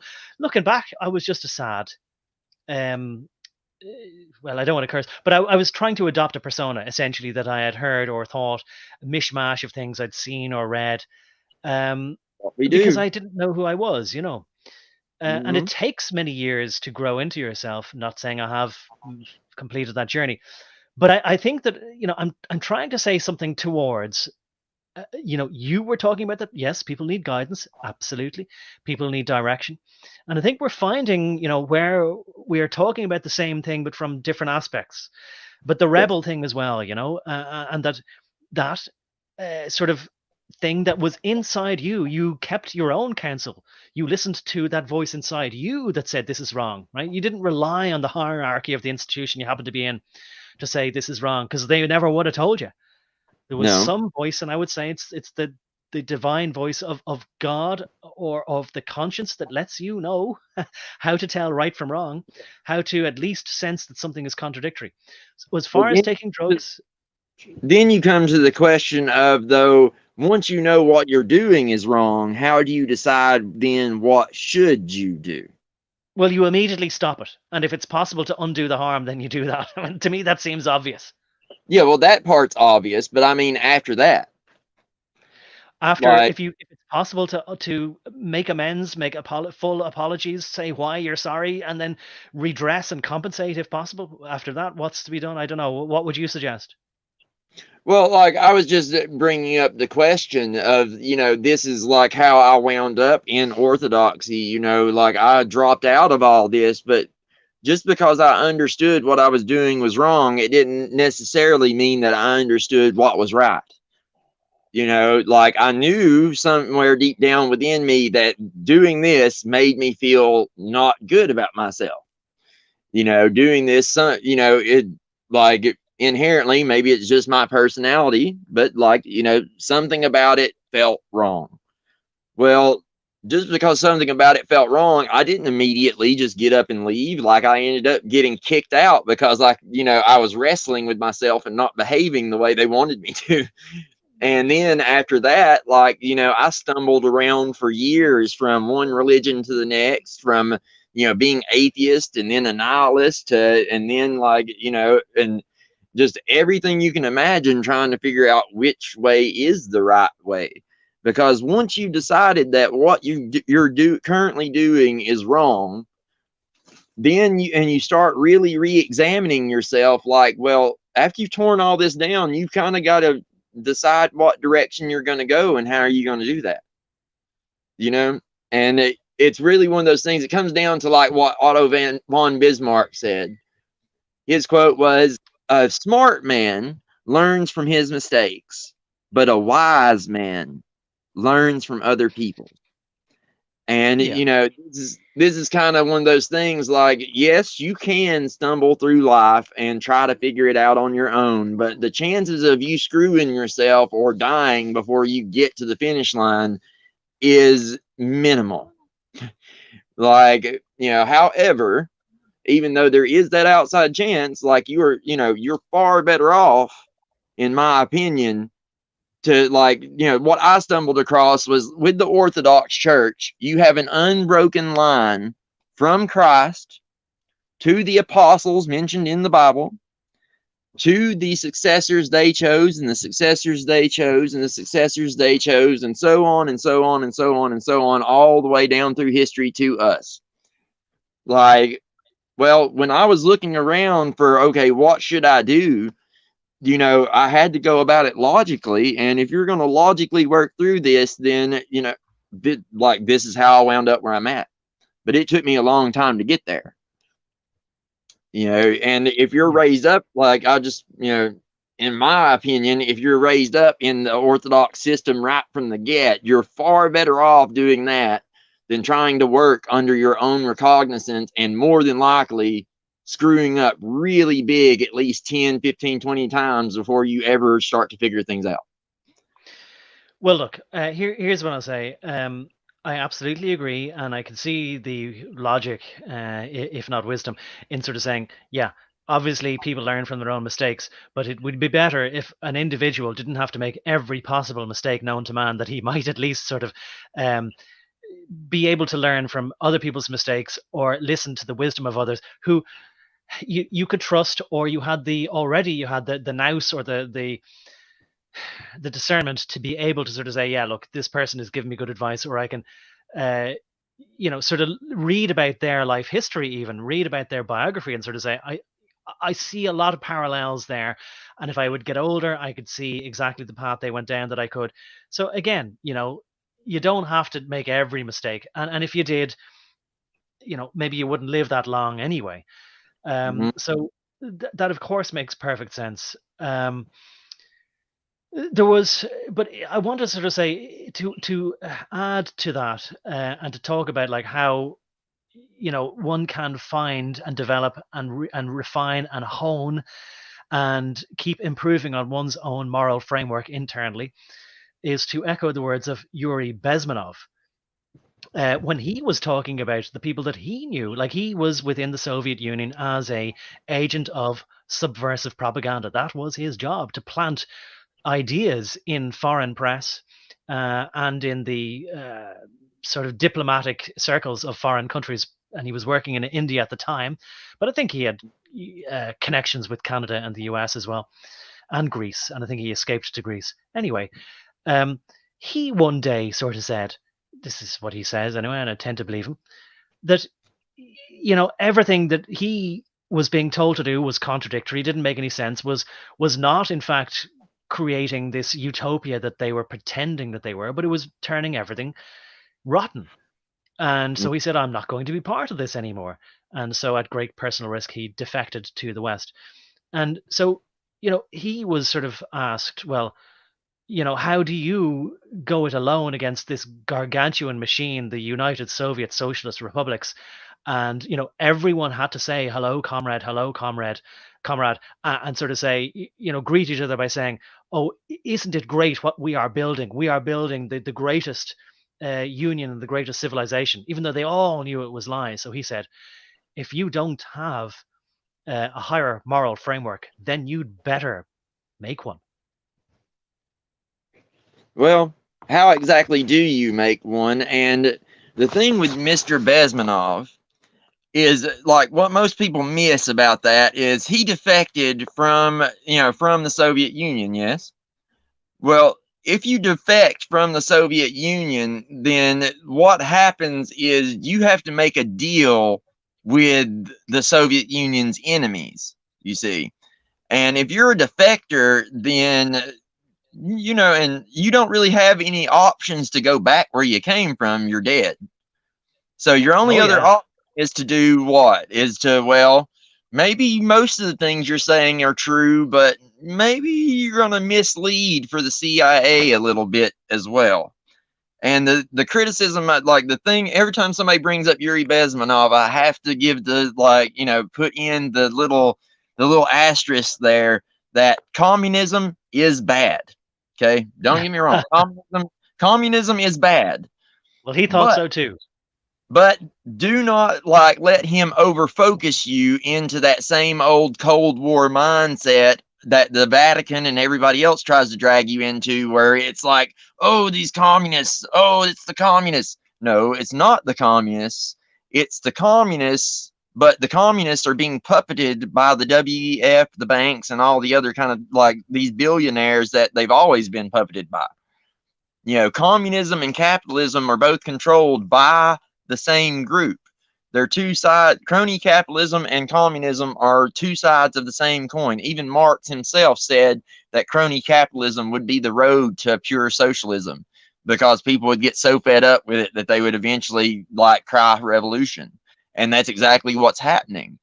Like, this usury based form of capitalism that we have is flawed just as much as communism is flawed, but in a different way.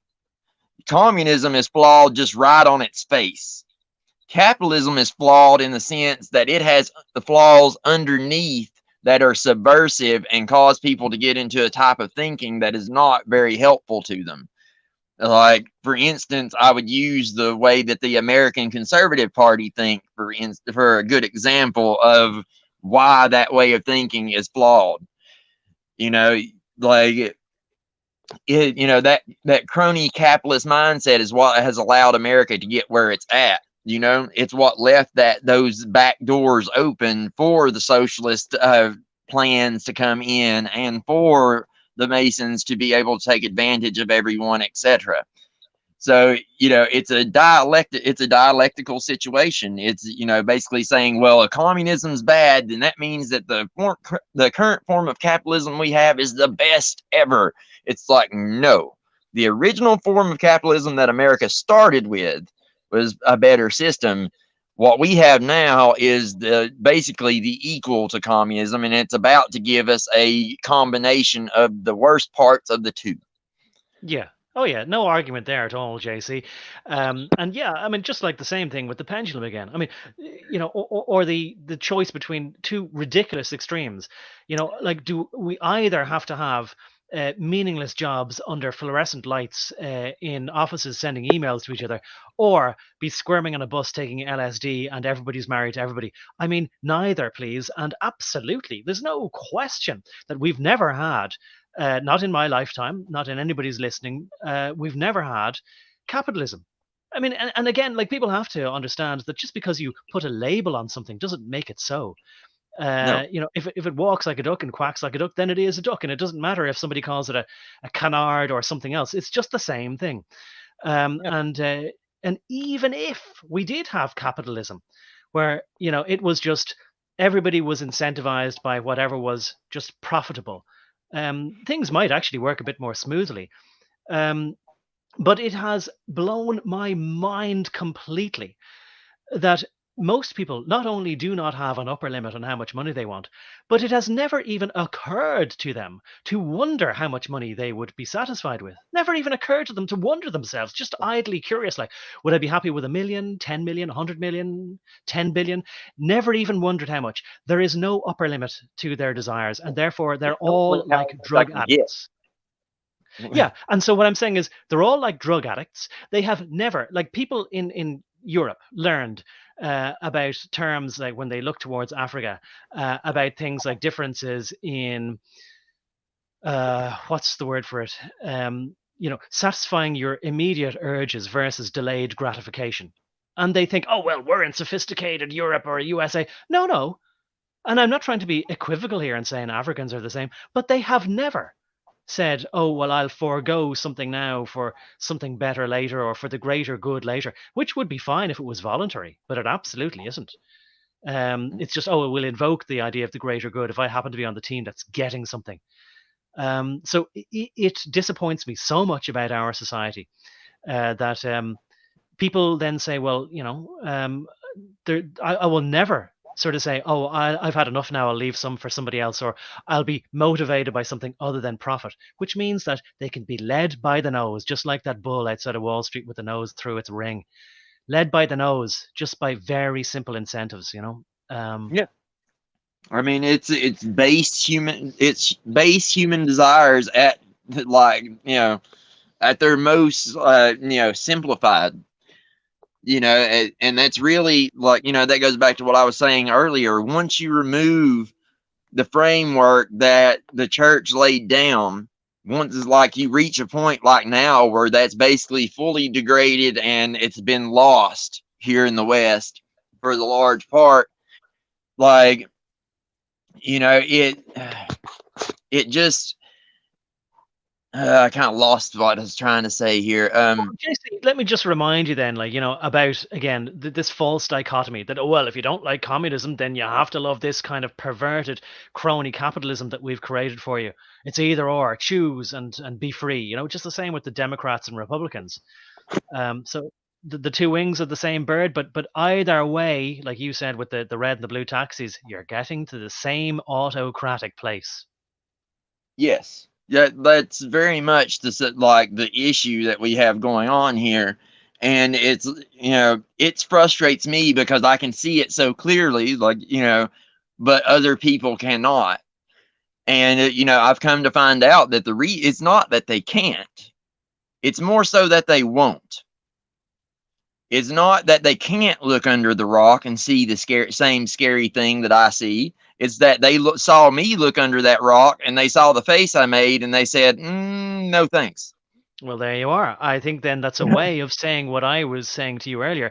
I do not believe that these people need to go to God or a priest to know what's right or wrong. They know it, but they don't want to have to do the hard work of looking inside and kind of going, oh, yeah, there's a lot of mess here. I'd better tidy, like Jordan Peterson might say, tidy my internal room, Yeah, well, I mean, to some degree, that is true. Obviously, like, all of us humans are always trying to find the easy path and avoid the hard work most of the time. But it's one of these things, though, that I would make the distinction that, knowing and knowing, I hate to sound semantic here, but are two different things. Like, the psychological games that we can play with ourselves are absolutely astounding. Like, you can know that you should do this, but just because you should do this, the fact that everybody else around you is not and would, like, put pressure on you and all these other kind of things, all those play in there, and people will eventually get to the point where they don't even give it a second thought. They just do what's easy all the time.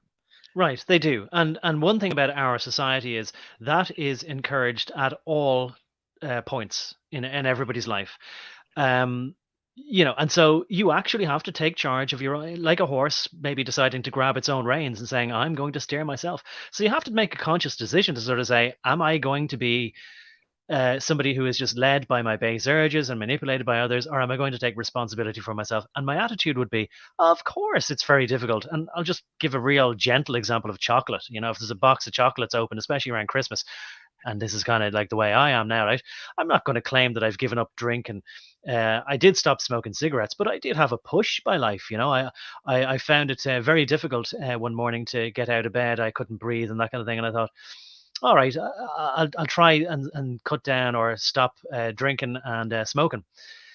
Otherwise, if or I'll have to accept that I'm going to die. So I had a push. I'm not saying it was all out of just I would like to be master of my own domain, but that would be the right reason to give up, to be in charge of yourself. And box of chocolates over Christmas there, Oh no, I won't have any. Oh, I'll have just one. Oh well, I'll have 5. No, I'll have 10. Sure. Listen, I'll have the whole tray and then just even it off there. This kind of way. And that's something that is quite universal. You don't even have to invoke drugs for that. But what I would say is, at the end of eating a whole tray of chocolate, we don't have the right to say, oh, but I'm very mentally well disciplined. Just kind of go, yeah, fine, right? I didn't do the right thing there, but acknowledge it. And I don't give anybody leeway to sort of fool themselves into saying, no, no, I'm perfect, I'm great, I'm master of my own domain. Either do the right thing or don't do the right thing, but you don't get the right to sort of say, oh, I didn't know, oh, I would have done the right thing if I'd known. Just be honest about it if you're going to engage in things that aren't correct. That's it. Yeah, I would agree with you that like that would absolutely be much better than like the alternative for sure. And and like it would just be all around better if people were honest. Like, but do you like it all comes down to like knowing someone's mind, and how do you really know without solid evidence that they knew this or what they didn't know or exactly when they did know? It becomes all very convoluted and difficult. Oh, well, I agree. And I think we talked about this, before. And when trying to inhabit the mind of some Freemasons, that you mentioned before that to know that they're lying because there's so many layers and rings within rings of esoteric knowledge, that they may be telling you what they know from a layer of understanding or a level halfway up the pyramid that is still a lie, but they don't know it's a lie, so they're telling the truth.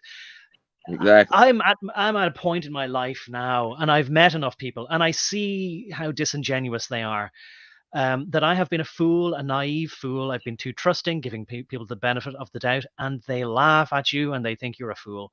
And that's the attitude inside the Masons as well. They think everybody's an idiot who deserves to be tricked. You said the last time that their attitude is if people believe all the lies they spin, then basically it's a two-way contract. They provide the lies like a product and the people lap it up. So they bought it and they wanted it. Isn't that what you told me about them? Yeah, well, it's like I told you earlier, like from their perspective, it's like, okay, if you were born dumb, then, that's not their fault and survival of the fittest. If you were a better soul, you would have been reincarnated as someone better than you are. Is basically the way they'll look at it. They are Luciferian to the core, so at the end of the day, it's going to be survival of the fittest, like, at the end. And because they're evolutionists, they believe that if they weren't the fittest, they wouldn't be in the position that they're in the first place. So it's self-fulfilling prophecy, you see. Yeah. I mean, there is that element of that, and to me, it's all just too frustrating. I think there comes a point in your life. It's probably an age thing. When you get to a certain age, you don't have any patience for it anymore. I think most people could understand and empathize with that. There may be still some people who I might encounter now in my life who I actually should extend a certain grace or leeway or benefit of the doubt, and maybe when I was younger I would have done. But you only have a certain reservoir of this patience, whatever, and when it runs dry, maybe it never refills, or maybe you get wise and you don't bother doing it. Again, it's a pendulum thing. Maybe I shouldn't, I think I talked to you before about the milk of human kindness curdling. And maybe I shouldn't, go too extreme and allow the pendulum in my mixing metaphors now, interior compass clock, whatever, go too far to the other side. But I think you know what I'm talking about, right? Everybody out there is a trickster. If we give them any room to hide in the plausible deniability, especially the politicians, of, oh, I didn't know, or I was too stupid to understand that I was being a miscreant, then they're just going to keep disappointing us. We have to hold them to the same standards as we should hold ourselves to. Everybody. Exactly. And I mean, that's what, like, I would say, like, that's exactly what I would say. That's what Christ says. Treat others as you would be treated. And, that's kind of what has informed me to be as, like, as forgiving as I am. to some degree, because like, you know, in my younger age, like I grew up thinking I'm better than these people, and I deserve this, they deserve that, blah blah blah. But as I've gotten older, and I've become a Christian and things like that, like I found, before, yes, I very much had become fed up with the rest of society, and I figured, okay, they're just dumb, and like I just can't deal with them anymore.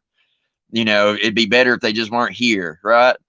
But as I've gotten older, and that, I've drawn from that well of forgiveness that is Christ, it becomes like inexhaustible at that point, because you're not drawing just from yours, you're drawing from his as well. And it's like, I can see myself in these people. I can look at a person, like, for instance, on the left with their blue hair and their piercings, and all the ignorant stuff that comes out of their mouth, and I can see my own ignorant self standing there. Maybe they're saying different things than I said, but the thing that doesn't mean that the stuff I said was any less stupid, Yeah. or Well, uninformed. And if I want to, like, have any shred of forgiveness given to me, then I have to extend it to those who are just like I was. well, I accept the logic there, there, but for the grace of God go I, and this sort of stuff, and judge not, lest ye be judged. Um, my desire actually would be that we all get judgment right now called down upon us by God or a comet, whatever. I would like all our cards to be put on the table, because I cannot stand that nothing has changed, even over the last 3 years since 2020, March of 2020. Nothing has changed about our trajectory. And I would take the Pyrrhic victory. In other words, let's all be in the mud again. At least we'll be fighting on a level playing field, instead of some people hiding in the weeds, and pulling the strings. And as for these people with the blue hair and all that kind of thing, look, if they're 20 years old and they haven't spent a moment reflecting, despite the fact that there are indeed, so many distractions one can engage in, flashing lights and electronic noises and all this kind of thing. I do get that. But I don't actually give anybody who's 20 years old or more with blue hair and nose rings shouting all these things that are so hypocritical. Things like, oh, they need to be, have violence brought on them and all this kind of thing because they don't have tolerance for other people. And Yeah, if they would just hear their own voices for a millisecond, they could sort of say, oh, something's not right here. They don't need God or a priest or anybody else to tell them, listen to what you're saying there. They can hear themselves. They ought to hear themselves. well, the thing is they do hear themselves, and they think what they're saying is right. That's one of the sketchy things about philosophies and stuff. Like, you know, once, like, you have taken on board a philosophy that has a certain outlook, and you truly apply that to the world that you live in, it's going to cause you to behave in a certain way. And it's like, for instance, God isn't going, like, unless they accept God, like, they're never even going to hear what I say about him. Like, their philosophy is such that there is no talking about that to them, because of the experience that they've had, like, growing up and what they've been taught. In order to change their outlook, it would require, like, an event in their life so, like, shocking that it, like, completely knocked them out of it. And you've seen it happen to a few people on the left, like, but unfortunately what tends to happen to most of them is they get shocked out of the left and fall, the pendulum just swings to the other side, and they fall right into the other side of the dialectic. Oh yeah, yeah. So often, you find, to give the example of an alcoholic who gives up and then he spends the rest of his life talking about how long it's been since he hasn't had a drink, still being ruled by the same thing, essentially.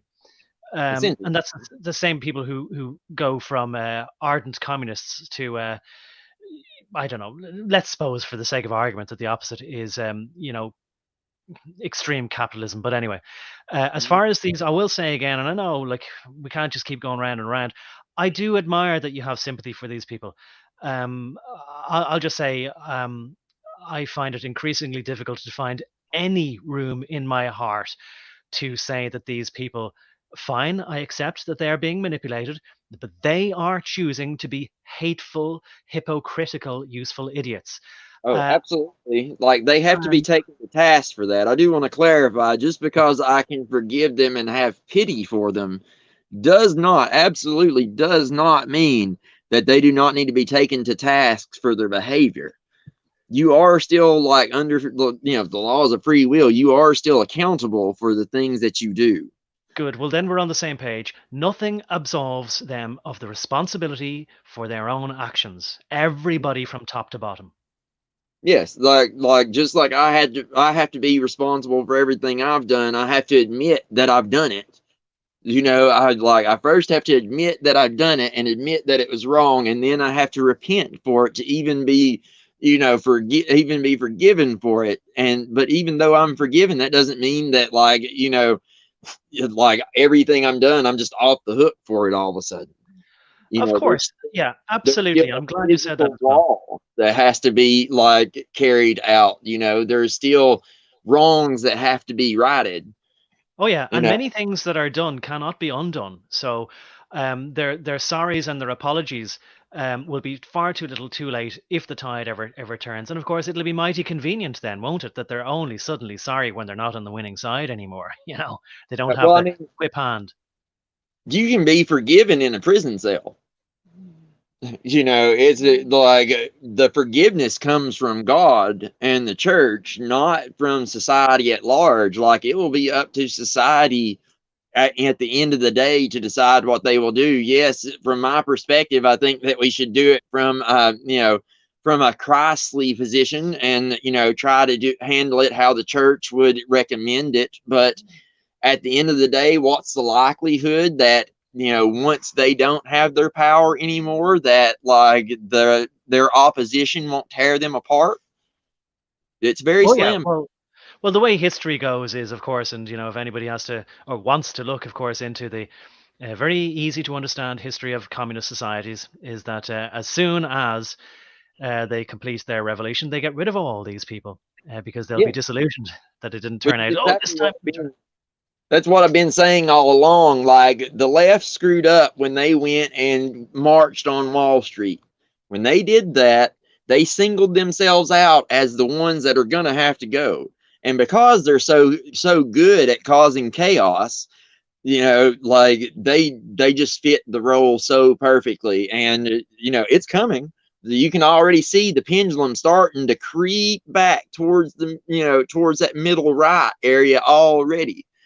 And all it's going to take is one little push off of their pedestal, and it's ov for them. They'll you know it'll be hard to keep people with the pitchforks and torches from getting a hold of them. Well, I do remember, of course, you did say that, and it is important for balance, as you said before. Um, that you think that soon enough, or even now, you can feel that they have reached their zenith, and that things politically, socially, um, culturally are going to start moving back in the other direction. But of course, can the pendulum ever be caught in the middle and sort of said, hey, here, let's leave it here. This seems like a nice happy medium. And I would say as well that I agree and echo what you said. Yeah, people could be forgiven, all right. But that is maybe to help people sort of say, well, justice still needs to be done. If somebody murders your wife, your husband, your daughter, your son, you don't just forgive them and go, oh, well, on your way, you said sorry. Absolutely not. You can say sorry and you can be forgiven. And maybe the forgiveness part is sort of saying, I'll take no pleasure in this, but you still get the same sentence. Yeah, or at least or at the very least, we might fucking let you work it off or something, depending on what you did. But you're still got to have some kind of sentence. It's like you can't just let people like completely off with it, because if you do that, then law completely breaks down altogether.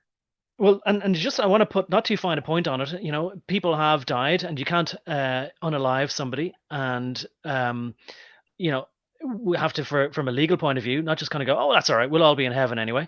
I mean, then what's the point of anything on earth? And the other thing is, there's opportunity cost, as they say in economic terms. So there's time you can never get back. We could have had entirely different lives. We could have had functioning societies, We could have actually, had a pleasure to get up every day and greet our neighbors and people on the bus or the train or in traffic or whatever. We could have all worked together towards something wonderful. All of that opportunity is gone now and can never be brought back because of Yeah. these people. Though, like, all of this would be assuming that, like, they wouldn't all be gone before we managed to get control of this unit again in the first place. Like, from my perspective, I don't really see like us getting to a point where we get to put them on trial necessarily, at least most of them. Those at the very top, maybe if we are able to take all this back, then possibly we might be able, the ones that are still like we'll say vertical, we might can put them on trial. But well, I've made no bones about it, I don't see any political solution to all this or anything. Like, historically speaking, I mean, if you still think that we're going to find a peaceful solution out of this, then you're probably fooling yourself. Yeah, well, as I've said to you already, and we'll have to end it now pretty soon, but what I'll say to you is that I also do not believe that a single person who has been, known to us their name will ever be brought to trial, face justice in any form at all. I think each one of them will retire quite happily. They'll fall out of the public eye, won't be mentioned in the news media. And when we're all being distracted with something else, they'll slip off quietly to their graves. That's what they do. They'll die peacefully. I don't want. I would rather that we have justice in this earth, in this world, not just assume it's all going to happen in the next world. Well, they better make sure that they kill me then, because I don't intend on letting that happen. I will hunt them till the ends of the earth. They make sure that they see justice one way or the other. As long as I'm still breathing, that's going to be my mission one way or the other. Like, okay. It's not going to stop.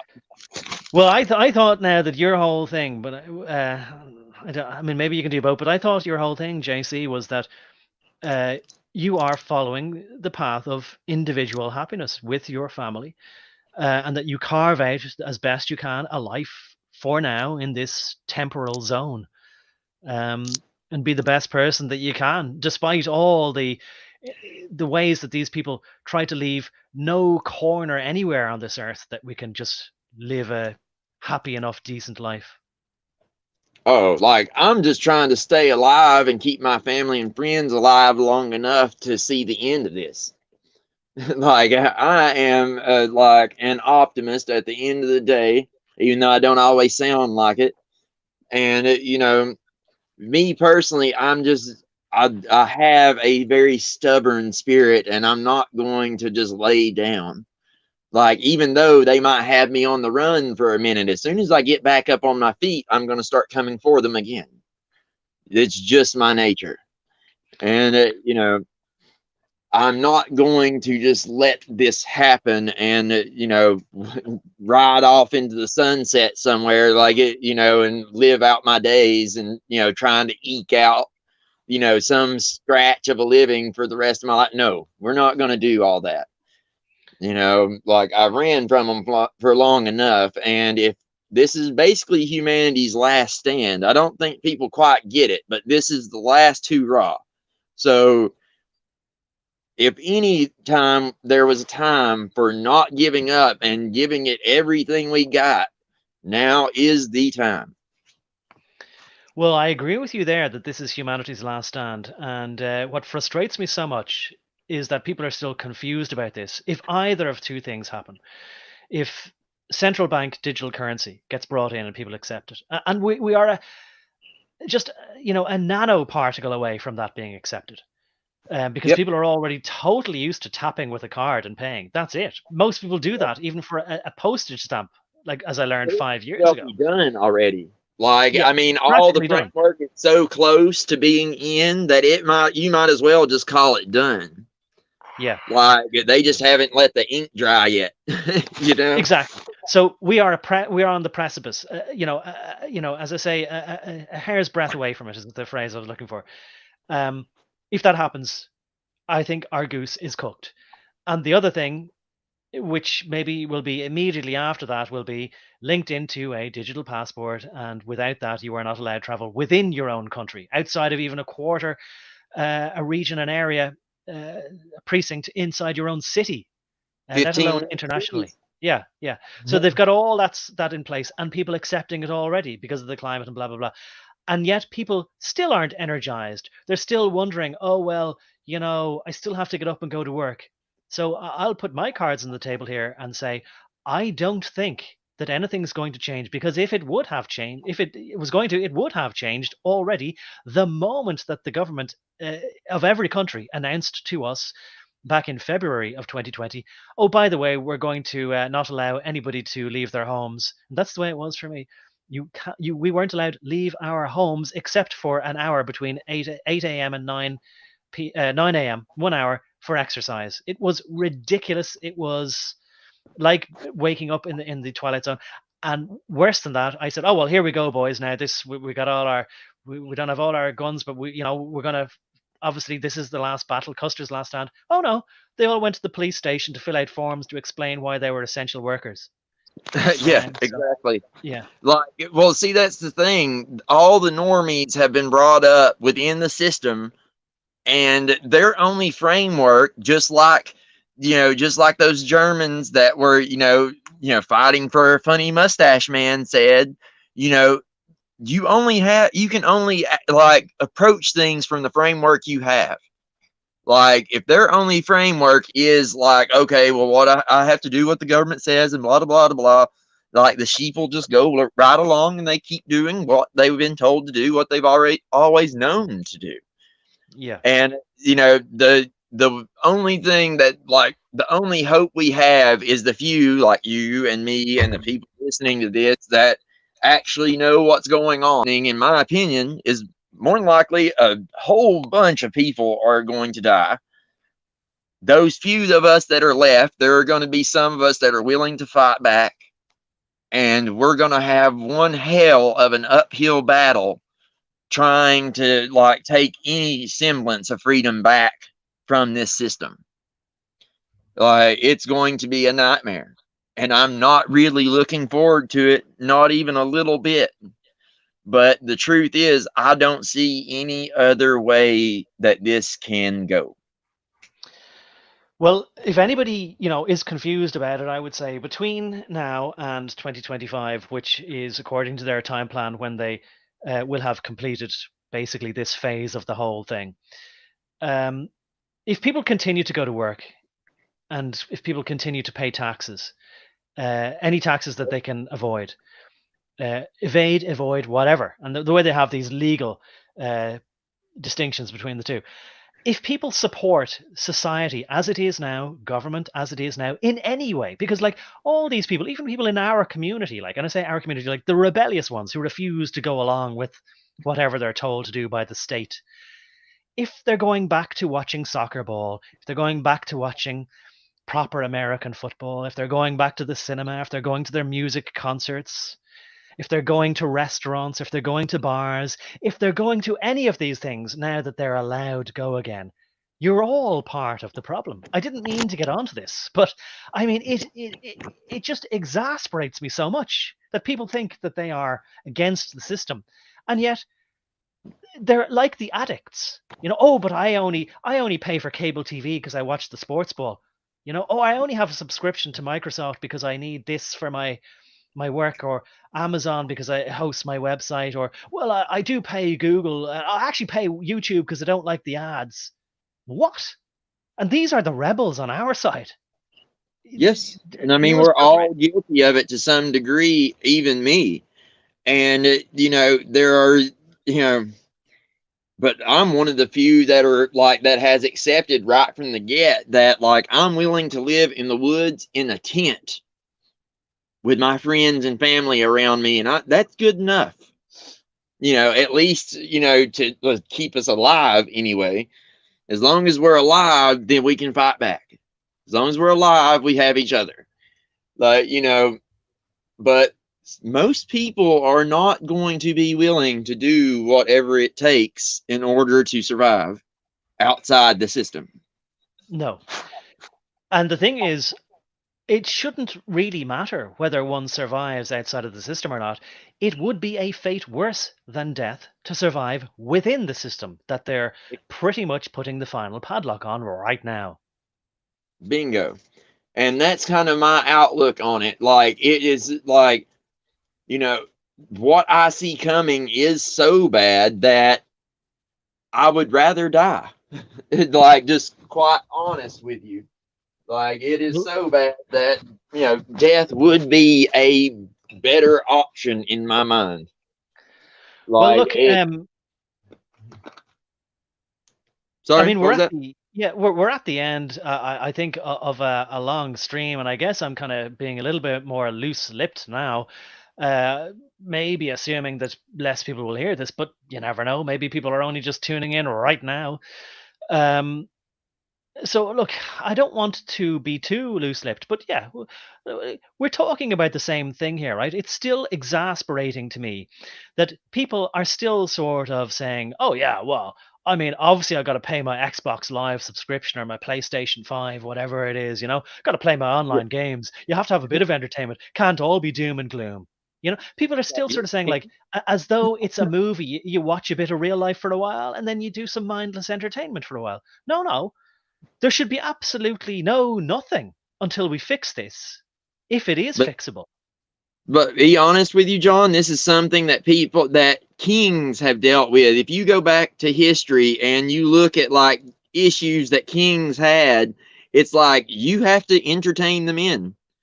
If people are not entertained and they're not happy, then oh Lord, here we go. Like, it's the human condition, and you have to actually, want to be better and actually be making effort to do so. And you have to be stubborn enough to say whatever it takes, and not everybody is like that. Nay, most people are going to be just the opposite. Yeah. Well, I suppose, look, what has frustrated me, and I've told a story before about it, where in one of my live streams there a few weeks back, I was asked to represent a group of who I felt were all cohesive. Probably told you as well. People in a company I worked for a long time ago now, but each one of them betrayed me. Each one of them then, when it came to crunch, immediately, like before it even actually got tough in any way, there was negotiations hadn't even begun. There was no harsh words passed, but immediately everybody bottled it. So this is what I can see now. Exactly, it is. We've had 3 years of people sort of saying, oh, okay, we'll redraw the line there, but if they cross that line, then it'll be, they'll have hell to pay. So look, it's obvious to me, people will accept everything as long as they just do one encroachment at a time. They'll watch all the comedic but tragic stuff about what Joe Biden does. They'll laugh at him. They'll say, "Oh, the press secretary is just so stupid." JC is gone again now. But maybe I'll finish up on this now anyway, because it's been going long enough. And I didn't mean to sort of vent some frustrations here, but I understand it. I understand the inertia. I understand that people say, well, why should I do anything when nobody else does? I don't want to be on my own. Or what can I do on my own? And the answer to that was provided by Alexander Solzhenitsyn. He said, don't allow anybody tell any lies in front of you. Do not accept it. Have a watch of the video I made, Live Not By Lies. Lily Gazoo, in fact, reminded me of it, and I put it to some nice visuals. And it's basically, allow lies, have no quarter anywhere, and don't allow anybody lie to you. If they're going to say, oh yeah, well, I just do the Xbox Live, or I just go to football games, or I just go drinking in the bar, or I like going to restaurants, and so what if they make me sit up, stand down, turn around, crawl under? No, don't jump through any of their hoops. And it does require self-sacrifice. I mean, martyrdom is not supposed to be fun. It's not supposed to be a pleasant pastime. And what I mean about the ads is, of course, ads suck, but either get an ad blocker, or skip them, or whatever. But you don't sort of say, oh, I don't like YouTube, but I'll give them money though, even though I don't like them. You either have a principle and you stick to it, or you don't have a principle. It's, again, as simple as that. And so, fine. You sort of say, oh well, I'm a rebel and I'll go up against the government, or I will stop the state doing this, or I'll never comply, and all this. Yeah. That's all well and good, but just be honest with yourself. If you're not going to do anything about it, just be honest about it. Don't go, oh well, I only do this and I only do that, and I'm waiting for everyone. Whatever. And I'm not trying to encourage anybody to do anything either, right? I'm saying it's all over now, pretty much. The human race has showed me exactly what they're made of. And it seems like they're not made of the tough stuff that they all run around, even still claiming that they're made of. So I would say, look, if you're going to, live out the last days of the current age by distracting yourself with mindless video games and whatever else, and I do agree that there's an art form to it. I absolutely do see that. But just don't kid yourself and sort of say, oh, I'm a rebel.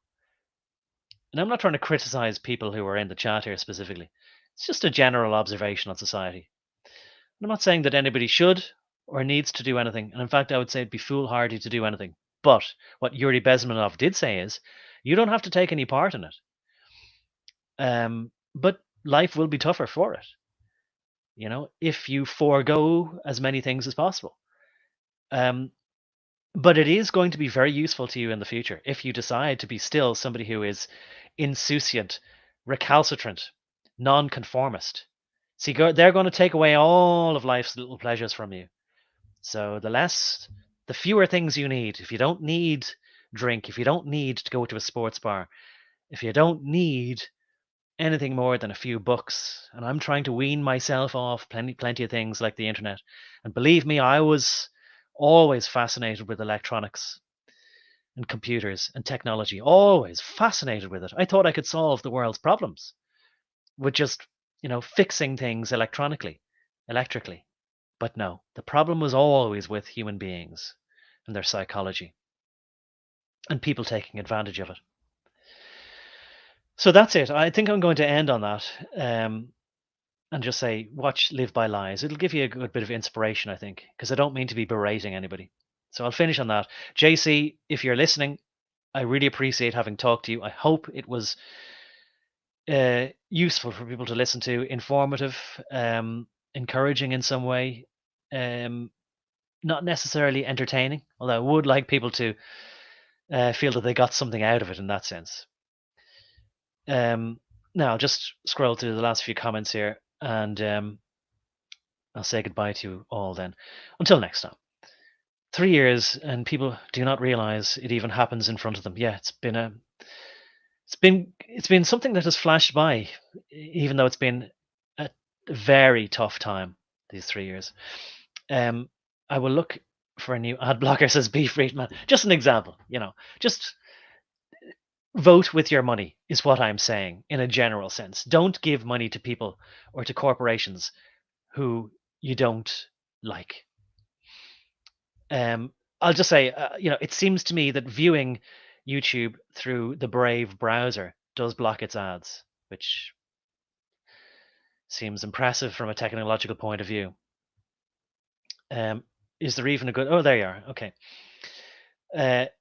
Need more testosterone for the males. Look after your diet, put it that way, and try to eat as little processed food as possible. And check your water sources, of course, as well. Video games died the moment Minecraft Steve got into Smash Bros. I know Minecraft, but I don't know Minecraft Steve. Or Smash Bros, really. But I'm not an old fuddy-duddy. Believe me, I used to play video games, and I was very excited about how video cards and 3D accelerators were going to make things photorealistic. But I've fallen out of the habit of it.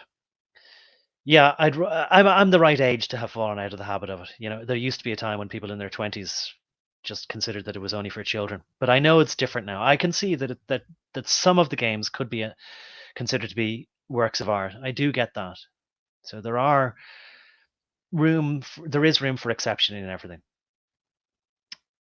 So Guku says, I'd rather die eating meat than having no testosterone. I think it's important to have a balanced diet, a little of everything, not too much of one thing. Some books plus simple tools for exercise. Yes. Good stuff, says B. Freeman. Voting with money is not enough. No, but it's something we should be doing at a minimum.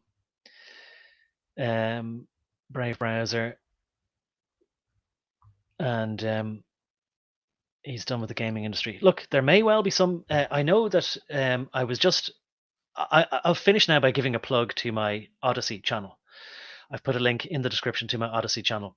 And if you go there, in the description of one of my most recent videos that I put up, I think it was the one actually where Yuri Bezmenov is being interviewed by G. Edward Griffin. And it's called A Conversation with an ex-KGB agent or something like that. In the description there, there's one of those. I don't think it's Metal Gear Solid. I think it's one of those video games, Call of Duty, right? I think it's one of the Call of Duty games, which featured this interview with Yuri Bezmenov by G. Edward Griffin. It was recorded in 1984 and first published in 1985. That brought that conversation, which I think is vital for people to know about and to listen to. Go listen to it on my Odysee channel. It wouldn't have been brought back into public consciousness in such a way were it not for that video game, I would say. So there can be positives found in everything. There's perhaps some good in every corner of evil, maybe as well. Like that, Alan Watts would say that there's in the yin and yang, there's a little bit of the yin in the yang and a little bit of the yang in the yin. Right, I'll leave it at that. And go off Kings, says White Merchant Flower. Sounds like something uplifting and positive, and appreciate you listening. And we'll talk soon, I hope. Pragmata seemed like an actual good game in this new generation, but it is DESD. Maybe it's just it is dead. Maybe that's what that means. Makes me wonder if Minecraft is part of something, as Ghislaine Maxwell wanted with Tetris. As she wanted with Tetris. I don't know.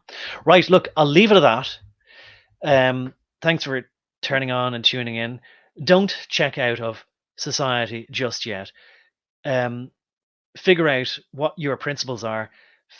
Figure out a plan based on that. Where's your line? What do you stand for?